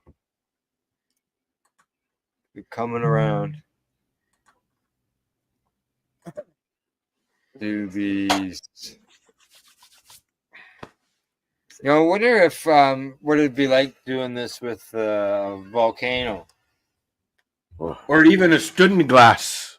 I could just imagine with this. I could go get mine and try a strain in it. Oh, smokes, we would be toast. Have you tried a student glass, Wayne? No, I haven't. No. Think of a gravity bomb that spins. Yeah. Yeah. I've done gravity bongs, but yeah, but I'm not even sure I know what a. They call it a gravity infuser because it blows smoke out. You can put it on the top of a glass, and it will fill the product up with infused smoke, and then you can drink it out of a glass. It's really cool. Oh yeah. Or you just grab the hose. You don't even have to inhale. You don't have to suck. It just blows it in your face. I have my concentrate attachment on it, or I bring it in. Yeah, because there's water on the bottom, and it flips. And Here, I'll show you, Wayne. Yeah, as the water drains down like an hourglass, it pulls this air through the bowl, which is the joint, which is the pot smoking, and it fills the chamber. It fills the chamber where the water was with smoke, right? And you're inhaling it. And it's just fucking. It's like a big power toke. Oh yeah, big time. Super toke screen. That's the indigenous thing. Yeah. Oh yes. Yeah, I could just imagine Before us I doing brought out the that. slushy. I think I'd want to do a test. There you go, Wayne. And then do the other. Yeah. So we're pretty quiet going on with Okay. this. So how are we feeling on all this? On this? I'm stuck on this smoking experience because it's harsh or smooth, and I don't find it harsh, but I don't like the taste. Oh yeah. Ah, well, that means it's harsh. Yeah. Yeah. Well, you can answer the taste in the question before that. Yes, I guess I did answer Yeah. that with a low 2. But yeah, I didn't find it harsh. Here. Thank you, sweetie. I need a break. The ash isn't too bad. Yeah. No. Well. It is a little dark. When it I am first starts up, the first light, it's black. Was it? I'm already. Yeah, there is. Yeah. I'm already on my fourth strain here. I'm going to need a break Oh, yeah, soon. we're on our fourth strain too. All right. Smoking experience. Not pleasant. I don't know. Save the evidence. It's making my tongue tingle. Ash, heavy. Good thing. No. No, I've only. Funky. Oh yeah. Or light fluffy. Sex was not at all pleasant. Very pleasant. Shallon, Deb. All right. No more. It's gone. If you like earthy, dirty tastes, it might be. Yeah. Okay. It's maybe. You have in there for number 7. Oh no. Okay. Sorry, I flew ahead of you there. Yeah. I'm just flying slow. 7. Does the aroma translate to the taste? Okay, good stuff. No. That is 4 strains. We are over half done the indica kit. No, I don't. Thank God. Myself. Smoking experience. Harsh to smooth. You know, I don't know. Half Like, and half. when we go to fire up the pre-rolls, is it something that we will say, hey, let's all come back tomorrow? 9 is the ash color. Oh. Okay. That's 4.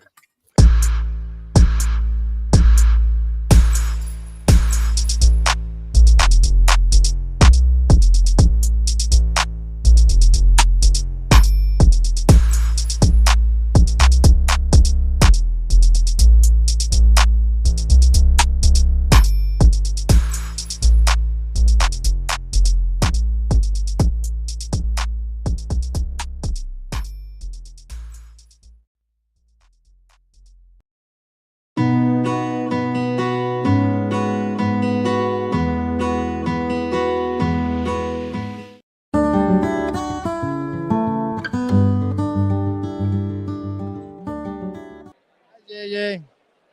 Hi. Got a minute? All right. I've got JJ O'Brien with me. So what do you think? I think it's great so far. I've just been making my rounds through the vendors, and I'm only about halfway through. So, but it's been very interesting. It's a great crowd here. It's very busy, so I'm just busy. slowly making my way through. Yeah. I saw you up on stage during the seminar there. Yes, I was very proud to be representing Education and speaking on the Sovereign Inherent Rights panel with my colleague Jose Bourgeois, who's absolutely amazing, and with Kathy and Sturgis. It was a great panel, and I was very honored to be a part of it. Yeah, good. Now, I guess you're spending the rest of the day walking around. Are you in any more panels? No more panels today, but I'm going to walk around some more, and then I'll be seeing everybody in the consumption lounge later, and hopefully hitting it at the after party. It was raining when I was outside last, so I came in, do some more interviews, but it was nice out there earlier. I know. I'm hoping it's going to clear up, and we can. It was crowded. It wasn't big enough. No, I know, and they kicked a bunch of us out, so I hope we're getting back in. I just have to move out of the way. All right. What else offhand? Can you let us know? We're not doing anything independently, but I know you're with Education. So shout out to them. Yes, absolutely. Shout out to Education. We're a nonprofit here in Canada that's dedicated to promoting responsible cannabis education in Canada. So check us out at education.info or send us an email. We do have a membership. We have a community and leadership membership. If you have some level of cannabis education, come and join us. Or if not, come and join us as well, and we can educate you.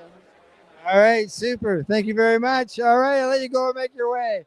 Okay, you too. Bye-bye.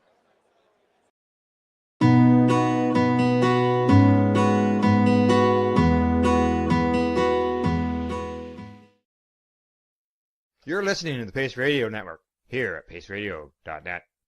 The views expressed by the individuals during this broadcast are their own opinions, and they may not be the same as those of their group or other organizations they may be involved with. All medical advice during our broadcast is not a medical opinion and should be checked with your medical physician.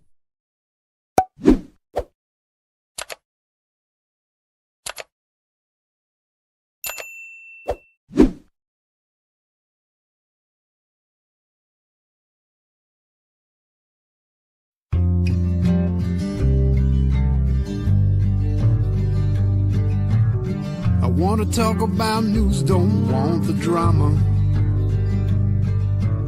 From no pretentious media Madonna. I found me a great ganja mama. Cannabis and coffee with some marijuana.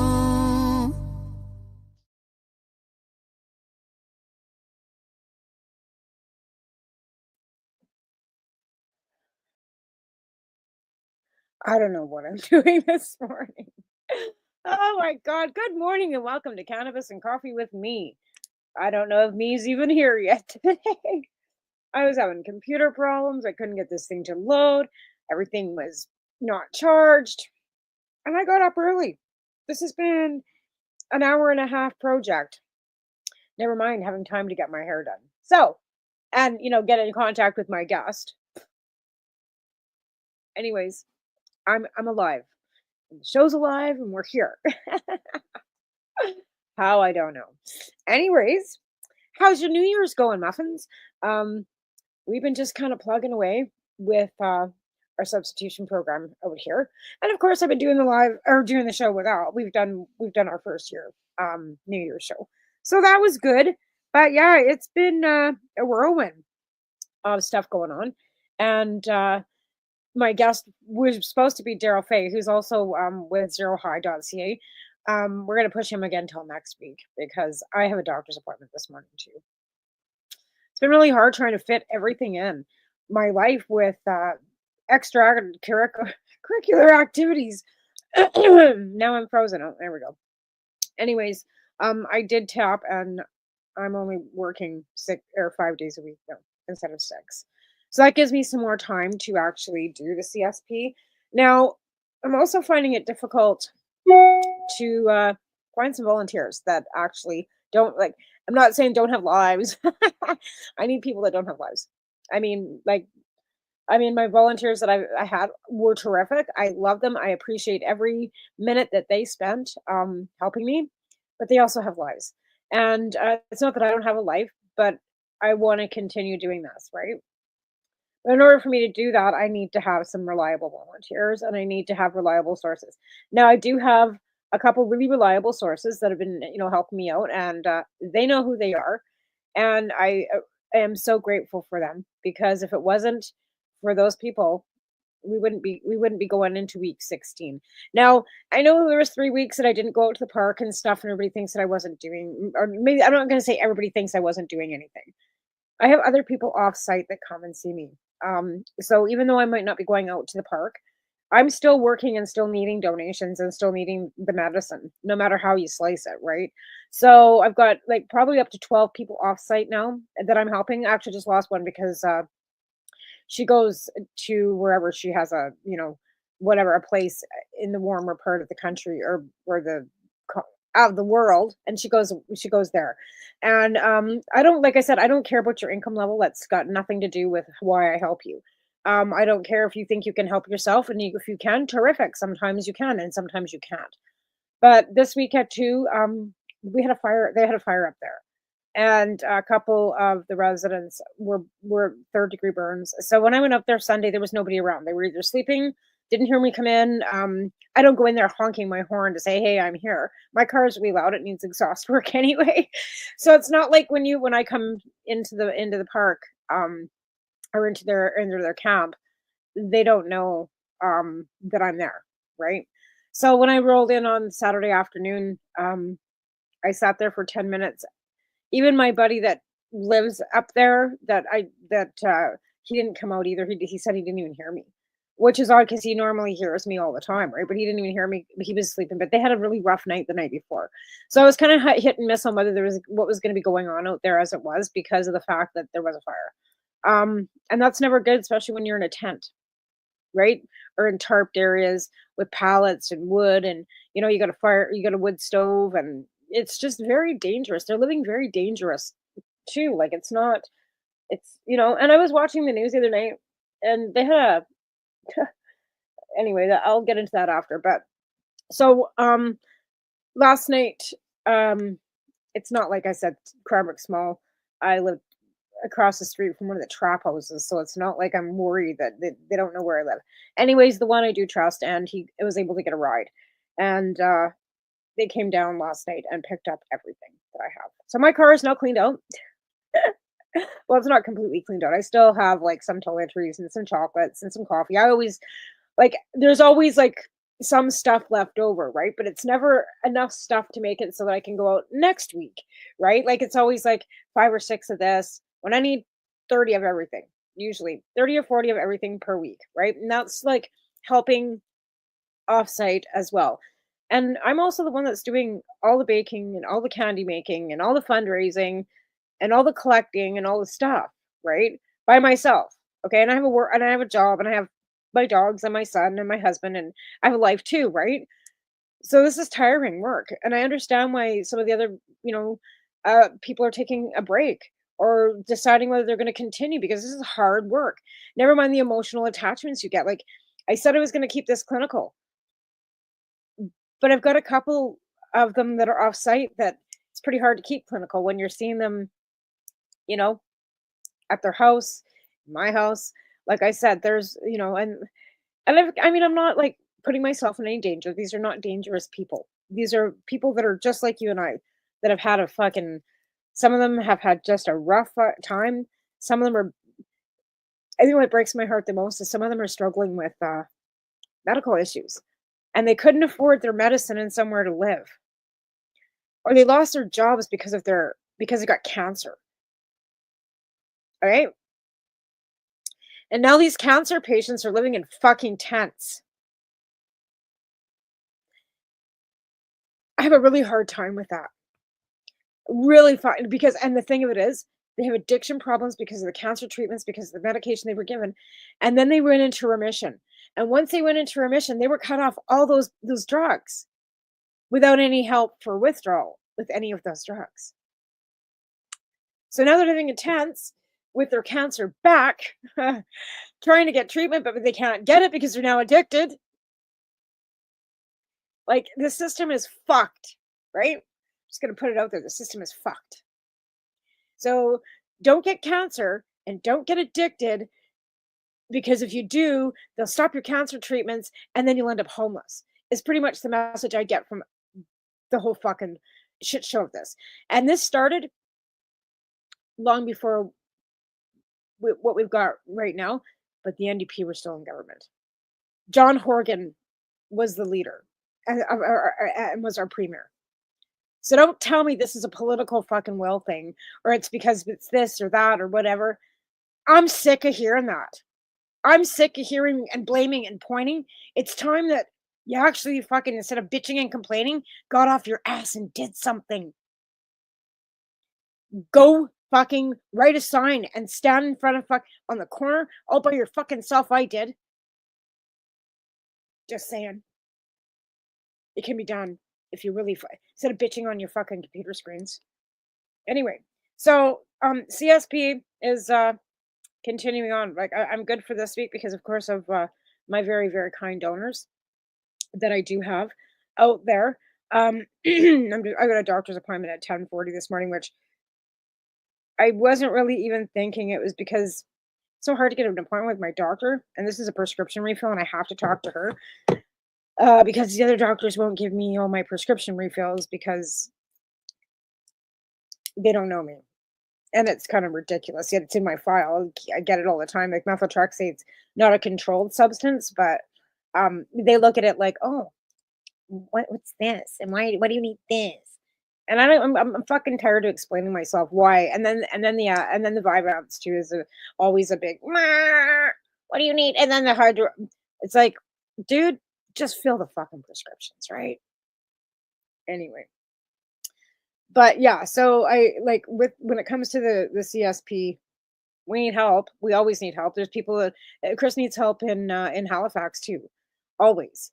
But again, we are the ones that are baking, making, fundraising, doing all the work, and it's hard work. So I do need a couple helpers, and it's not like I didn't have a couple helpers. I did, but like I said, my one's he drives truck. He can never be sure when he's going to be around, right?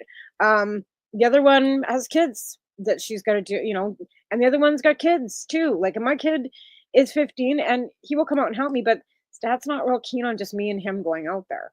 Right. And even when I was talking to one of the fellow that came last night and picked up, I says, I kind of explained to him, I says that if my husband doesn't want me coming out there alone. He goes, I don't blame him. He goes, I know I'm out there. He goes, but you just never know. He goes, I can't control everybody. He goes, I'm not saying, it goes, because there's new people out there all the time. He goes, I don't blame him. He goes, you're little. He says, if you want to continue doing that, I'll just come and pick the stuff up, or we can meet somewhere if you don't have somebody to come with you. He goes, I don't mind doing that.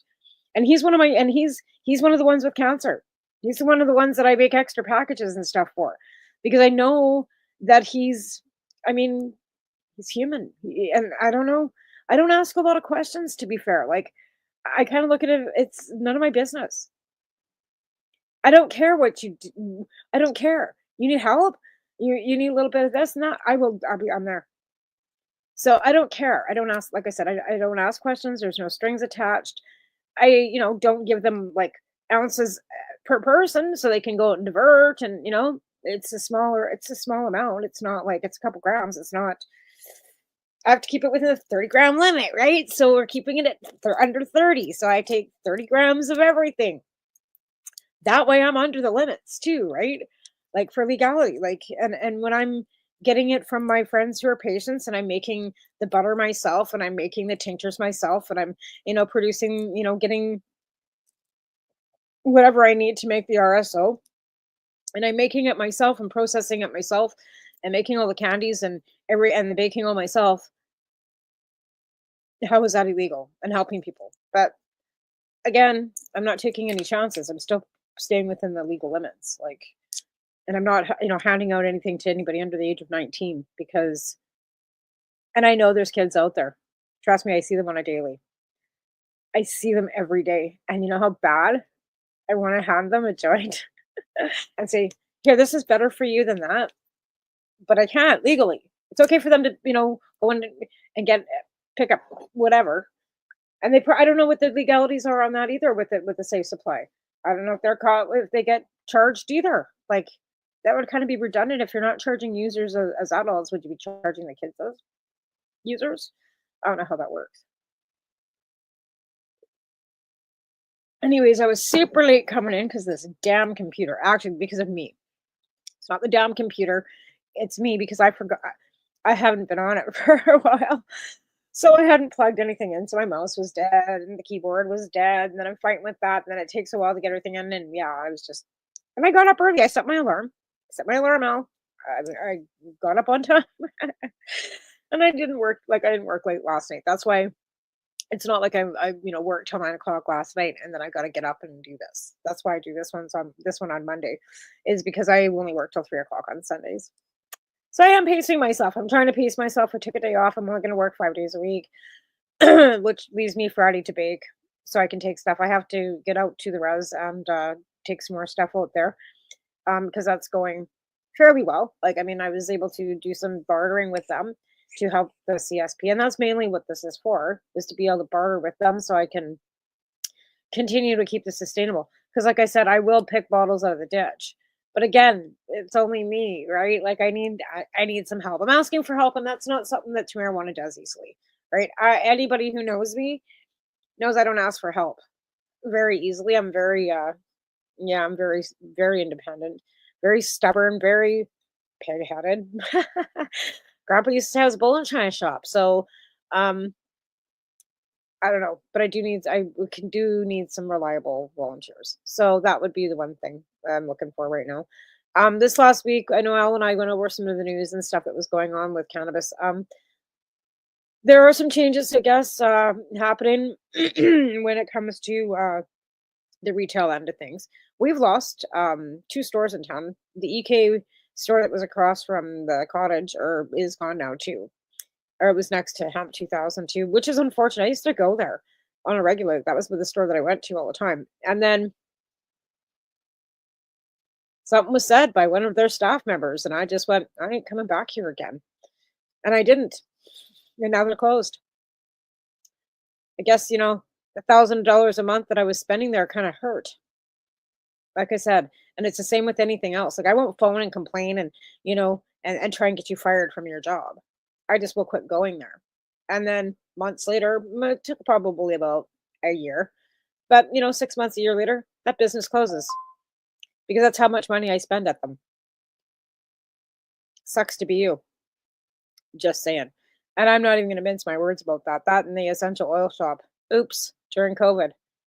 Fucking come out and start spewing your fucking malicious fucking misinformation. And it was malicious misinformation. Like they all want to sit back and go, oh, mandates. How about the way you treated people and you still treat people that were vaccinated? We're shedding on you. Get away from me. I'm going to shed on you. Like, never once did any of us say that to you. But again, I digress. This is a cannabis show. But again, some of our cannabis community members act like that.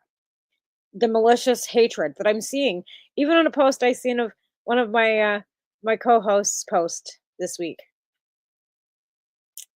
A prior member of our network with her malicious, vile comments that he probably couldn't even see because he's got her blocked. But I saw them. And you watch her and you support her. And she's a vile, malicious, and she's out there saying vile, malicious things about other people in our community, and you all support her. I don't quite understand how people can be so malicious and vile, and then you still support them. In fact, you put a badge on it, and you fly her to Vancouver. It's fucking appalling. But again, I'll digress. Our community is supposed to be about peace and love, and it's not. Our community is vile. A lot of you are vile. I'm vile sometimes too, I'm not going to lie. But I'm also going to call you the fuck out. And I've done that on a number of occasions, and it's got me blocked by several people because I'm rude, and I don't, including people that I actually admired. And then all of a sudden found out that they thought that I was too loud and too rude. Well, the old saying, as my friend Tracy said, well-behaved women never make history. Right? And we have to mention those names because the new people that are coming into this, industry don't acknowledge Michelle Rainey and Tracy Curley and Gail and all the people that came before them. They think that they are the number ones out there. They're doing all these fabulous things. It's been done by people like Michelle Rainey, Tracy Curley, Gail Quinn, people that you don't even mention their names anymore. And it's fucking appalling.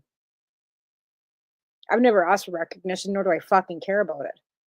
But those people stood for all things in our community. And you don't even mention their names anymore. You look over and you're hearing this Jenna Waugh, whatever, head of Normal Women's Alliance of Canada, or Normal Canada. Who? No disrespect. I don't know who you are. But who? What about Kelly Coulter that started Normal Women's Alliance of Canada? Do you ever hear about her anymore? No, she went away because she couldn't handle your vileness.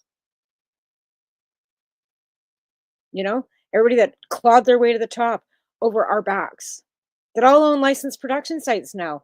They were in my garden, long before she was even part of it. But now she's a queen of the lipsticks. Right? So you want to call people out and you want to fucking keep walking over top of people that were out before you. That's okay. You go right ahead. But remember, there's always going to be marijuana out here to call you out. Because I ain't going anywhere. I ain't. I'm going to continue doing the work that I do. And the rest of us are going to continue doing the work that we do. And you can go out there and try and get your name in lights. Because we don't care about that kind of stuff. We just want to help patients. People that were left behind in the rec market as you're all making your money. What about the people that were left behind? What about the people that don't get any discounts? What about the people that have to pay $13 a gram for their medicine? How is that fair? It's not. This is the rec market, right? Not the medical market. There is no medical market yet. We fought for your right to have that fucking rec store. And then you treat us like we're fucking shit on the bottom of your shoes. You enjoy that store. Kind of like the one that I quit going to. That no longer fucking exists. Right? And I was pretty proud of that little store because I went in there and they had a picture of, the Prince Pot hanging on the wall. And I went, no, take that down. The guy says, take that down. And they did. But I said it took one employee of his. One. And it wasn't him. It's unfortunate because he was a real great guy. Took one of his little fucking flappy fucking bitches to fucking piss me off enough. Now they're gone. Who's next? Anyways, I have a doctor's appointment, so we're going to leave it at that. I'm going to close my show out, and I'll be back next week with Daryl Fay from zerohigh.ca, and we're going to talk more about how patients need and what patients' needs are, because you guys in the rec market are all covered. You got whatever you need. People that are, suffering from addiction and alcoholism and Crohn's and colitis and MS and all these other afflictions that you don't look at as medical need is medical need.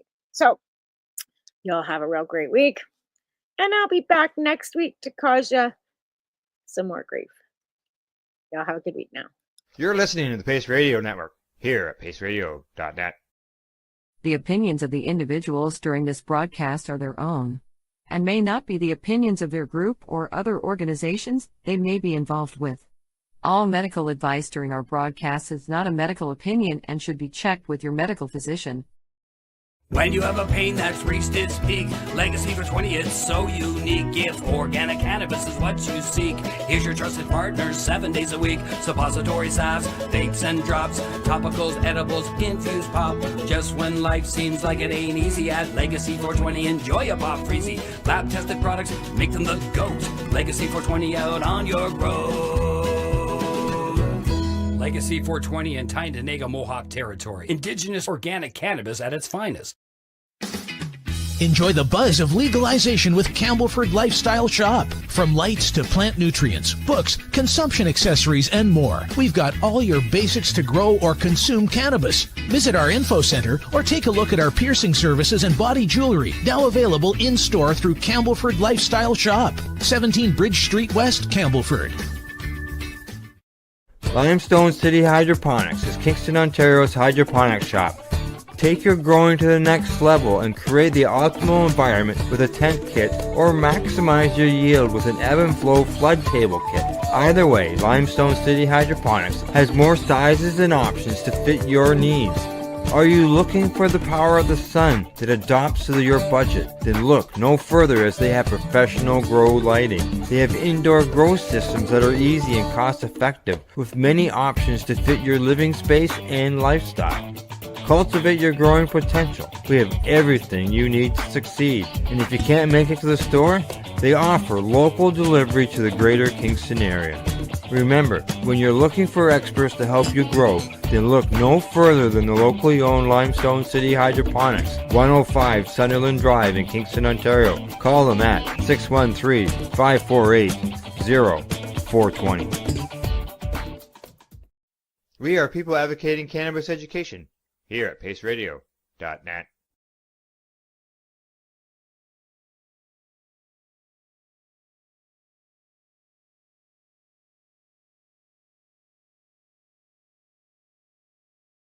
You're listening to the Pace Radio Network here at paceradio.net.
Pace Radio Network, created by patients, for patients, and for those who need to know.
do you find at paceradio.net?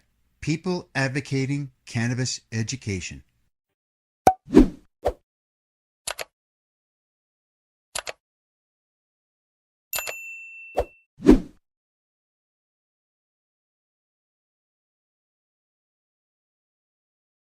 You're listening to the Pace Radio Network here at paceradio.net.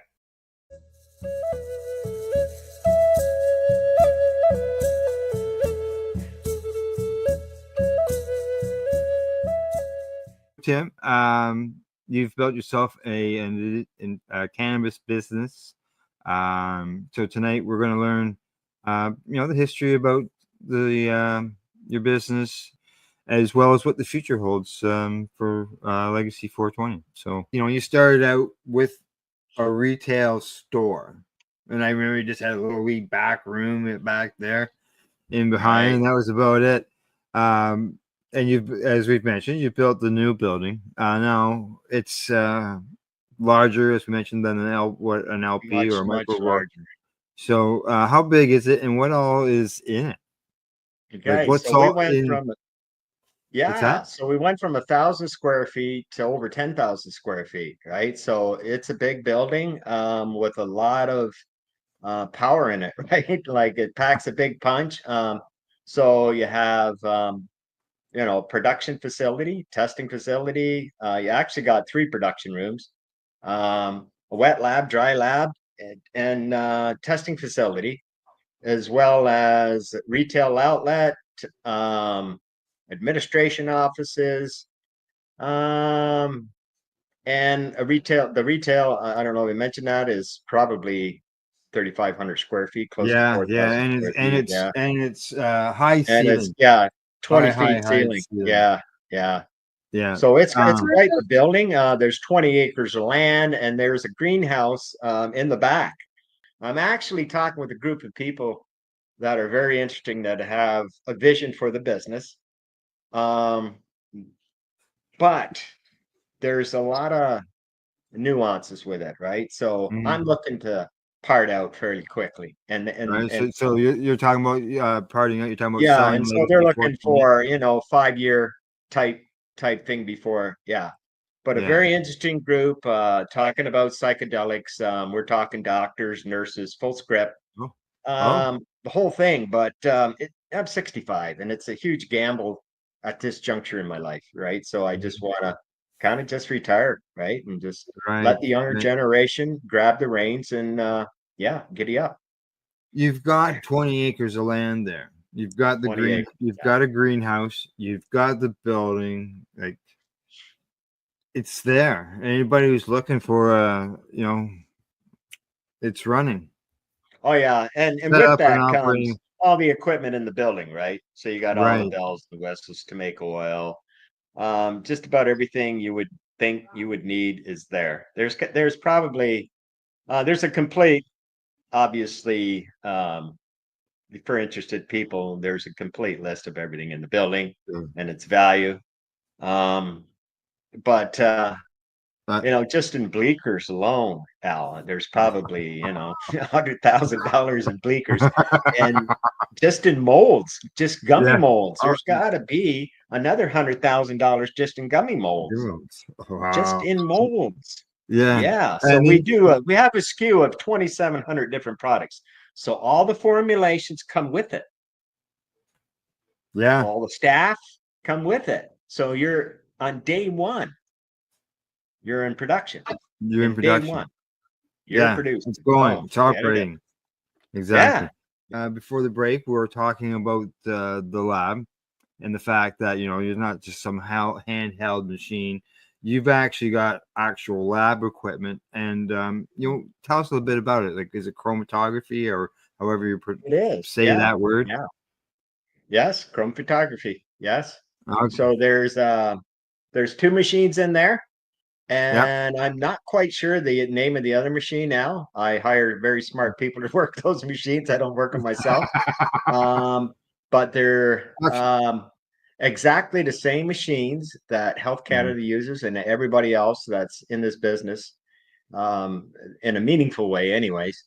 And as I said earlier, there's a whole cornucopia of reasons for using them, and health and safety is very first, and basically that's why we're using them, right? So health, safety, security, and that's the thing about having this machine in your as a business investment.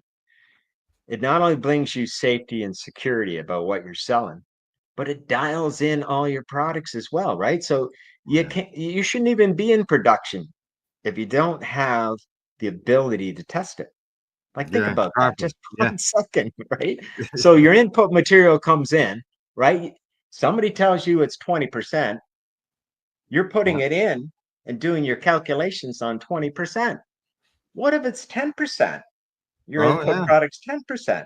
Exactly. Or even worse, 4%, right? You can test anything, right? And there's the other thing, right? The accuracy of the product is so important. You mentioned that. Now, are you? I know at one time when I've talked to you in the past, you're doing nation to nation stores. So we do quite a bit of So we do quite a bit of wholesale. So it's probably creeping up to 40% of sales, anyways. Now, wow. Yeah, so I'd like it to be obviously higher, but it takes time. So we only started it in, I think it was 2019, just prior to the pandemic. So it's now almost 40% of the sales. So it's coming along pretty good. We do a lot of sales in the cities, to ventures that are indigenous ventures that are set up in the cities. So the nation to nation on your wholesale end, you can only do it in Ontario. You can't send it across. Oh no, we go straight across Canada. Oh, okay. So we have clients in Saskatchewan and Manitoba as well. Yeah, not in British Columbia yet. So I think we've had something like 2 million or 3 million people go through that business. Really? Wow. Oh yeah. Oh yeah. Wow. Trademark. Yes. I forgot all about that, and I'm just looking at the website. Holy shit! Yeah, I remember that. Yeah, that long time. Yeah, you were a long time getting that. 7 years and $50,000 later. It's you know what the cost is for me? It's about $2,000 a month. That's ridiculous. What I pay them. Why? Well, trademarks. So there's probably 5 or 6 trademarks that we got in. But the most important one, obviously, is the one for the business.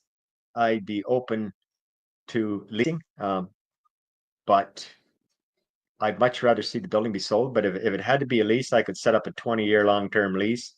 Right. But I'll put the building in my son's name, and if I die, then everything goes to him, right? Correct. It really doesn't matter.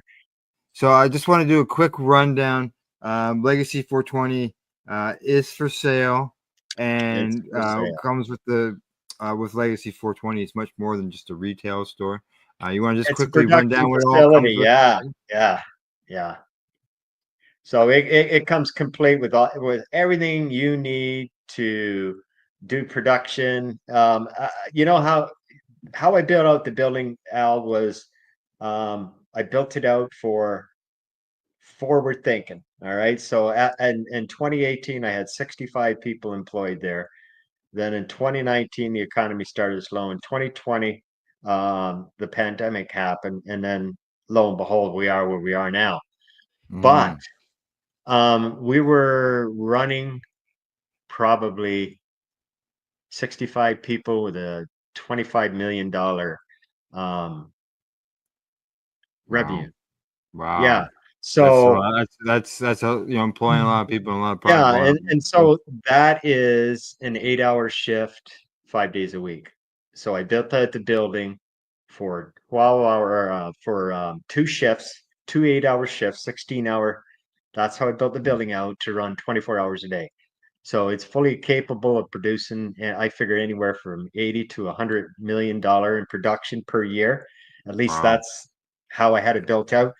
And so there's, on the other end of this recession or whatever we're coming into here, that's a big dream for the right person.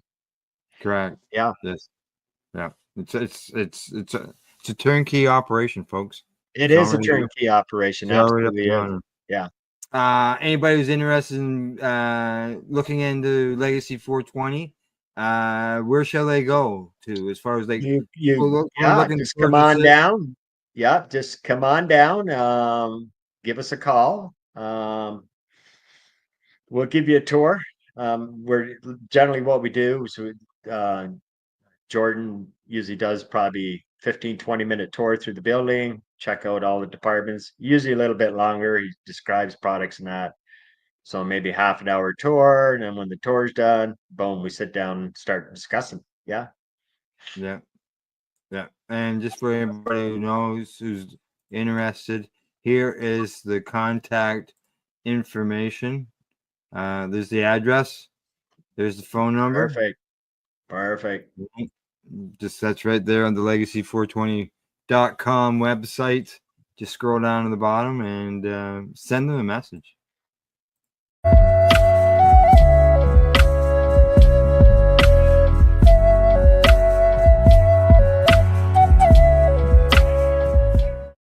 Cannabis edibles are an effective way to manage pain and other ailments, especially when you deal with your trusted partner, Legacy 420, in Tyendinaga Mohawk territory. You see, we lab test every product on site to ensure proper dosage every time, which is critical when consuming cannabis edibles. All Legacy 420 edibles are made by our classically trained baker and chocolatier, and we also have super tasty vegan options. Legacy 420 have an awesome array of cannabis-infused beverages, from pop to Nature's Nectar's teas, all in amazing flavors. What a selection! We even have a delicious mango-infused juice, and let me tell you, it's delicious. Everything is infused in-house, so we buy our syrup from, the same place where everybody else buys their syrup for their pop, and the infusion is done in the lab. It's all canned here, labeled here, produced 100% on Tyendinaga. When you think of the number of unique products developed in the fields, kitchens, and labs at Legacy 420, it's hard to think that one stands out above the rest. But tell that to the thousands of people who have tried this amazing breakthrough product. Sacred Salve, so easy to apply, along with soothing relief. If organic cannabis is what you seek, here's your trusted partners 7 days a week. Suppository salves, vapes and drops, topicals, edibles, infused pop. Just when life seems like it ain't easy, at Legacy 420 enjoy a pop freezy. Lab tested products, make them the GOAT. Legacy 420 out on your road. Legacy 420 in Tyendinaga Mohawk territory. Indigenous organic cannabis at its finest.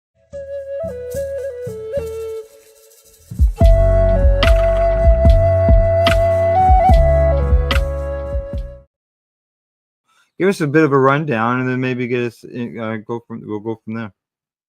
Yeah. So I opened Legacy 420. Actually, it was in 2014.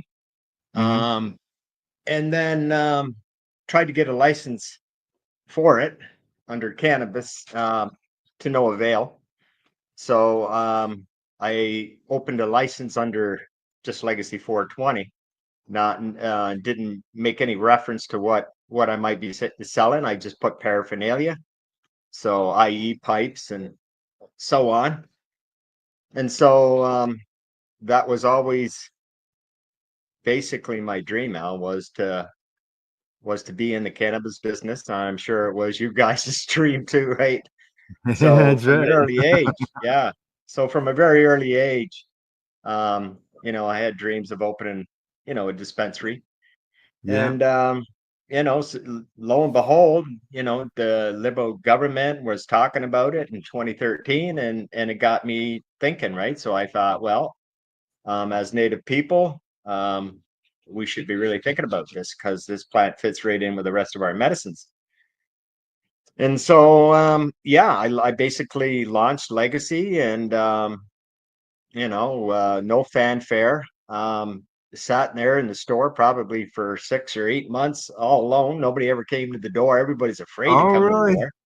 No. Oh yeah. So, like, And would you not have had a sign out on Highway 2? No, I wasn't. No, because at Okay. that time I had a partner, and I won't mention his name or anything, but I did have a partner, and he had cold feet, so he didn't want to make any admissions. He wanted to do it on the downslide. And and then I wanted to be bold. were you in the We had strip a mall statement at to that make. time? Beg your Like, pardon? like when we met, you were in the strip mall there on Yes, Highway 2. So exactly. that's where it was launched from, That's in where it was beside the launched. cigar store. Right, which I own too. Yeah. Yeah. So I had both the stores, and the another friend of mine had the other store. Mhm. So basically, we opened the store with the premise that there'd be no consultation. And sure enough, we were right. Right. So we're never consulted on anything. And so an educated guess, and it turned out to be exactly that. There was no consultation, nor would there be. So in 2016 or 2015, 2016, the police came to my shop, and Project Long Arm. yeah, basically I had been in operation for probably almost a year before they came along, and wanted to shut me down. Basically said they were going to arrest everybody in the store and shut us down. And so I basically challenged them. I said, well, look, I've got a lot of evidence here that says we have every right in the world to not only be using this plant, but selling and trading this plant as well. And I said, why don't you do yourself a favor and me a favor, and instead of raiding this store, give us a couple of weeks or a couple of months, take that pile of paperwork that I just gave you and take it to Ottawa and see what Ottawa has to say about it. Right. So he did. He took it to the public prosecution, Judy Raybow's office, and we got a positive assessment. They ended up calling me. Yeah. So they called me 3 months later and basically said, leave your reporter and your lawyers behind, come down and see us. And so I did. And when I got in the office, there was, not one or two police like there usually is. There was, 5 or 6. It looked like the whole department was there, and they were all huddled around a big conference room table. So I plopped my ass down, and basically the chief of police said, "We don't, we don't know how to tell you this, so we're not. We're just going to read it to you." And so they read me the statement from the Crown Prosecution's office. And basically, it's rubber stamped my position that constitutional right to this plant. So basically, they were told basically to stay away, right, until this was sorted out through Ottawa or the courts, and because Justin Trudeau was, about to legalize the plant, and really they didn't want to rock the boat so early in the game, and the constitutionality about it all. So Yeah. Wow. So under those two, So they basically left me alone. Yeah, and basically I look at that as you're the first cannabis. It was the first, indigenous cannabis store, legal store that was selling. And because of your actions is what we see. Like, I'm in the middle. I live in a spot where I got stores. Yeah. You're absolutely right, Al. So what I did there is was huge, right? For the wealth major of Indigenous people across the country. Correct. So today, I think there's something like 1,200 dispensaries on First Nations across reserves. Now, overwhelmingly, a lot of those nations have improved their lifestyles, right? Yes. So they're able to go and buy a nicer car, or maybe rent a better apartment, or possibly buy a home, right? And literally that's why I started this, because I knew, because I come from tobacco, I knew that we literally turned tobacco upside down in a matter of a decade. And we stole position, we stole revenue, and we rained down hell on the big players. And so we basically took market position.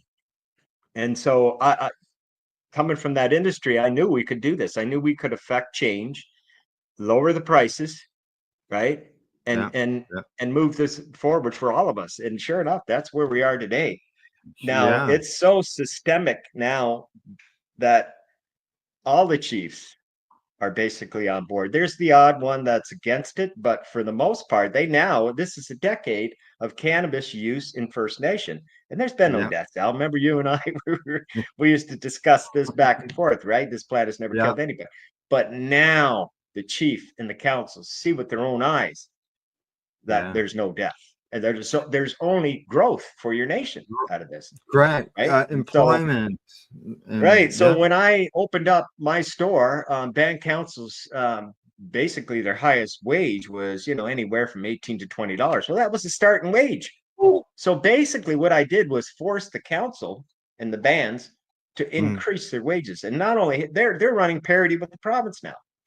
That's how many employees I took from them, right? And treated them well. And there's what you have to do. You have to pay people well and treat them well to get the results that you need to be successful in life, right? And that's all you got to do. And so the band councils weren't very good at that, but now they're treating their people a lot better, and this is good. Good. Right. So we there's where the seed, right, was planted in my head for a production facility, right? So it was at that moment, 2016, that I realized that we had enough capital and enough customers to sustain a production facility, right? And I knew, right, that we had to be constitutional, that we had to protect ourselves legally, right? And so that's what I began. I began to do that. And so that's when all right, I need to get a piece of land. I need to put up a building. I need this, I need that. So I started strategizing and hiring the necessary people to help me along with that. Correct. So that was integral. Yeah, for sure. Yeah. Now, the building that you did build and you're in now, that has been built to basically LP standards. LP licensed standards, producer exactly. standards. Yeah, pretty much. So like it's that's bigger why I than a built it out like micro, that. Yeah, What's so that? I absolutely built it that way because when I was talking to the council shortly after I had my talk with the police, the council called me in and basically read me the riot act. They knew that they couldn't do anything to shut me down. So we discussed the problem, the parameters, what the future is going to look like. They had no idea. And so I laid out what I saw coming. And the chief at the time and the council were of the position that, no, we're going to control this. I go, okay.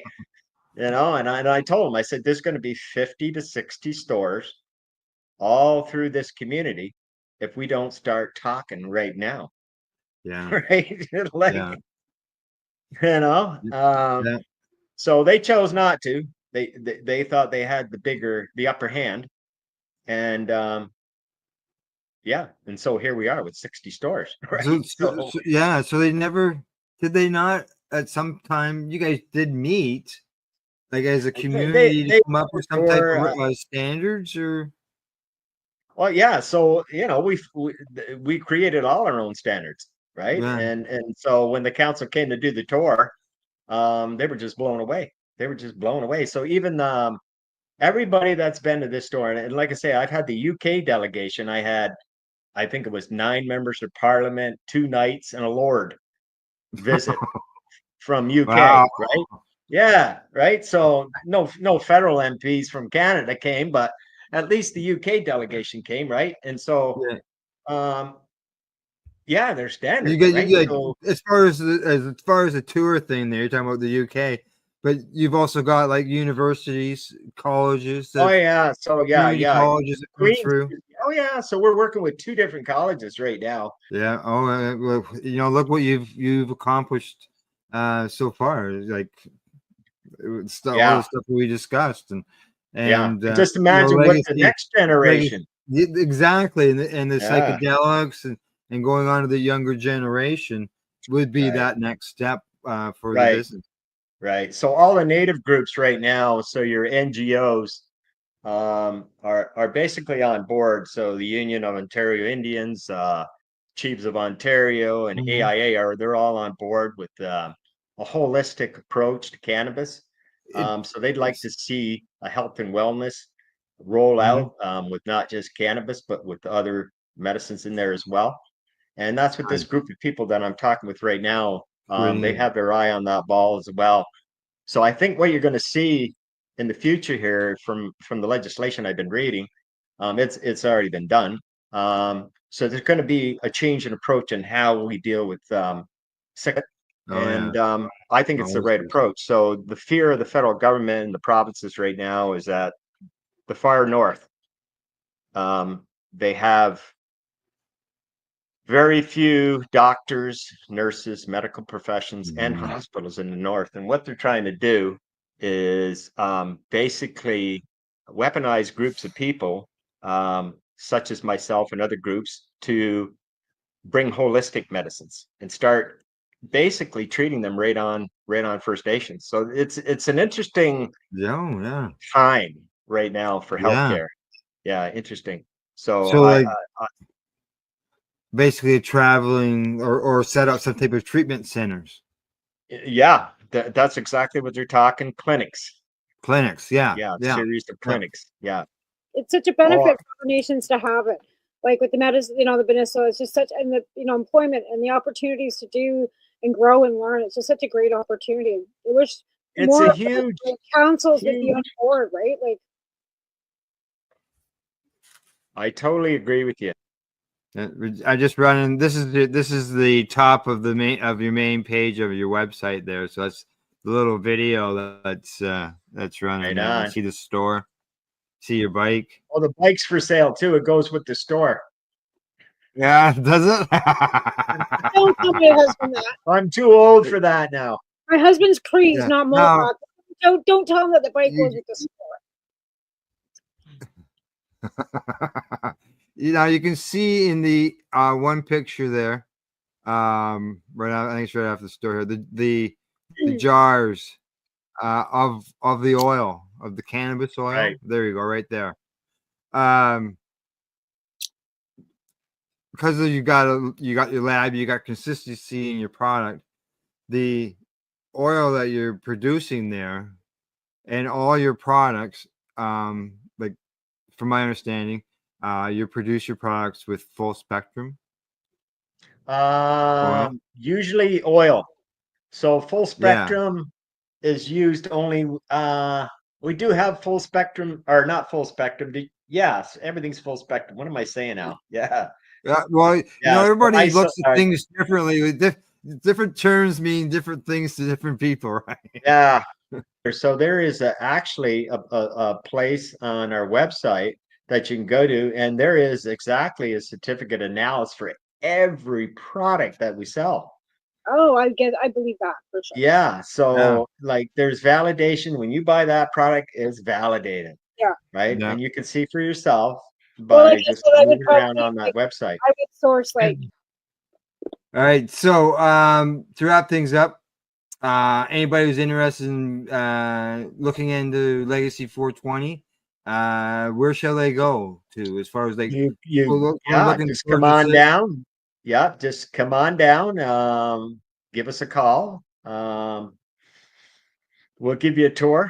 We're generally what we do is Jordan usually does probably 15-20 minute tour through the building, check out all the departments, usually a little bit longer. He describes products and that. So maybe half an hour tour, and then when the tour's done, boom, we sit down and start discussing. Yeah. And just for anybody who knows, who's interested, here is the contact information. There's the address.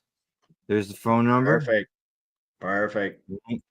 Just that's right there on the legacy420.com website. Just scroll down to the bottom and send them a message. So, all right. Right on.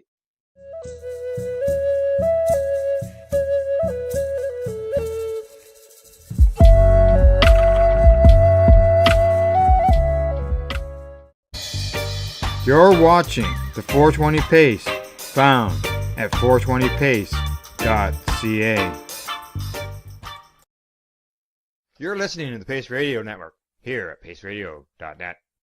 The views expressed by the individuals during this broadcast are their own opinions, and they may not be the same as those of their group or other organizations they may be involved with. All medical advice during our broadcast is not a medical opinion and should be checked with your medical physician.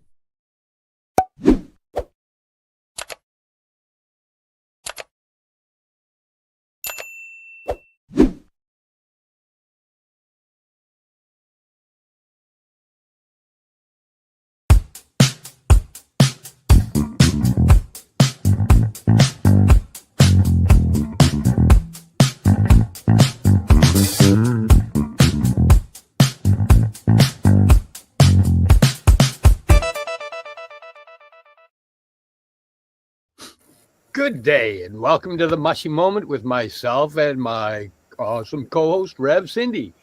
We're live today on Tuesday, January 14th, 2025 on paceradio.net and streaming everywhere. How you doing, Cindy?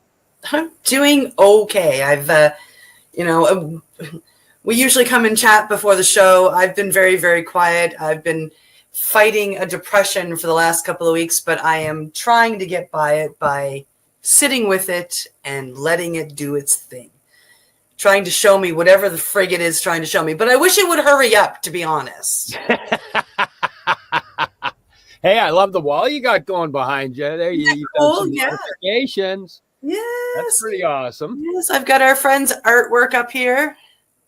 Nice. And Hey, you've got some of the artwork ready to go for backgrounds once we can get a way that doesn't hurt my eyes. Green screen. Green screen. It's really cool though. Like when you don't move and it's not glitching, it's so beautiful.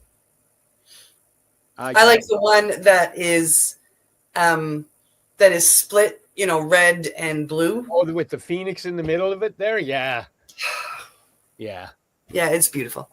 Which once we get a green screen to Steve, you'll all see. In the meantime, I get to. You got sunny days out there? We got a sunny day here in Vancouver. Oh, wow. Well, it's sunny in Richmond. I don't know about everywhere else. We've got sun coming on Thursday, I think, which will be beautiful. Nice. Yeah, I plan on running around in it. So what's going on? What do we got going on? Well, we've got a pretty cool guest that we've actually been trying to get on here for about a year now. Today, we've had a couple of his cohorts on here talking about a conference that they put on out in your area. Yes, it's one that I babble about lots and tell people and promote like crazy because it's one of those ones that actually could change my life.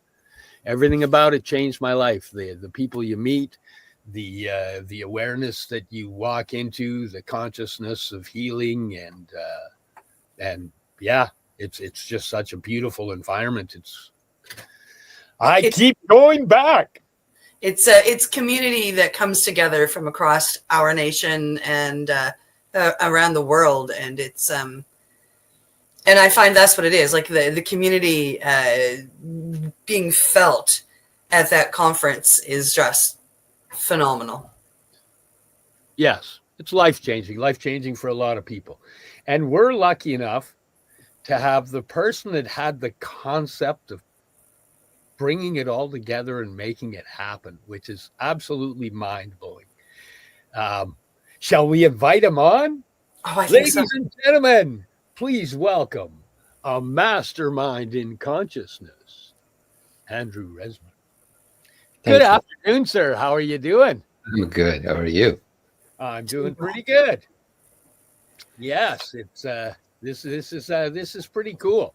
You go through your resume of things, and I just have to sit there and go, where do you get the energy from? Well, I'm actually lucky that I don't do much myself. I consider myself more an idea generating person, and I was lucky to surround myself with people who resonate with those ideas and are willing to put time, energy, and effort to make it, to bring it to life. So my role is usually finding partners who know more than me, are more passionate than me, more experienced than me, and I support them with my money and with my concepts. So that's how I do it. Wow. So, Andrew, our first question is always a very similar one for everybody. And really it's the question in a nutshell is, what is your story? What brought you to wanting to work, in this industry with psychedelics, with, all of these beautiful medicines? Yeah, it wasn't actually, I never, for the first half of my life, I've never considered that path at all. I was trained in Europe in the Navy, so my job was more to to learn how to kill people, which is after 7 years learning, I've decided that this is not the path that I want to actually to follow. And I kind of stumbled into it because both my father was an officer in the army, my mother was in the army. I was actually raised on the army base. So when I was a child, I didn't have, toys, tanks or guns. I was sitting in real tanks and playing with real guns. So just by kind of to follow that, I signed myself to study to become an officer in the Navy.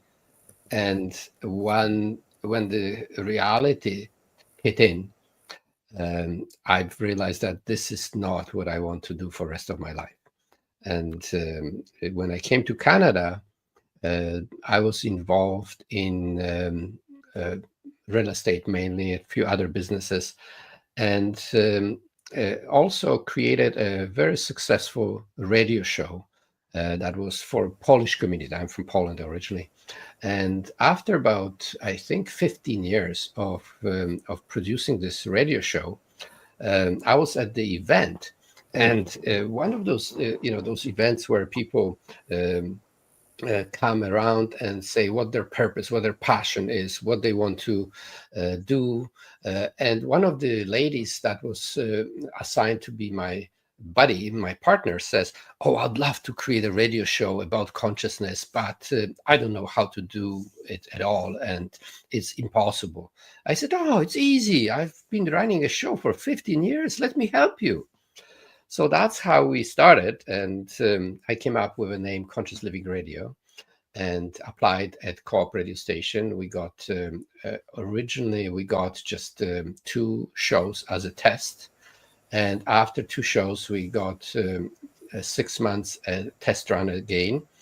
And during that test, we built an extremely large followings and people who wanted to listen to the show, to the point where at the end the radio station did not want to renew, and they said, because we are touching too many tricky or controversial topics like alternative health, or maybe you don't need this or that, and we didn't have the disclaimers as you have at the beginning of your show. This is just my opinion. You seek medical advice. We didn't have that.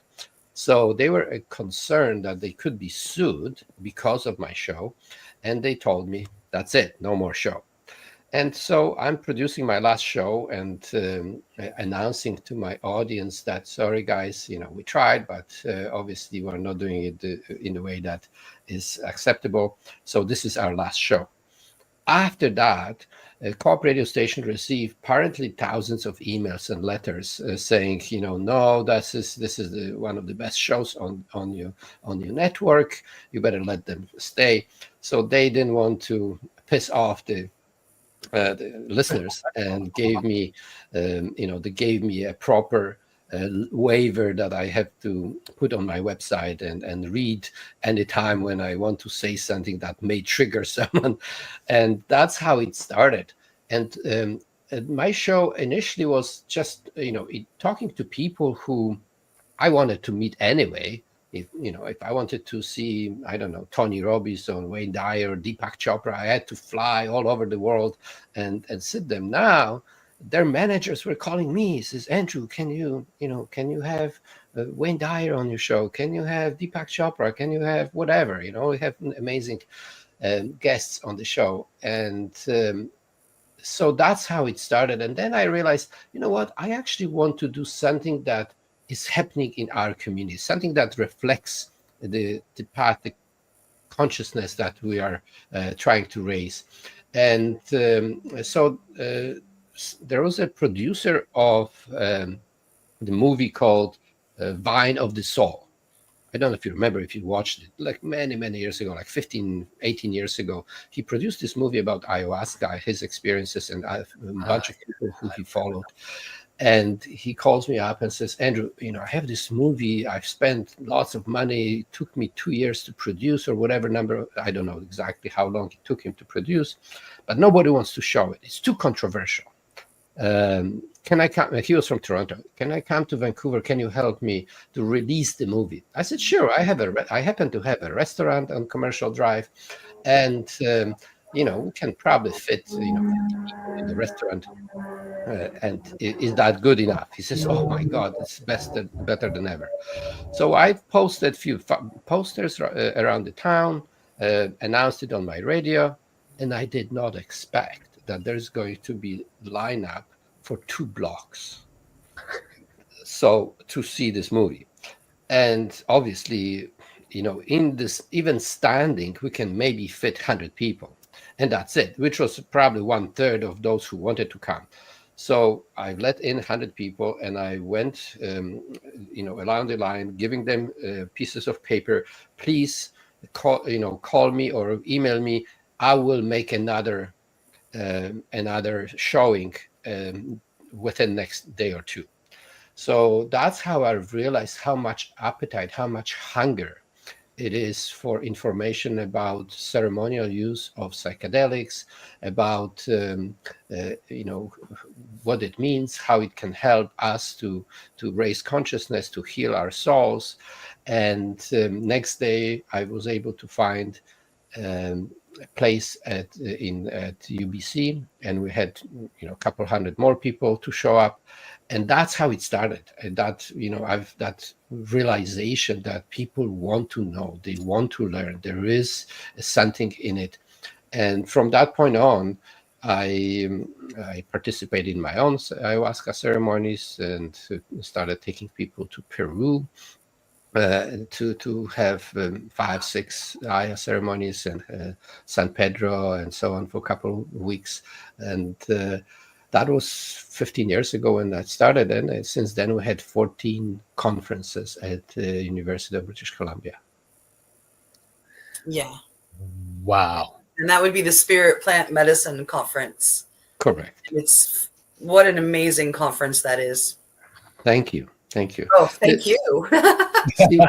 What I've realized at the beginning, that there are conferences that are intended for medical industry. So, doctors, scientists, professionals are meeting together.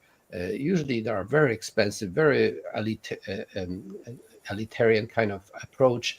You have to be in the industry, and their topics is how to extract active ingredient from psilocybin mushrooms or from ayahuasca or whatever it is, and put it in a pill and sell. And the spiritual community would make fun of those type of conferences, that the plants have spirit. You cannot suck out spirit and put it in a pill. You cannot treat it just as the pure chemistry. And then there's conferences in somewhere in Peru where it's more about shamanic kind of approach and UFOs and all the other kind of more spiritual. And then the scientists would make fun of those people. Yeah. So there was those two camps talking about ayahuasca, but they were, kind of trashing and making fun of the other group. So my goal was to bring a conference where we can bring both. We can bring scientists, botanists, we can bring medical industry and shamans, and let them put them on the stage and let them share what is inspiring them to continue that work, what is inspiring them to devote entire life to something that may not bring money and is controversial, may put them in jail, yet they feel so passionate about it that they're willing to risk those consequences and continue doing it. And you can see, shamans talking to doctors at our conference. You can see people like getting a light bulb. Says, "Oh my God, I did not know that." Right. So that was the approach, and it seems to work. I found that a lot of it is they have different languages, but when you get down to the actual speaking, it's the same data spoken differently. And one of them includes the etheric spiritual side, and one just completely eliminates any of that. And when you see it at the conference and you see it coming together like this, and these realizing, we're talking about the same outcomes, just different languages. And it's just a matter of learning the languages, and then it goes like this, because the outcome, neither one is saying that the plant doesn't work. And they both sides want to help others. They want to make this world a better place. They want to instigate healing and connection and understanding and forgiveness and all those aspects. So you're right, Steve. They both want the same thing. They just take the different path to it and use different language. Yeah. Well, I love that you've brought them together, because they're, not just they get to see that they're speaking of of similar healing aspects and aiming for the same outcome, but they people like us get to show up and watch it happen and learn. And like your conference has been life-changing for me and John. I know that for a fact. Thank you. It's the biggest event I look forward to in for the whole year. You're the biggest event I look forward to. And I'm a guy that used to tour with rock bands. I've had a good history in shows and production. But the one thing I always find when I'm at yours, authenticity. The people up there, they're delivering authentic self. They're delivering good data. They're it's a beautiful, I find it a beautiful place to be. I find it very healing. I find it very, how did I say it one time? It's a place where I found that a lot of the things that people think are strange about me in normal community are just accepted and appreciated. Yes, appreciated. That's the word. Yes. Yeah, it's all of a sudden you're home and you go, oh, and look at all the science behind it, and look at all the history behind it. It's just okay. I like where my path is, and I don't feel out of sorts about it anymore. Well, it's actually, you bring a lot. I love the products that you bring, the knowledge, the experience, the passion that you bring to do the conference. You're not just participant, you're part of the conference. Well, I absolutely love it. I love being there. It gets me excited. And healing is an incredible thing, and that's been both mine and Cindy's pathways for and John as well. Just that's been our pathway for years, is walking a healing pathway, just trying to get better and better and share the pathway with others, and share a lot that's missing is the hope that one can get better. But if you meet people that are walking the pathway and you see that it's working and they're getting better, it at least gives you the hope.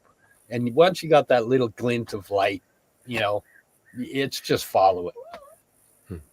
Yeah. Wow. 14 years. So your first one, Do you remember who the speakers were that you invited for the first one? I don't actually remember. It was interesting because I was lucky to have both my sons involved in it, and the community of friends. It's like it is important for me to. I'm not necessarily looking for a glitter and the perfection. I'm looking for connection, and so even when we invite speakers, we try to bring equal number of both men and women, equal number of people who are more on the science side, and people who are more on the spiritual side. People who are outside of Lower Mainland and they come and they are maybe a little bit more famous, like Paul Stamets. I remember, I would meet Paul Stamets at Burning Man every year, and I'll say, Paul, you have to come to my conference. He says, Andrew, I want to, but I have this contract with Hollyhock. And my contract says that I cannot speak in BC like a few months before my appearance at Hollyhock and a few months after. And your conference happened to be during that time. And I said, well, can I pay you more? And you said, no, because you can't afford me. They pay me so much, and I don't want to lose that gig. So 6 years. Took me 6 years, meeting him at Burning Man. Every year I'm poking him. And eventually after 6 years, he says, you know what? My contract expired. They want to renew it, but I'm going to renew it with the clause that I can speak at your conference. So 6 years later, eventually Paul Stamets would come, right? Or, we had Kate, what's her name? Wife of McKenna. Forgot her last name. We had lots of amazing people, and my community was there, and so we would have people that are magnets because their name I recognize, and we would have local people because it's easy to bring someone who like Paul Stamets and everybody's clapping, everybody's saying, "Oh my God, this is so," but then he comes and he goes. But there is so many people like you, and there are so many people in our community that are doing amazing work. They have amazing products, and they're here. So that's why I try to put 50% of local speakers and 50% people from outside, and kind of equality. So there's this variety of different voices, different styles, different experience, and different expertise. Well, I all I have is thank you. That's all I have, because every time I go, I'm floored. I just absolutely enjoy it, and there a couple of years ago, we got to meet Gabor Mate. We got to, meet Paul Stamets. It's, that's for me, that was pretty big, just being able to, say thank you for what they've inspired and give gratitude to them, because, their words have changed my life as well. And, it was awesome being able to. Cindy actually got a hug from Gabor. Uh-oh. Yeah, that was pretty amazing. Yeah, to meet him. He, he's one of the influences that helped to lead me towards seeking out iboga. So being able to thank him for that and have him really feel it, that was spectacular. So thank you, because you helped to facilitate that by your conference. Thank you. We're trying to, after 14 years being at the University of British Columbia, and I purposely wanted to be at the beginning on the university grants. I wanted to kind of bring more legitimacy. I bring more kind of trustworthiness. So we pay lots of money. Like, it's more than 50% of the budget that we raise from selling tickets goes to the venue. And they force us to buy food from them that is not necessarily plant-based, which, we're having plant medicine and we have junk food serving our customers, but it's we don't have many choices when we're at UBC.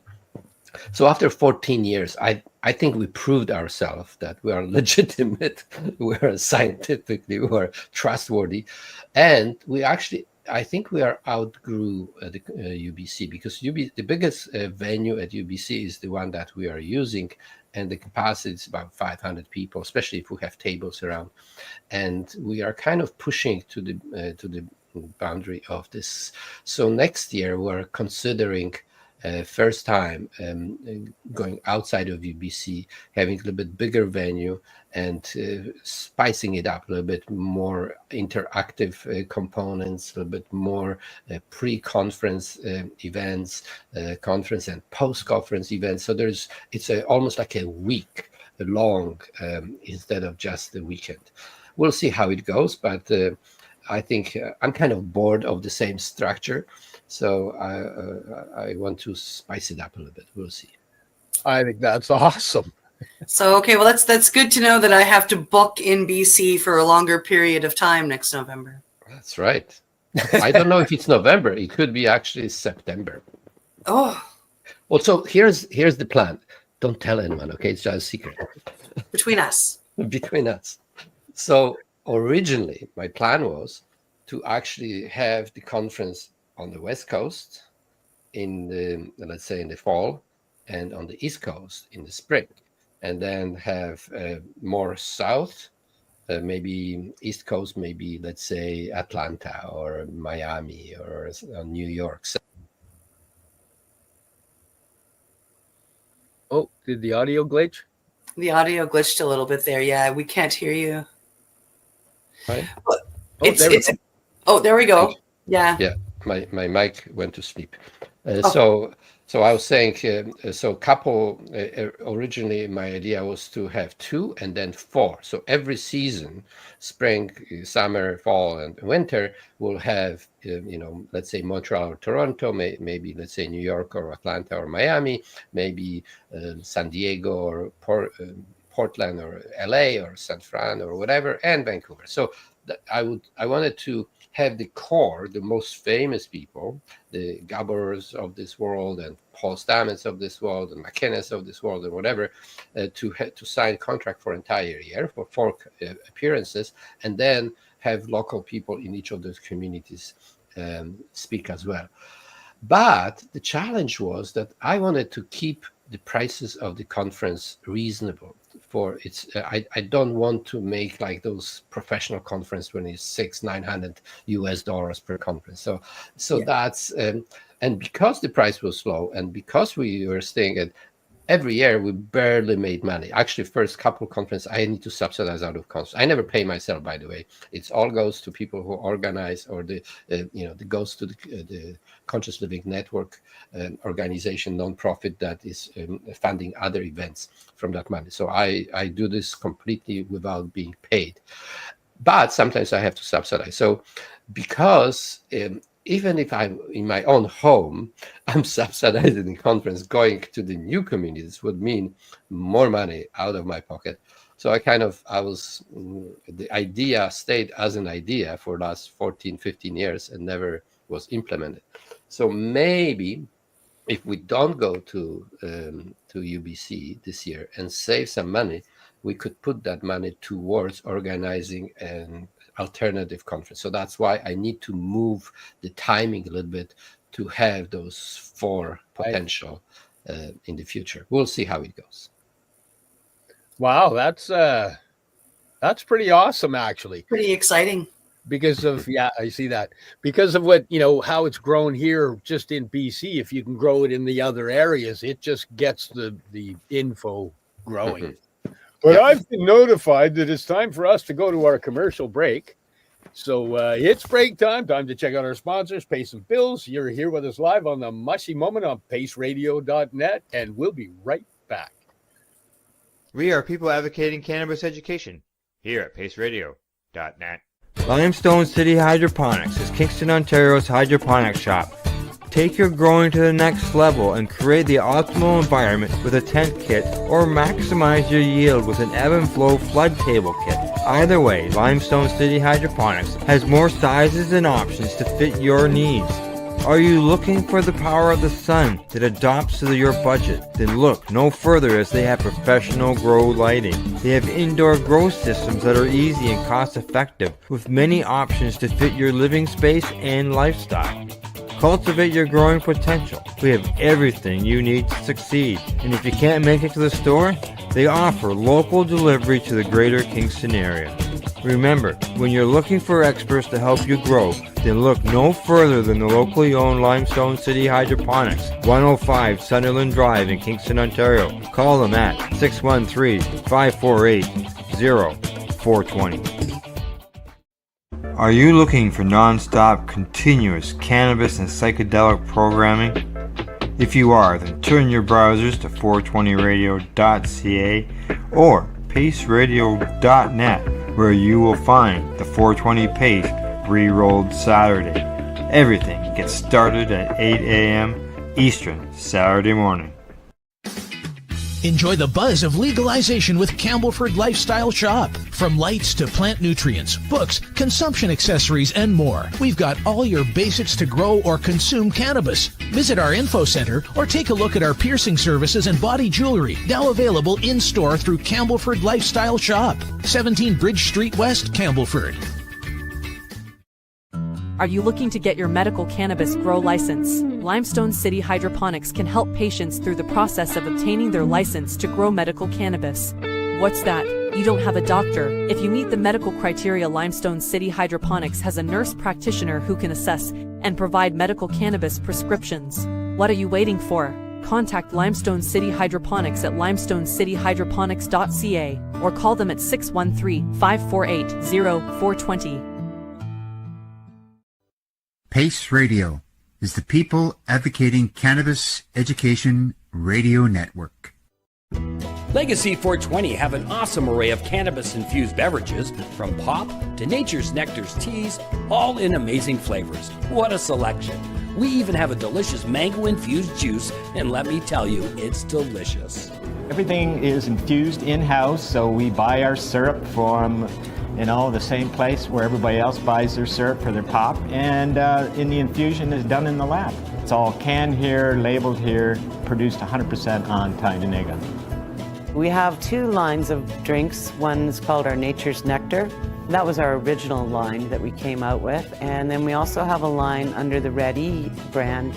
We have them in 10 milligrams, 30 milligram, and 60 milligram cans.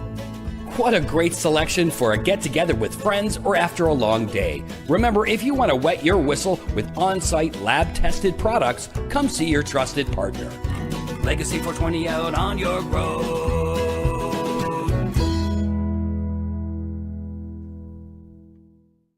You're listening to the Pace Radio Network here at paceradio.net. Welcome back to the Mushy Moment, streaming live to you here at paceradio.net and everywhere. We're here with our awesome guest, Andrew Resner. I wanted to make a comment about your conference being in different areas. I think it's an amazing idea. Being from the east coast of Canada, I'm down here in Nova Scotia, and I love my little province and I love the east coast, but we are a little bit behind the rest of the country, or the west coast, I should say, in our thought process. It's only been, I'd say, the last 6 to 12 months that people have becoming more open to talking here, and our psychedelic society has started becoming more open with talking about things that fall under the illegal in the law category. And I think your conference, or one like it, would go a long way in helping people realize that this medicine is medicine, and if used in reverence and ceremony with respect and love, it can be helpful and not the demon that a lot of us have been made to believe. Yeah. And you're lucky. You actually have a Chris Bennett there on the East Coast. So yes, he's recently moved here. Yes, you have one of the most knowledgeable person in Canada in your side of the country. Yeah. The last few years, there's been a number of people that have what is it? Moved out west, immigrated to Nova Scotia, realizing that, we are a smaller province and less expensive in comparison to British Columbia. Yeah, so we've attracted a few people. It's been pretty nice. Yeah, and Chris's wife, Selina, she was one of our co-organizer of the conference for many, many years. Yeah. She's actually who got me to, she's the one that pointed you guys out. I worked with her at the River Rock. Okay. And one year she said, hey, I was an audio guy. She said, you need to come down and meet these people and whatnot. And I went for a meeting, but that was at a point where I have a couple girls in addiction and their life took a harsh turn. And I was introduced, had to walk away, and took me a couple of years to find my way back. Yeah, so you do have quite a good, I would say seeds to start growing your community. Very strong, very knowledgeable, very wise people there. Yeah, I'm not sure if he's part of our Nova Scotia Psychedelic Society, but you've now triggered the thought that I should make sure that he's been invited. He is far away from where the meetings are. He's a 5-hour drive from 3 to 5 hour drive from the area, depending on how fast you want to drive. But there's Zoom. He's still pretty close, and he's here, and it would be nice to be involved. Yeah. Mm-hmm. Ding, ding, ding, ding, ding. I see ideas happening. You see, I met Chris though through, not that I met him. I've heard of Chris through the cannabis realm of things, and a lot of the stories that I know about Chris come from the cannabis side of things, sitting in the back of cannabis culture and chatting with friends when I've been in Vancouver. Check his couple books. They are so filled with so much information. He's just he's a brilliant man. Wikipedia of knowledge on cannabis. Yeah. He just released a book, and I've threatened a number of times to take a drive down to where he's living and actually meet him in person. And one of these days, I'm actually going to do it. So cool. Yeah. Well, if I fly out, we have to do it for sure. Well, it's not if, Steve. It's when. When. That's true. Good. I think that Steve should come out for the end of April, but help me with that thing. Okay. So he got quiet for a moment. Yeah, I've got him thinking now. There is some kind of fear of commitment, I see. No, that's not how Steve puts it. Steve says, I don't make plans, I come up with ideas. I see. So the idea is for you both to go to see Chris. Here is it. Yeah, it would be nice. There we go. I would love to go down. If the universe thinks it should be a plan, it'll happen. That's right. Yeah. That's what you say. Well, I'm glad that now I have 3 people that I know on the East Coast that are passionate about spirit plants, and maybe that would be a starting point to have a conference somewhere on the East Coast. 3. Yeah. I think that's not a bad idea. Yeah. It would be nice to have something like that down here. I'm actually going to take I have just recently graduated from a school based out of Mexico teaching 5-MeO facilitation and ceremony, and it's been an incredible ride. And where it's not illegal here in Canada, I've been approved to take it to a wellness expo, which is coming up in the end of April. So that will be my first, kind of putting myself out on a limb in the psychedelic spiritual fashion, and I'm really excited for it. Beautiful. We'll see how Nova Scotia reacts. Tell me, Cindy, what was your most powerful psychedelic experience or plant medicine experience in your life? Like something that really shook you to the core. The one that shook me to the core happened just this past October, and I wasn't in medicine when it shook me to the core. Wow. 3.5 years ago, I was out in British Columbia. I had heard about iboga. I had decided I wanted to find it. I eventually found Gareth Moxie, and I ended up in Vancouver, going to a retreat with him. So, we sat there on day one. I'm going to do the handshake dose. I do the handshake dose. He says, you're going to feel heavy. Your eyes are going to get heavy. You're going to want to lay down and close your eyes. And that's when your spirit walk will begin. And I said, okay. So we go through it. I get into spirit walk. The medicine asks me if I'm there to heal. I say yes. And then the medicine took me and put me on the back of an eagle. And we were flying over the most beautiful mountain scenery. Everything was lush and green and crisp and gorgeous. And I just knew I had to remember that scene. I went down for my practicum in graduation, down to Tepoztlan in Mexico. And, I had a couple of tourist days. And on one of those days, I hired a tour guide to take me around and show me some beautiful things. And they took me to these beautiful pyramids that were built years and years ago. And so we kept climbing to the top of the pyramids. And she said, you're going to see the most beautiful view when we come around this corner. And I said, okay. And everything was gorgeous. You're going to tell me things are going to get more gorgeous. And she kept promising me the most beautiful view of my life. And she didn't lie. So we got up around the corner and my breath was taken away. I immediately started to cry because it was the scene that iboga took me to at the beginning of my healing. That's where I was. The iboga had taken me to Tepoztlan, Mexico, and it had shown me this view. And that's probably my most powerful moment with psychedelics. It's obviously still well, yeah, just in October. The love and beauty and recognition. That's beautiful. How about you, Steve? What was your most powerful experience in your life? Don't tell me it was meeting me. That's my second. Okay.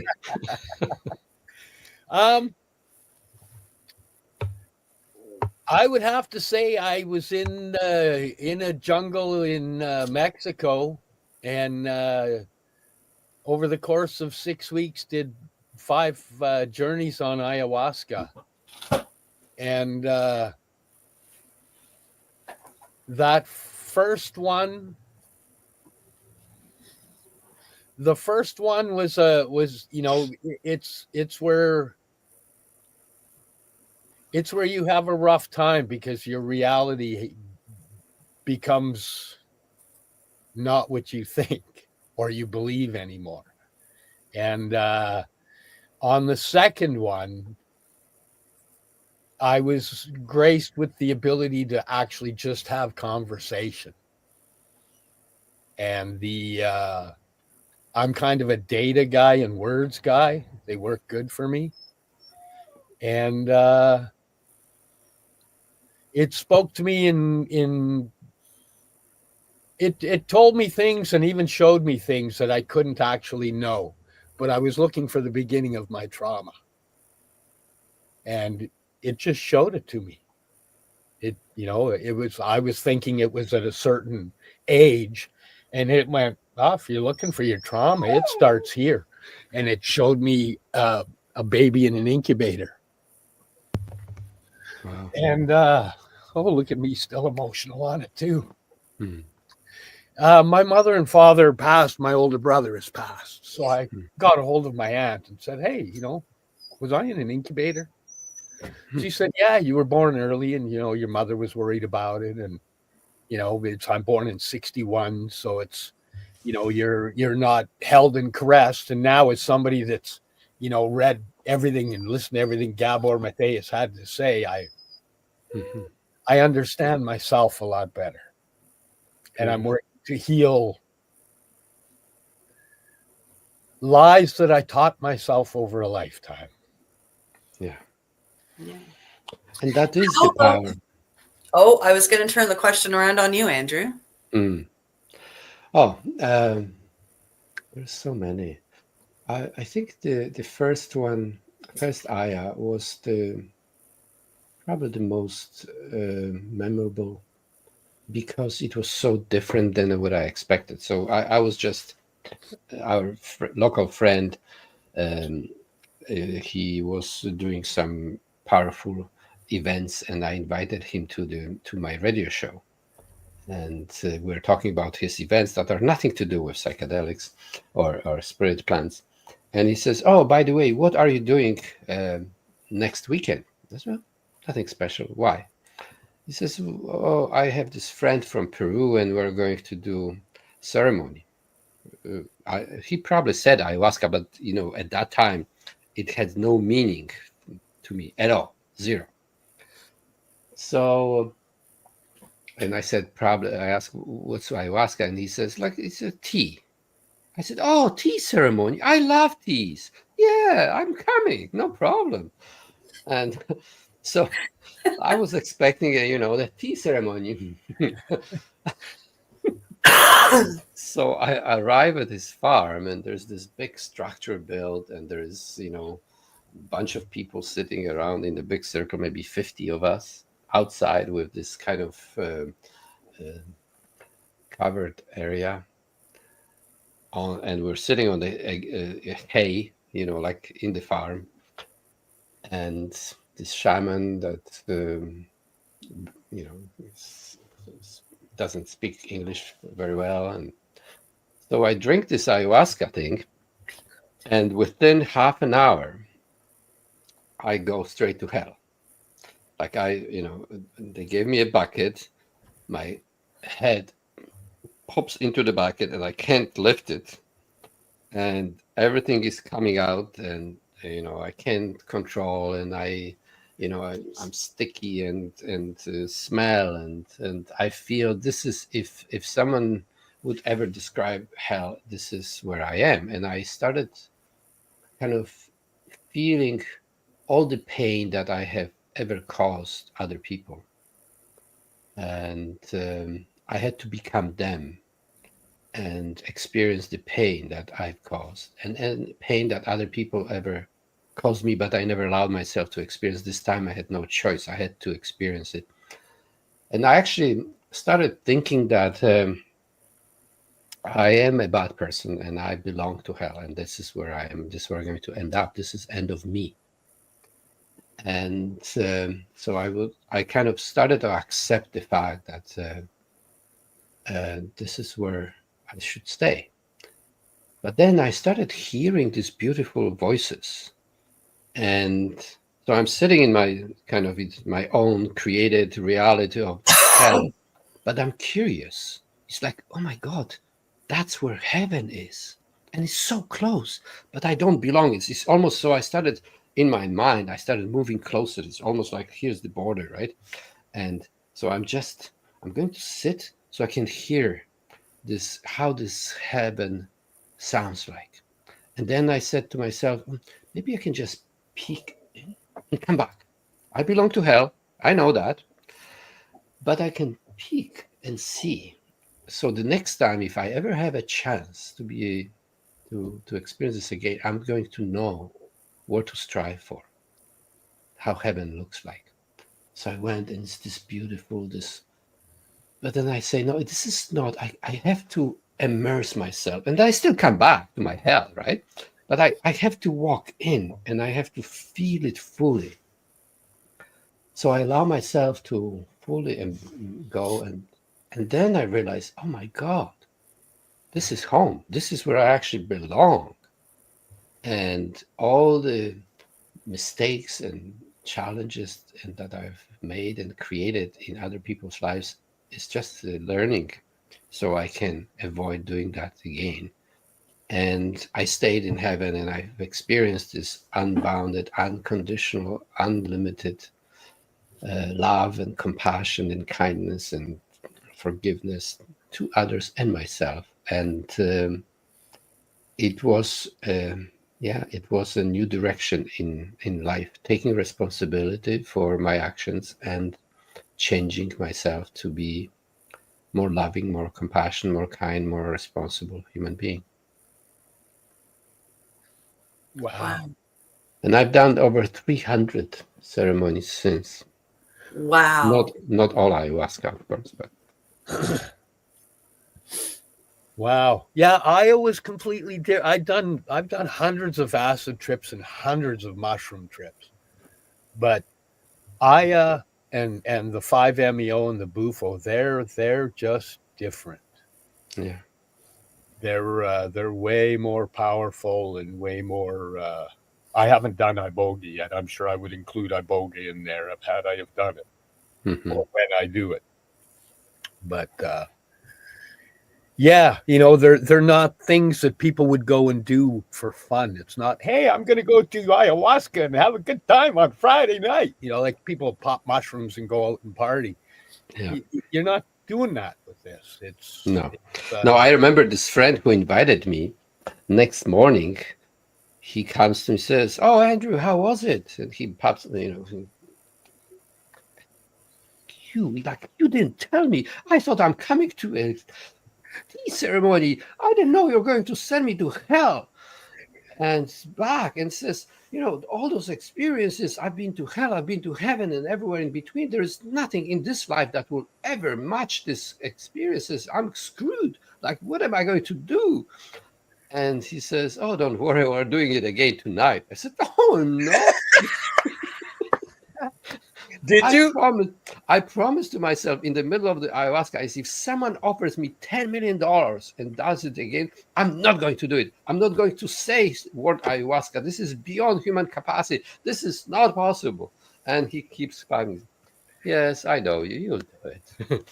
And of course I did it. And then I realized that, how ignorant I was. I thought that because I went to heaven, because I went to hell, there is nothing else. And, the Aya is so wise, and there's so much more. Every time there's another layer, another wisdom, another learning that is possible. Yeah, it's funny. After my first one, I was like, yeah, I never do that again. I never did 4 more journeys. Yeah, exactly. Because you hit a point where you go, you've processed a lot of the data, and you go, oh, I need a couple more pieces. Yeah. And to get that data, you got to go to source. Yeah. We are so blessed. And, this world is changing now with artificial intelligence, with, technology. Our meaning as humans, it has been defined in the past by what we give, what we offer, what we are, contribution that we make to other people, to society. And that is changing because now when computers can do better to what we can offer, so what is our meaning? What is our purpose? What is the purpose of life if we can't give anything anymore, or at least in very near future? Most of the knowledge and wisdom and creativity is going to be done by computers. And I think the medicine is still kind of saving grace for us as humans to learn from nature and listen and incorporate this wisdom. And I think it's more important than ever because of the technology. It's almost like opposite. I don't want to bash technology because it's helpful. It's there's lots of value in that, but there's also lots of risks. So I think having the full balanced approach, listening to nature and incorporating this wisdom on daily life and learning and growing from it, and also preparing ourselves to the transformation. This what it means to be human is going to be kind of forced on us with all the changes that are happening soon. Yeah, that's an interesting viewpoint. I've watched some speeches by Noah Harari on what he talks about for the future of humanity and whatnot, and he seems to he's very science, and he seems to miss some of that part that those medicines teach you actually exist in humanity. Yeah. And and somebody might do well to take him out on a ayahuasca journey one day. Mm-hmm. Yeah. Imagine debate, before elections, debate between candidates if they had some MDMA in them. I love the way you think. Oh, yeah, that would be funny. Oh, hey, we're down to 5 minutes here. Okay. Hang on. Time flies when you're having fun. It does. It does. Anything you want to promote, push, advertise right at this moment?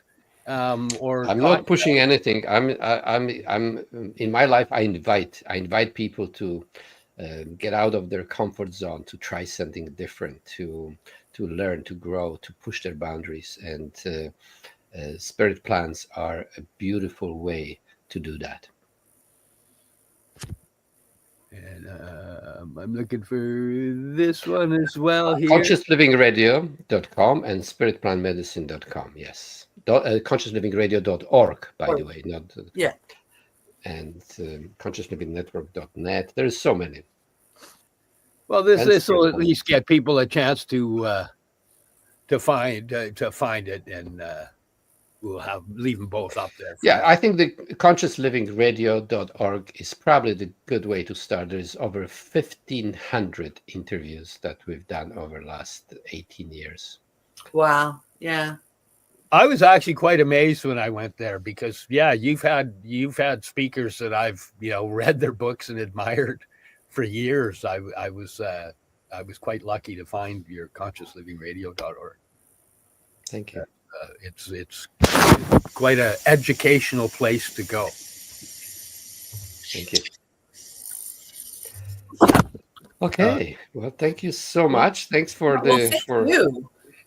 Wow. Yes. Thank you. Yeah. I'm just I'm still in the podcast mentally, but not here physically.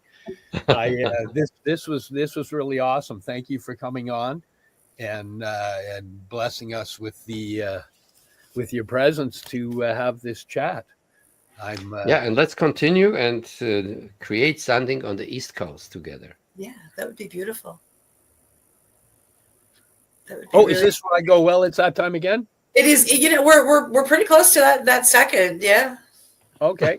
Then it's that time again. Thank you for joining us here on the Mushy Moment with my co-host Cindy, myself, and our awesome guest Andrew. We're proud to be coming to you live from paceradio.net. We'll see you next week with more exciting guests, healing information, and much love. Actually, next week is Acacia Lewis. Okay. Oh, she's so amazing. Yeah, we're really excited. We rarely invite the same person twice to the conference, right? But last year when she came, she was in a different world. She was channeling. She wasn't speaking. She wasn't presenting. She was channeling. And we're like, everybody was sitting in the audience. Was like, oh, what is this? Like, I never seen anything like that. So we said, okay, normally we don't invite someone back to back, but you're different. We're not only inviting you second time, we're asking you to speak twice at the conference. Yeah, she's absolutely amazing. I met her at Unicorn Festival too, and man, she's a seriously special lady that's going to make a lot of special stuff happen in that community for sure. Yep. Yeah, in the planet. Yep. So she is coming up next week, and you just heard it from Andrew himself that we've got an amazing guest coming in next week. You're lucky to have her. We're excited. She's amazing. Yeah. Okay. Thank you so much. One more time, Steve. Bye. Bye. See everybody. Thank you, Andrew. You're listening to the Pace Radio Network here at paceradio.net. The opinions of the individuals during this broadcast are their own, and may not be the opinions of their group or other organizations they may be involved with. All medical advice during our broadcast is not a medical opinion and should be checked with your medical physician.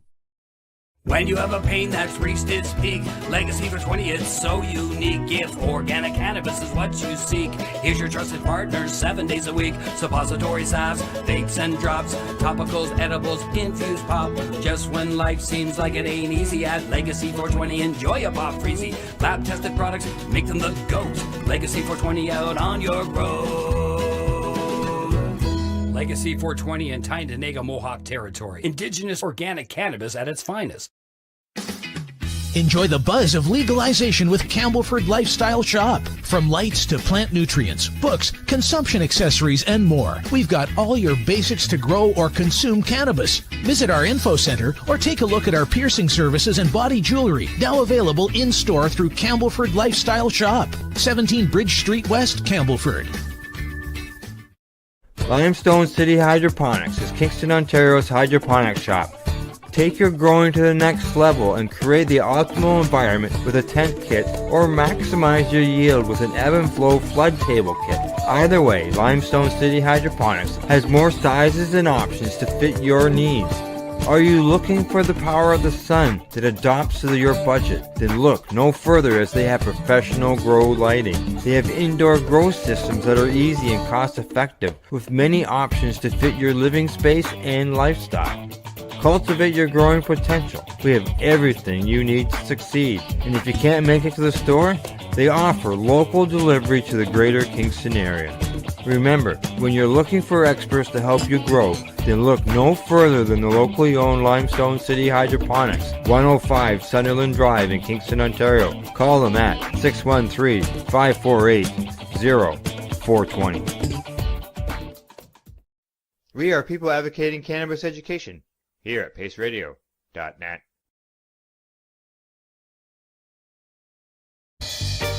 You're watching the 420 Pace, found at 420pace.ca.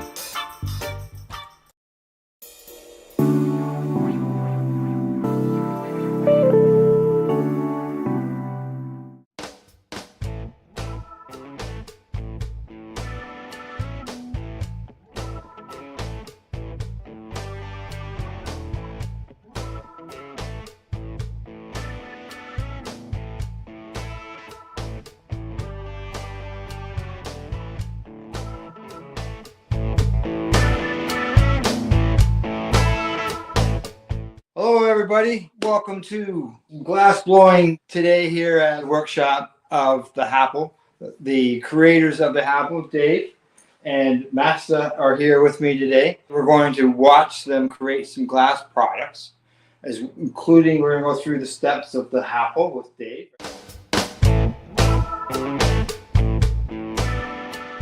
You know, for example, like, you know, not quite roundish looking balls.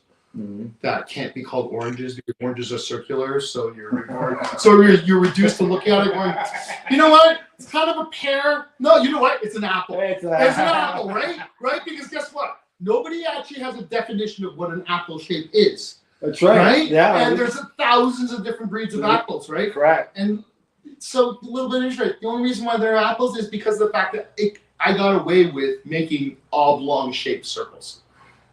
That's like literally the why I do it that way. And one day he said, "Hey, that looks like an apple." Yeah, and you don't have to worry about a consistent shape if you're calling That's an right. apple, right? That's right. And I can tell you, there is no consistency in the last 10,000. Everyone is its own. I bet you can find two that are the same in 10,000. Not if you pull out the calipers. No. No. To this day, every single one is hand blown and eyeballed. I'll show and demonstrate that to you. I actually don't use a mold or a template or anything like that. Yeah. I had to start doing it just to make sure that it fits in the box. Mm-hmm. Like I can't get too big, right? But that's about it. But yeah, and that's the only reason why I've been able to make so many of them, or else I go numb. Yeah, the Happle. Very popular. Have you got a box there you can show, Al? Of the Happle? Yeah. There you go. There's a Happle. Yeah, this is the Happle here. right? Yes, that is the apple there. Okay. And there's a stem, just like on a apple. Yeah. Right. That stem essentially. Apple. Okay, so this, guys, is a BT bottle with a little straw on the end of it. Okay. Back in the day, we used to have glass bottles, soda pop in glass bottles. Okay. Soft drinks, glass bottles. We used to take a little pebble or a dime. We used to stick into the glass bottle. We used to use a lighter, heat up one corner of it, which is Damn, got to do it again. Evening out the wall thickness in the kiln, right? Correct. But we heat up one little corner of it, stress out one little spot And it on breaks. the bottle, and then if we do it in the right way and do the right tap, the pebble or the dime that's in the bottle will pop a hole out Correct. of the side of the bottle, and then therefore you can take your bottle, stick your joint or your cigarette with a little bit of hash on it into the bottle, and it was called a bottle toke. Yep. Yes. This is a bottle toker. This is your cigarette, Yep. but you don't have to use a cigarette anymore. You can just place your hash on here and put it into here. It fills up, and then you just pull it through there. Now, part of the reason why this has been great is for so many people who used to use this old style technique, but you can really only do it with cigarettes. Yeah. Right? Yeah, 'cause During you bottle time, yeah, you couldn't do it with joints. People claim that they can do it with joints, but they're lying. Okay, it's not possible. It was always tobacco, right? And then so as guys got older and you had to quit smoking, you weren't able to do bottle tokes anymore because you were smoking. You just didn't want to have cigarettes around, right? So a lot of people had to give up hash because of the fact that they couldn't do any of it. So when we came up with this, it allowed more of the original old-timey smokers to be able to experience and enjoy hash for the first time without having to dilute it with tobacco, dry cannabis. Yeah, and I'm a person that doesn't smoke tobacco, so I wouldn't want tobacco. No, and so you never would have had a bottle toke. Yeah, like that would never have been something that you would have appealed to you, right? You're like, no, I don't want the tobacco. And when I did have one, it was yeah. And then with cannabis, then you've got your cannabis included in your hash, so then you're not getting that. Just if you want just that hash taste. Well, what you're doing is you're making your cannabis a little stronger, but you're making your hash a lot weaker because you're just adding. It's like no. And here's an interesting development within the legal market that's kind of it kind of dovetails nicely into the hash devices. Is right now within the legal market, there's such a competition between the stores to attract and keep customers. They're doing everything they possibly can to keep them to come around. And what that usually means is that they're trying to get their customers as medicated or as high as possible, thinking that that's the best way to retain a customer.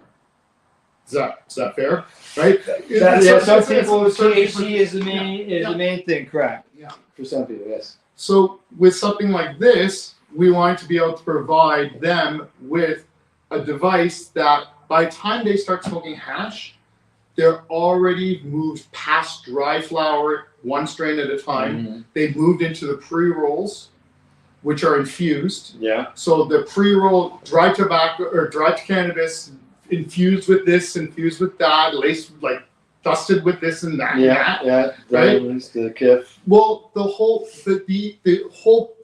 part of that new smokers lose is they lose the experience of learning about the different strains of cannabis and the effects of individual strains. Because everyone's getting a salad joint, as what we used to call it, right? Yeah. So no one had an idea of what strain did what because you don't know, right? Especially on pre-rolls, they don't normally tell you what strain it is. No, absolutely. They might say premium cannabis. Yeah. Well, what the hell is that? So what customers are coming in, they're buying single strains, it's not doing it for them. So now whether they turn to their bud tender, ask for recommendations, bud tenders always turn to an infused pre-roll because that's great bang for your buck from a consumer perspective, from a bud tender perspective.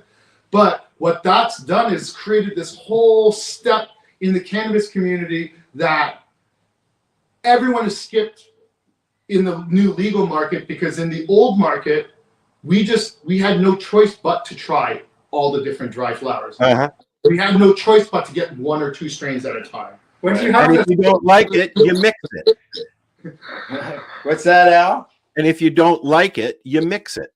Yeah, exactly. And if you didn't like it, you go back to your dealer. Or you wait till next Or week. you go to your Next dealer. batch.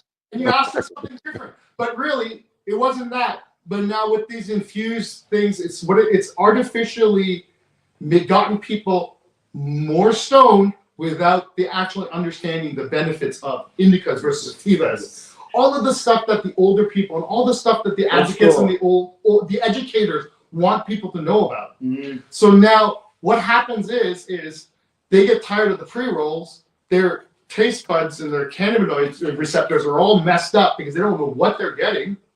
They can come back to a single strain of hash using one of the hash devices, right? And please, like this is, the Happle's the affordable version of it. There's lots of hash devices out there, right? But just an opportunity to be able to smoke a pure hash just on its own without diluting it anyway, right? Yeah, This would be the first time in decades where I was able to consume just straight hash. All right, so who has the hash? I do. So I a question while you guys are getting the hash. Yeah. What's the price range of a Apple? Retails for $54. Retail. That's very reasonable because you go and you can get just a simple bong for $120, but it's just that, right? So this is nice. This is nice. It's just that it's hash. You can just straight hash. I've seen Al using his. How long will a piece of hash last in that? Well, I myself, I've learned. Let's find out, shall we? I have learned with mine that I don't want to use one of the new single ones. person or multiple persons would be different lengths of hash that you add to this. The amount that you put in. That's what I learned. All right. So here, let's go through a demonstration. Oh, by the way, each one of these comes with their own set of instructions in both English and French because that's a requirement in Canada. We have to supply all advertising and literature in both official languages of Canada. So all you do is you pick your little snake, and instead of putting that into the middle of a joint, which is what I used to do, you have it on this end. That's what I'm doing right now, buddy. Yeah. There you go.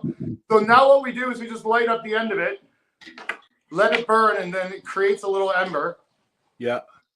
And the most important part of it is don't let it burn. Blow it out before putting it in, or else you could create this black mess in there. Now, some hash. So this was built for the old school hash. This is the hash that your uncles and your grandparents would get. And this is the stuff that we would all treasure whenever we could get it because we thought it was the best stuff because it's the constant. It was our form of concentrate. Correct. Right? When we were young, right? Yes. This is our form of dabbing, right? Yeah. We used to love it, especially the old guys that smoking 5 or 6 joints for breakfast. Yeah. So anyway, so Al, as you can see here, it's brewing, it's filling up in this chamber. Once I get to a point where it's filled up to enough for my lungs, Yeah. it up, tick a little bit. Because you can just sip it, right? Yeah, and then just drink You it just out of sip the straw. And then Yeah. I put it back down, pulling it in, draws fresh air through it, so that way it's reloaded, reset, refills itself. If I forget about this, usually happens about the 4th or 5th one of them. I get that. After I've forgotten about it, it'll put itself out and it'll snuff itself out. I've anecdotally heard that this is a very efficient way to smoke your hash and consume your hash because very, very little wastage. And it's personal. It's personal, really but you can share it. There you go. It's like a drink. It's personal size, but you can share it around the room. I have a student glass, and you can share that for hours on end. Right. Yeah. And then and that's it. So when it comes to the amount of hash that you put in there, being that it'll go out eventually, yeah. And relight and then you relight it. Yep. Yeah, no, I just put a big long snake into it and just forget about it. Like, and then I'll pull on it, and then, like I said, 2 or 3 of those, and then you forget that what you were doing or what you were smoking. Not. Oh yeah, you don't smoke. Not really. Not a lot. No, that's right. Yeah. He doesn't share with his underlings. I think a joint smoker would like that. What's that, Al? I think a joint smoker would like that. Oh well, yeah, I smoke joints all the time. There you go, Master. I'm gonna drop that into there for him because he's a special one. He needs the fresh one. Of course he does. He's master. But look how beautiful that waterfall is. Yeah. It's yeah, that's one that didn't cross quality insurance, by the way. It's all right on the side. But those are nice if you've got five or six people sitting around and you got 5 or 6 people or 6 of those, you can just share it but not share it. Yeah, and my whole idea with it is why share it when you can all have your own. And to your point with the party size one, any bigger than the chambers that we make is too big. Too big. The smoke, Yeah. the hash smoke just gets stale and old, right? Like that old bomb smoke. Don't make sure you clear the bomb out. Yeah. Right. You know what we're doing, right? Same thing, right? Like, oh, look at that. So, That's super cool. Look at that. Look at that. Look at that. Look at that. Look. That's hash smoke. Hash smoke falls. Yeah. And this is why you should clean your apples. Wow.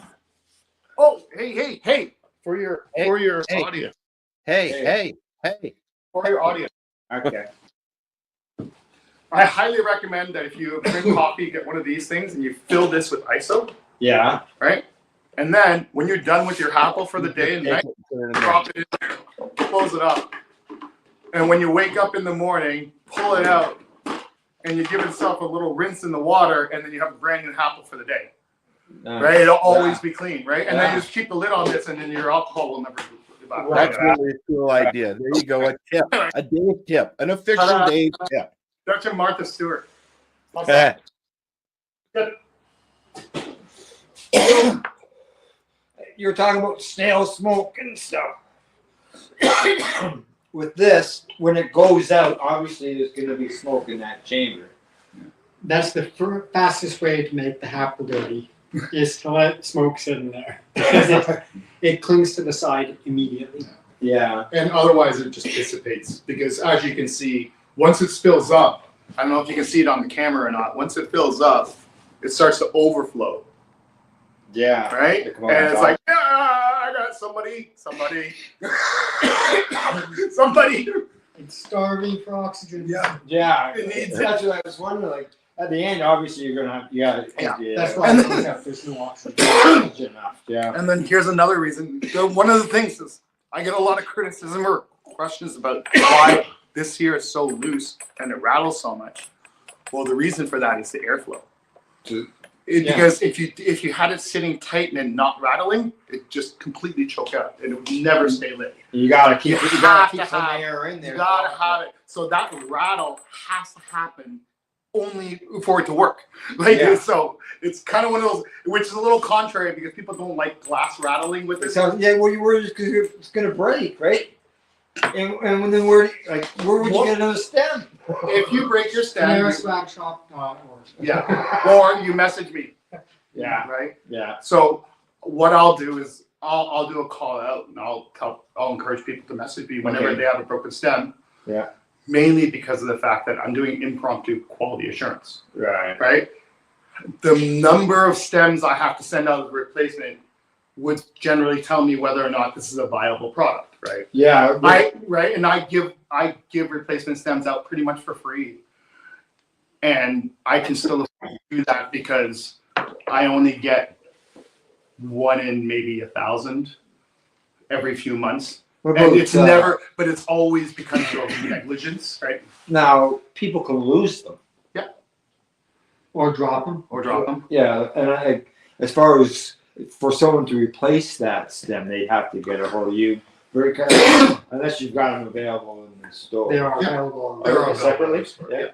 Okay. Yeah, they're available individually, but realistically, it's so hard to put a price on that little stem. Oh, I'm sure. Because that little stem, in my mind, that's the secret to it. You can take that stem and use it wherever you want to. Mm-hmm. So the value of that stem is actually quite high towards the whole value of the whole piece. But I'm hard pressed to charge $25 for a replacement stem, right? It just doesn't make sense. Right. And then at the same time, like, I don't know. I have no idea. It hasn't, like 1 in 1,000 every few months is probably like, that means I'm sending out 10 or 15, right? It's not a big deal at all, right? So anyway. Crap. Hash shit's different. So it does. Yeah. This is the point of the video, Al, where you start recording faster, maybe. Jump. Yeah. Use that 30 frames per second George Miller shit.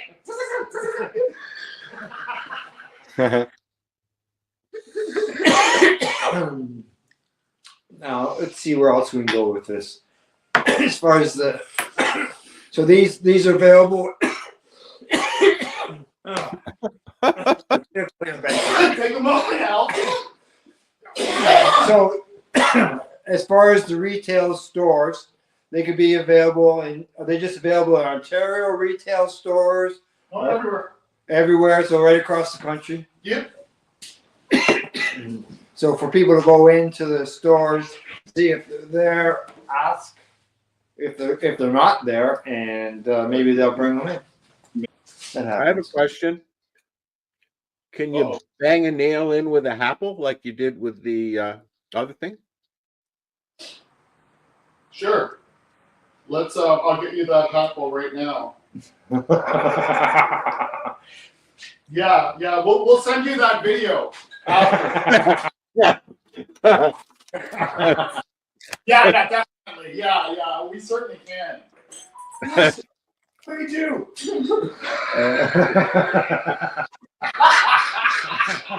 I think he's looking for one. Oh, maybe. I know that I've taken my apple on the road with me quite a few times. So what's that? Now I know, and I know how I did the full-on block when I said I didn't want to talk about this, but I will talk about it a little bit. The next iteration that both Master and I are working on our own versions of it. Water filtered hash devices. Oh. So water filtration. Yeah.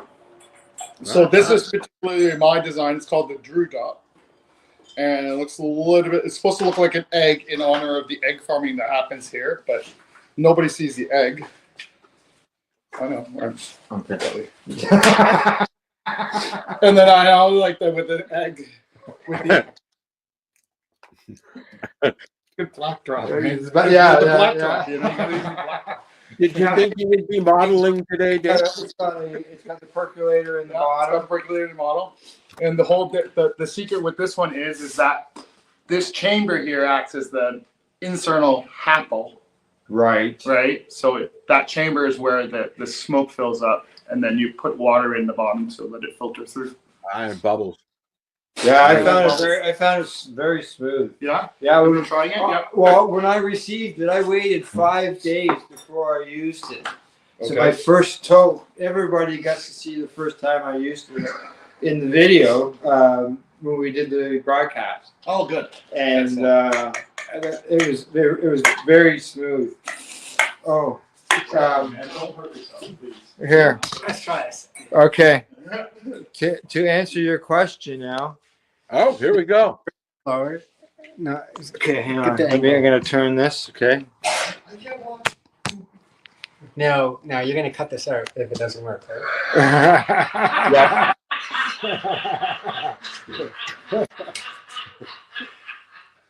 You just cut it out yourself, Pastor.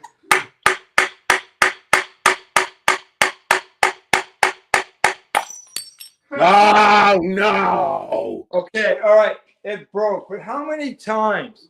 How many times did you hit that for That's something that good. wasn't designed Yeah. to do that with? Oh, those weren't test taps before? Then he just would tap, tap, tap. Well, tap, any tap. Yeah! Any tap. You know who's really good at those stuff? Oh, he's gonna try it again. Here we go.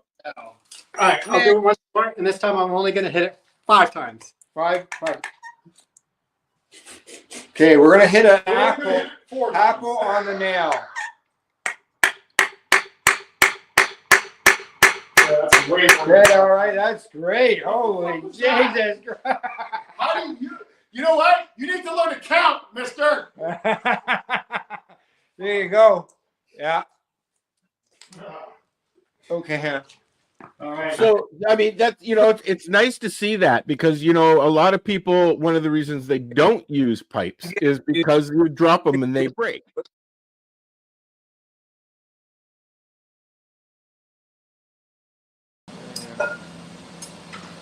So this tube is for the Happel body. That tube is for the mouthpiece. And this glass rod here is what I make the stems with. Cool. They come in 5-foot lengths. And we get them from Nortel Manufacturing in Markham, Ontario, Scarborough, Ontario. What I've got is set up a section of the tube. I take one of the long tubes and I break it in half. So I use half a section at a time. I plug up one hole on it and I put a mouthpiece on that. And a mouthpiece on the other side. They're hooked up to these blow hoses connected to this valve, which allows me to control which side I blow into. I've got a glass, the tube on this end, which is what I use as a blow tube or a handle, which I'll show you when I take it off. And here's the raw glass on this side. Now, these are the 3 tools I use to form and shape the Happels. And then the only other thing I have is this piece of glass here, which I use to pick molten glass off so I don't have to do it with my fingers. Makes sense. Which you're not supposed to do, I learned. This Bunsen burner acts like the oven, and what it does is heats up the glass and gets it to a minimum temperature so that it doesn't blow up or crack when the higher temperature of the torch gets on it.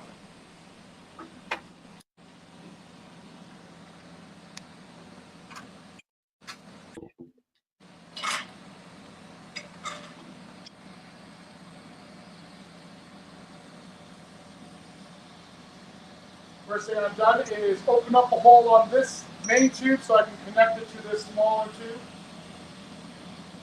At this point, the glass is heated up enough, so I'll turn the Bunsen burner off. Connect 2 pieces of glass together. Once it's fused, I'll puff into it to make sure that it doesn't collapse on itself.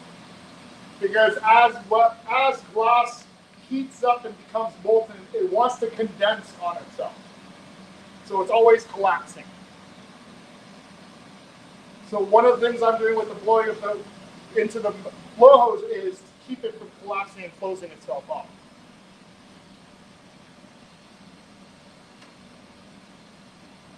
Now what I have set up right now is I have a tube with hoses hooked up on both ends, a valve to be able to control which side I blow into so that I can control which way the pressure goes in.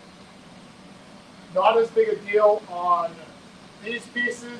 Becomes more important as you get into larger, complicated pieces like the dewdrop. In our shop, sometimes when we turn our bigger flame on, it creates a popping sound, so we have a tendency to say fire in the hole, fire. And I didn't create a pop, which is great. You can edit in the sound effect later. I say Roger Rabbit. Wow.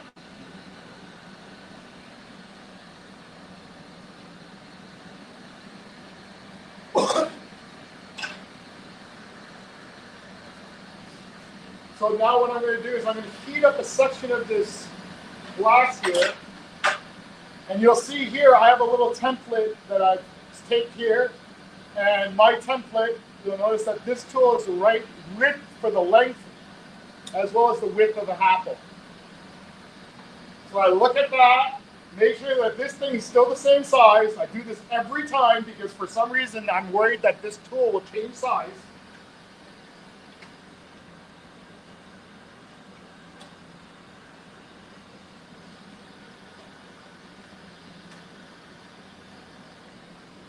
Once I've gotten it hot and molten enough, I'll start puffing it out to shape and form the bottom of the apple, of the first apple.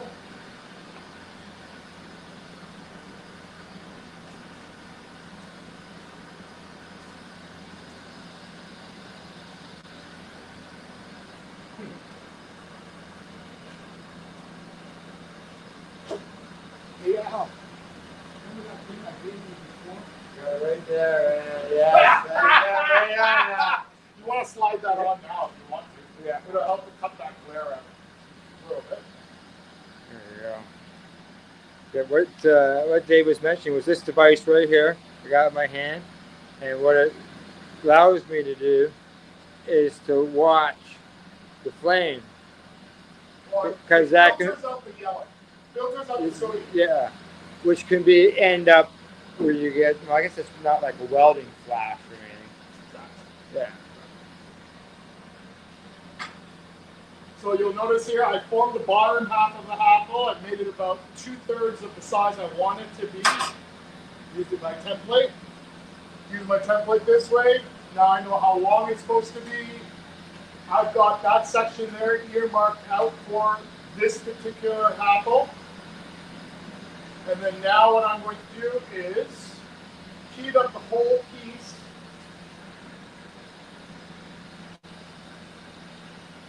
And then at that mark, this mark here, I'll pinch it down, puff into it a little bit to start that apple growing. It's kind of interesting. I actually watched a bunch of YouTube time-lapse videos of apples actually growing because that's kind of what it was. Didn't help, but it was cool to see. So how, that is extremely hot. Oh yes.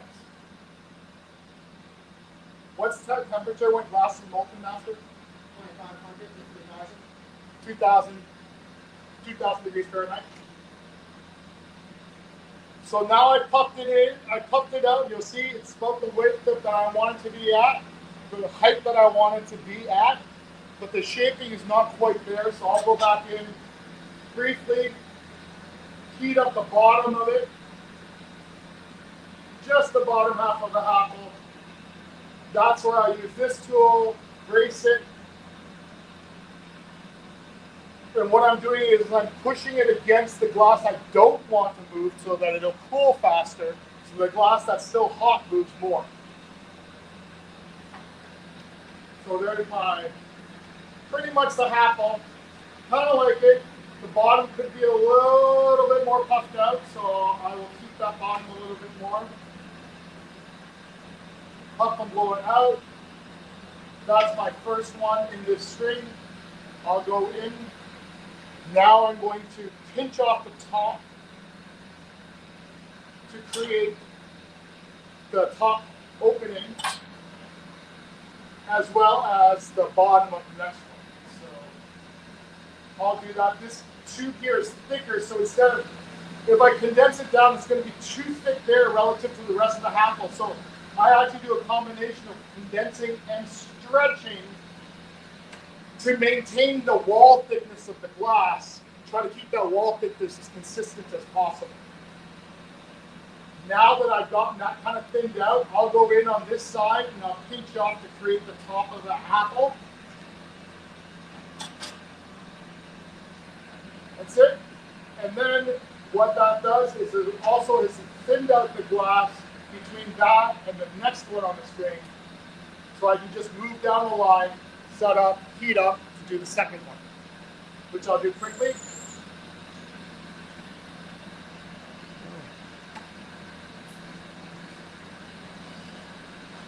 see it swelling as I watch it through this lens.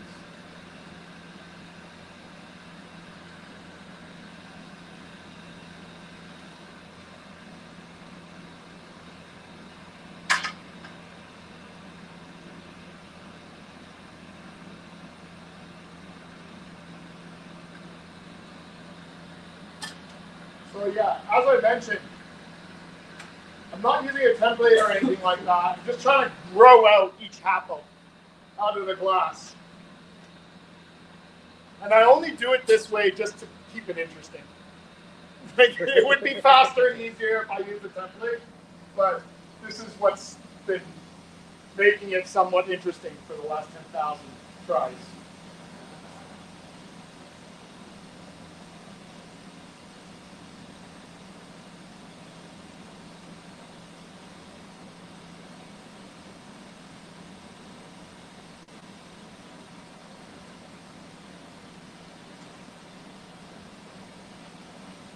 I turn down the heat and the flame size to a smaller flame because I don't want to heat up too much of this glass. Because right now I'm getting ready to pull this section off. So I'm going in, forming up that top apple there. Now I have two there. I'm more concerned about making sure they fit into the packaging. So I worry about that in terms of my diameters and parameters. Not so worried about the actual shape of each of them. Mainly because most people only buy them one at a time.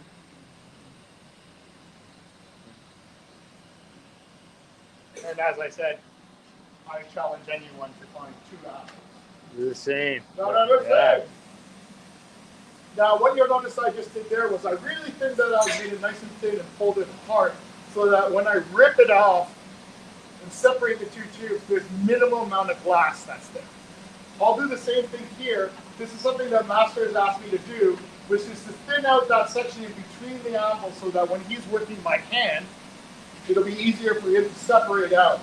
Whereas I'm working on a machine, and essentially it allows me to take coffee breaks. Or dad breaks. So I've gone in and I've thinned out that as much as I need to, so that way when in the next stage when they're removed from this string, it'll be easier to cut. Finally, I'll go in on this end. I'll heat this section up here. I'll let that condense down. So it's two bottoms against each other. Two top. Well, no, that's the bottom. Oh, okay. See? Apples.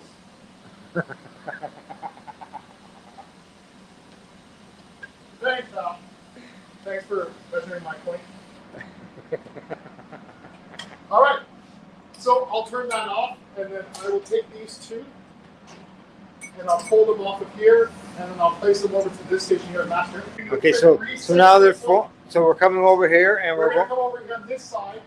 He's working off of, now what he's going to do now is he's going to finish off the apples. I'll talk it through one. You'll talk it through one of them. I'll talk it through one of them and then do the other one.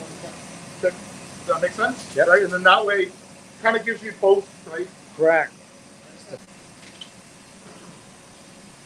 So now once the prep work is done over on the lathe, it now has to come over to me to put the mouthpiece on and finish off the top part. So first up, I just need to clean up and close off the top that's left over from the lathe. This is to prevent condensation from building up on the inside. So it's just a quick little maneuver there to tear off a little excess glass.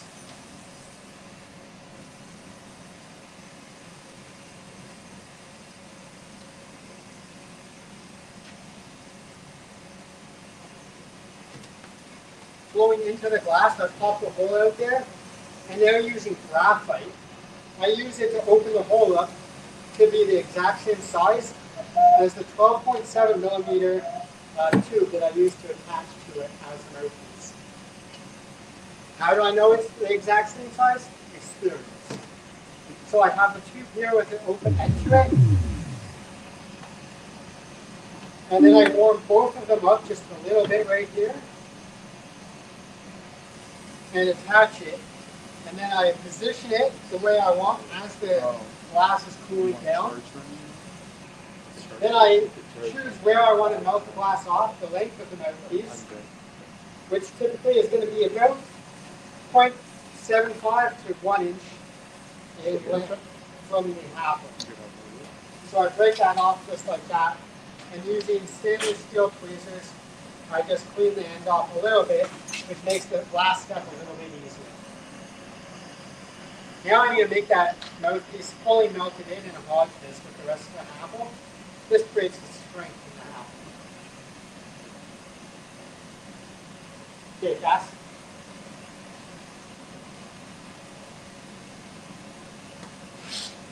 So I'm going to use a hand torch just to get the heat precisely where I want, because I don't need to heat very much glass here. I just need a very small section at a time.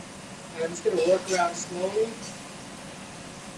get it all melted in, getting tiny little puffs between heats to put the glass to the position I need it to be.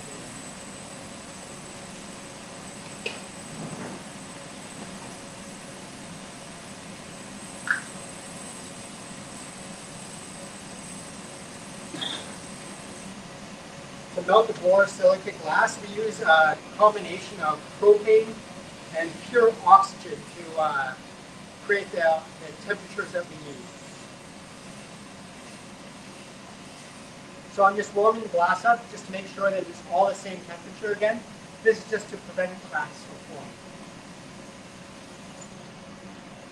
We have a Bunsen burner in front of me here. That will heat the glass up to about 1200 to 1300 degrees. If you're not careful, that is hot enough for the glass to sort of start to bend and be a little bit malleable. So you do have to be careful to sort of keep it within the 1000 to 1200 range. Now that I have opened a hole up on the top, I'm going to heat up the glass with the flame and use my graphite to push it down and create a flat top.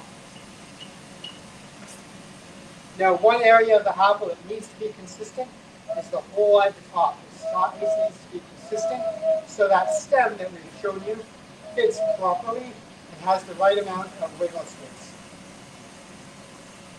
So I use another graphite reamer here, and this one has a measured line on it. So I open the top of the hole here to 14 millimeters. Once again, I'm just going to make sure that that's flat with the graphite.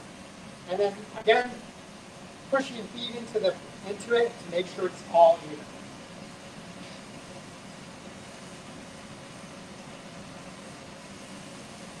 Now, what I need to do is open up the mouthpiece and make it functional.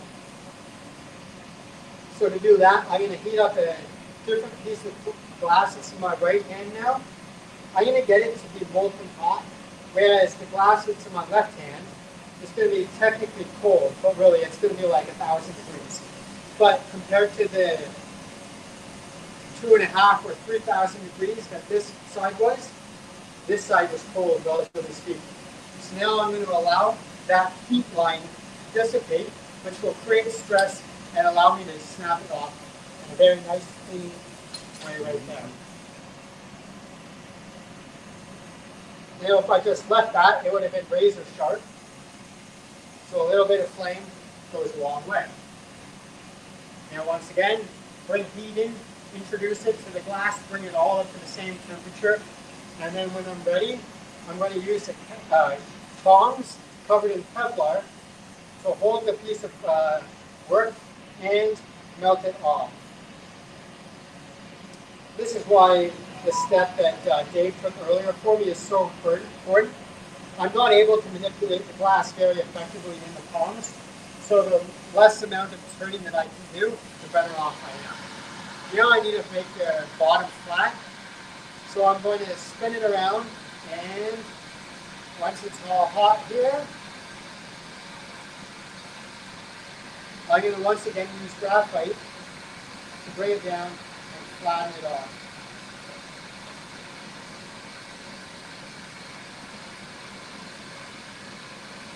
And there you have it, a finished apple.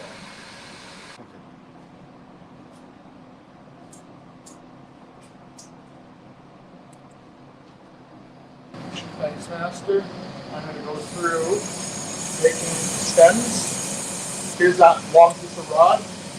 8 millimeters in diameter is the one I like to use for the stems for the apple. Just gonna break this down really quickly in half. So a little bit more manageable for my short little arms. First thing I'll do is I will heat up the corner and I'll push in the Maria, which is the circular lump that acts as a stopper. So I'll get a section of it hot like this and molten, pull it out of the flame, and then I'm squeezing it together to make that rounded disc. Okay? Second step after that is I will take and pull out the end that I'm going to form the little wedge side of it where you attach your hash. And what I'll do with that is I'll rip this off, set this aside for the next one, use my handy trusted butter knife that forced my wife to have to buy a whole new set because she was missing a butter knife. And I'll just take it and I'll press in that little wedge in that, or as also been described, a little butt crack. And that little butt crack there will sit in there. Heat it up a little bit just to quickly even out the temperature on that. Switch hands, place this, have these tongs here. I bent them, especially made them so they'll grab the piece. I will heat up this end, which is the end side that I will use, and press into a leaf. And it turns out that Master had bought this little pair of tweezers that have a little pattern on them, and I've been using these for every single apple stem. Take it, do a half cut, and that squishes it up to form that leaf pattern. There you are. Set that down, and then I can make 10,000 more of those. And Awesome. Awesome. And that's the steps to making an apple. Excellent. Thank you very much. Yeah. Do you make colored ones, Dave? Yeah. We do. Okay. But Cool. the colored ones and the colored ones, we don't make very many of them because of the fact that the price point changes. Yeah. Right. And it's just you see the process. We're doing this all day long, every day. Yeah. Yep. 300 a week, right? So that's just all we do, and hey, can't complain about it. At the same time, it's definitely not quite. This is not the glassblower's dream, but I mean, really, you're producing these in your shop out back. we waited till we hit 10,000 before announcing the licensing agreement because you know what? At 10,000, I think I'm allowed to do whatever the fuck I want. You sold 10,000 then. We've made way more than that, but we've sold out the door. Correct. 10,000. That doesn't even account for Master's hash kettles and hash landers. We're only talking about the nugs haffle. Right. We're not even talking about the haffles before the nugs. These are strictly just the ones Just for the overlord. just the haffle. Just the ones for the overlord. Right. Which is wonderful, right? Mhm. Love them. I love my overlords very much. Overlords. And as we haven't really mentioned, as you can see, you can use, well, this is the dewdrop. You can use it as an E now. With an E now. A dab rig. Yeah. And the point of the dewdrop was to provide that option for the consumer who doesn't dab very often.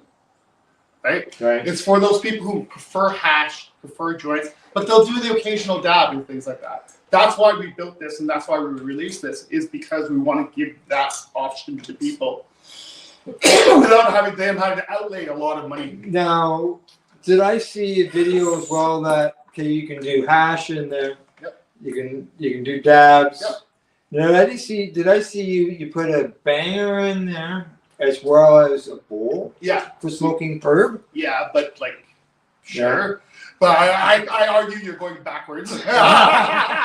Sure, you can smoke flower out of this thing. But why when you can smoke hash? But it's the multi-tool. It's the Swiss knife. We're trying to make it to be that way. Yeah. Right? It's just a daily driver. But most people have a preference. Right? They have their preference on how they like to consume. And the whole idea, as we talked about earlier, about the idea about class being one of the cleanest delivery devices for cannabis, or for really a lot of things, right? For anything, really, right? We're really hoping that this the Drew drop is going to be something that gives that person their regular option in addition to all of the other things for once in a while, right? Because very rarely do people smoke flower, hash, and dabs out of the exact same piece. Well, the yeah, taste is exactly. really weird. Like it tastes really and weird. if you're doing it in a vaporizer, especially some of those old style ones, that was a mess. Right, it's a mess, and so therefore, right, so that's why I'm like, no, you don't want to. But this gives you the base. People have to have their own adapters. Is it the ideal dab rig? Possibly for the right person, right? But there's so many different designs out there. This is really just meant to give, like, you know what? In a pinch, here you go. This is your daily driver. Yeah, it's your daily smoker. That's what I was going to say. Yeah. Right. It's going to retail for $100. It's a bigger investment than the Apple is, but with the water filtration and the fact that you can use it for any form of consumption, we're hoping that that'll justify the pricing for it. Yeah. Right. And really, like right now, the last thing people need is a fancy marble on the side of it that they don't need to get high.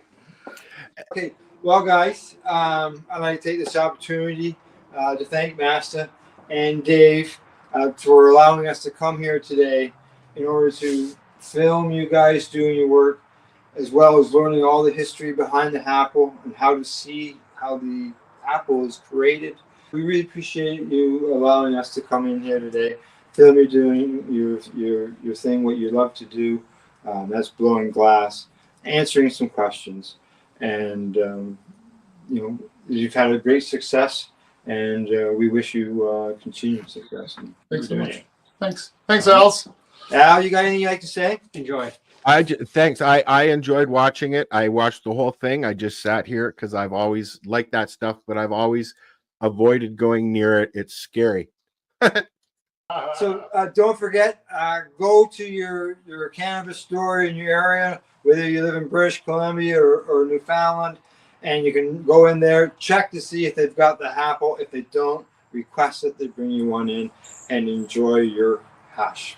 You got a website where people can go directly? www.canarisswag.shop. It's the Overlord's website. Okay. Instagram, Masterglass. And I'm Dave. Earl Electric Dave. Thanks, everybody. Okay. Thanks again. Bye-bye. Bye.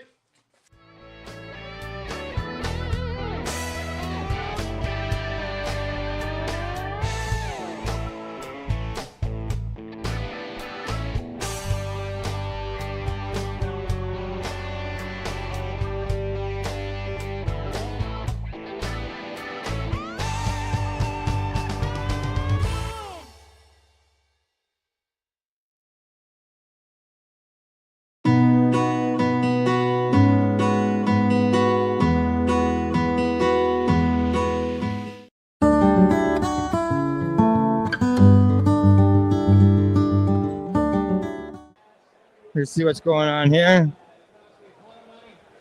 And they take it all. They take all my money too. So let's start with what is the sovereign cannabis industry and why is that different than me or any of us lobbying into the illicit industry? So if we can talk about what sovereignty is a little bit and specifically what the sovereign cannabis industry is, and you can relate it to anything else within First Nations jurisdiction as well. So let's start there, and whoever wants to start, Kathy, you jump in, get in there. Okay, so the sovereign cannabis industry, we were told as Indigenous people many, many years ago, treaty times, that we were going to have opportunities to build our nation in all different ways. Government promised us that hundreds and hundreds of years ago, and then they did another report from, actually the world did it with UNDRIP, United Nations Declaration of Indigenous People, said, okay, we're going to provide economic opportunities. We're going to support economic opportunities. Then come the Truth and Reconciliation Report. They too said, we're going to help you with economic opportunities, amongst many other things. This past few months ago, they released the expert panel on cannabis legislation, changes in the legislation, had these 23 recommendations. Half of them had to do with Indigenous people. More recommendations of how they're going to do it. Did we get anything? No. When they decided to legalize cannabis, not one entity from government come to Indigenous people, even though they've said all this time that they were going to come, came to us to ask us what's our role. For the Six Nations Cannabis Commission, we took the hard stance that we're going to develop our own. We're going to develop our own law and our own regulations, and we're going to have it sanctioned by elected council. Now, not everybody goes with it, but our stance is that we are true. This is an example of sovereign cannabis. We're going to do it our way. It's going to be really hard. Because we've decided to do this way, we're not recognized by Health Canada, but we still test our product, we still inspect our product, we still monitor our product. So we're doing nothing less than Health Canada or less than OCS. We're doing everything but it's parallel. It's not exact, it's our way. We have certain regulations that we do now. You still have to THC. We're still going to do things, but we're doing it our way because that's what we should be able to do it, and we're told we're going to do it. So there was zero engagement with First Nations across Canada as this industry was being rolled out up until recently? Up until last year. Okay. So there were, 6 people on the expert panel that decided that they were going to go around. One of the panel members was Indigenous, none of the others were. And they had a set of questions you were going to answer, and they were going to decide what was right for Indigenous people. So again, we didn't have a whole lot to say because they picked and choose who they're going to talk to. And not all, out of the 500 across Canada, that's not enough context to make an educated decision or recommendation. Yeah. So in the lack of engagement from Health Canada, Six Nations and your group decided to form your own regulatory body, so to speak, to ensure safe testing, safe product, clean quality product coming through your retail outlets and through your production facilities. Yes. And we're going to dive into that a little more later. Josie, you want to pick up on what is sovereign cannabis and what is sovereignty? So I can speak from my perspective. I've started in 2019 as a community engagement manager for a sovereign distribution company called Sweetgrass Trading. And we do nation-to-nation trade for most of the east coast of Canada and probably as far west as about Hamilton area. So we have the self-determined capacity as sovereign inherent rights holders. It's very important for the average Canadian, regardless where you come from, wherever your beautiful ancestry comes from, you must understand that it's not a choice, it's not an opinion. Your feelings don't matter. It's fact. We have sovereignty. And because of that, we have the self-determined capacity to create a sustainable economy off of a natural resource on our federally crown jurisdicted land, which that in itself is messed up, but that's a whole other conversation. We got to work with what we got. And what we got is our reservations. And what we have is our capacity to create a nation-to-nation trade to become that sustainable self-determining peoples. You see, before, Our vessels were the birch bark canoes that probably had a lot of trade intersections with the Seneca and with the Mohawk people. Those birch bark canoes, the St. Lawrence River, all of those water arteries. That's how we establish trade. And cannabis is a plant medicine. And so the fact that we are now able to provide our communities a decolonized access to wellness. I come from the corrections, the jail, and the rehab institutions as a career. So for 8 years, I've seen the opioid crisis. I've seen what Suboxone and methadone does in programming and what it does to communities, and it is not the answer. So I'm here to work the long-term game and educate. I sit with JJ on education. I hold the policy and advocacy portfolio. And best believe, I'm going to advocate for as many policies as possible, especially with the cannabis review coming out. In the one pager, the actual act, when that comes out at the end of the summer into the fall, hear me now. If we do not see the word sovereignty, or we do not see any inclusion in text, in writing about Indigenous inherent rights, we are going to have a severe problem. And I think that it's safe to say that we as First Nations people have established such a precedent of a competitive market. We are going to fight for our rights, and Canada needs to be ready for that. So if I was to say that the starting point for sovereignty is it just is, and it's not bestowed upon, sovereignty isn't bestowed upon a people. Not indoctrinated, it's not given, it is. There's self-governing peoples within Canada, right, the First Nations, and there's no obligation for your industries to engage directly with our industries, although there could be. That could happen, but there's no obligation. Is that correct? That's what sovereignty is. It's nations, right? That's it. So that's the starting point, in my opinion, for these conversations, which is a very different starting point. It changes the types of questions that you go to ask, right? Now, Stu, I'd like you to throw in, because you're an American. You're down in Buffalo, a great state. And tell us a little bit about your First Nation and what is the relationship between your nation and the American government or the state government, and how would that maybe differ a bit from Canada? So I'm not too sure like how different it would be for how much the government is trying to get in and try to regulate it compared to Canada, the U.S. Where we live. It's really just because we are a sovereign nation, like she said. What we want, we do what we need to do. Dispensaries, yes, we could regulate it where we go through legal growers, through the government with all the licenses, but thankfully we are very good at building relationships. And cannabis for us has been legal for 3 years. When it first started to become legal, you had people from all over the place. Everybody was trying to come in and get their products, but you don't know what you're dealing with when it's not, you don't have the regulations like the US and Canada would. So building those relationships helps ensure the product that you are putting on your shelves is what you want. Because of the 3 years, we've had the time to, hey, this is what we want. This is what we're trying to sell. This is what our name is. If you can't do it, we don't want it. Yes, we're not paying to have everything tested.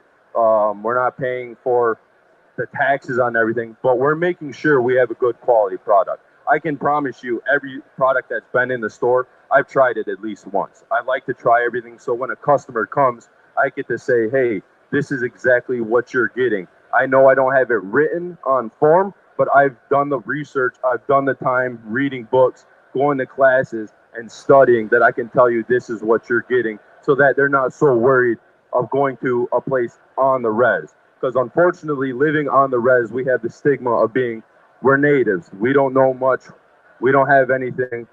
And the products that we're selling, we're just doing it to make money. So all it takes is for one person to say one wrong thing, and a lot of people look at the res differently. So ensuring that you have that product and making sure that you're giving the customers what they want helps destigmatize us being native-owned businesses, because unfortunately we are looked down upon because we're indigenous. You know, it's always been like that. It'll always be like that. But like Josie said, we're going to fight, and we're doing our best to make sure that our names are our names and nobody can run us through the dirt. I'm just going to jump in super quick off of what Sturgis is saying. And Kathy and I were having this conversation this morning. When you come from a distribution perspective, now, a few years since legalization, we have the capacity financially as wholesalers to test the product that we sell, that we supply dispensaries. So they don't have to do that. And you can be transparent. Part of the program, say in Akwesasne, is to be a vendor, to be a supplier to some of their vendors. They have to be able to have a manifesto, and there has to be those testing documents that prove that it's been checked for contaminants and for mold and what the THC, what the CBD levels are. That's part of All right, Al, I gotta move along here. I'm getting low on the old battery. Alrighty.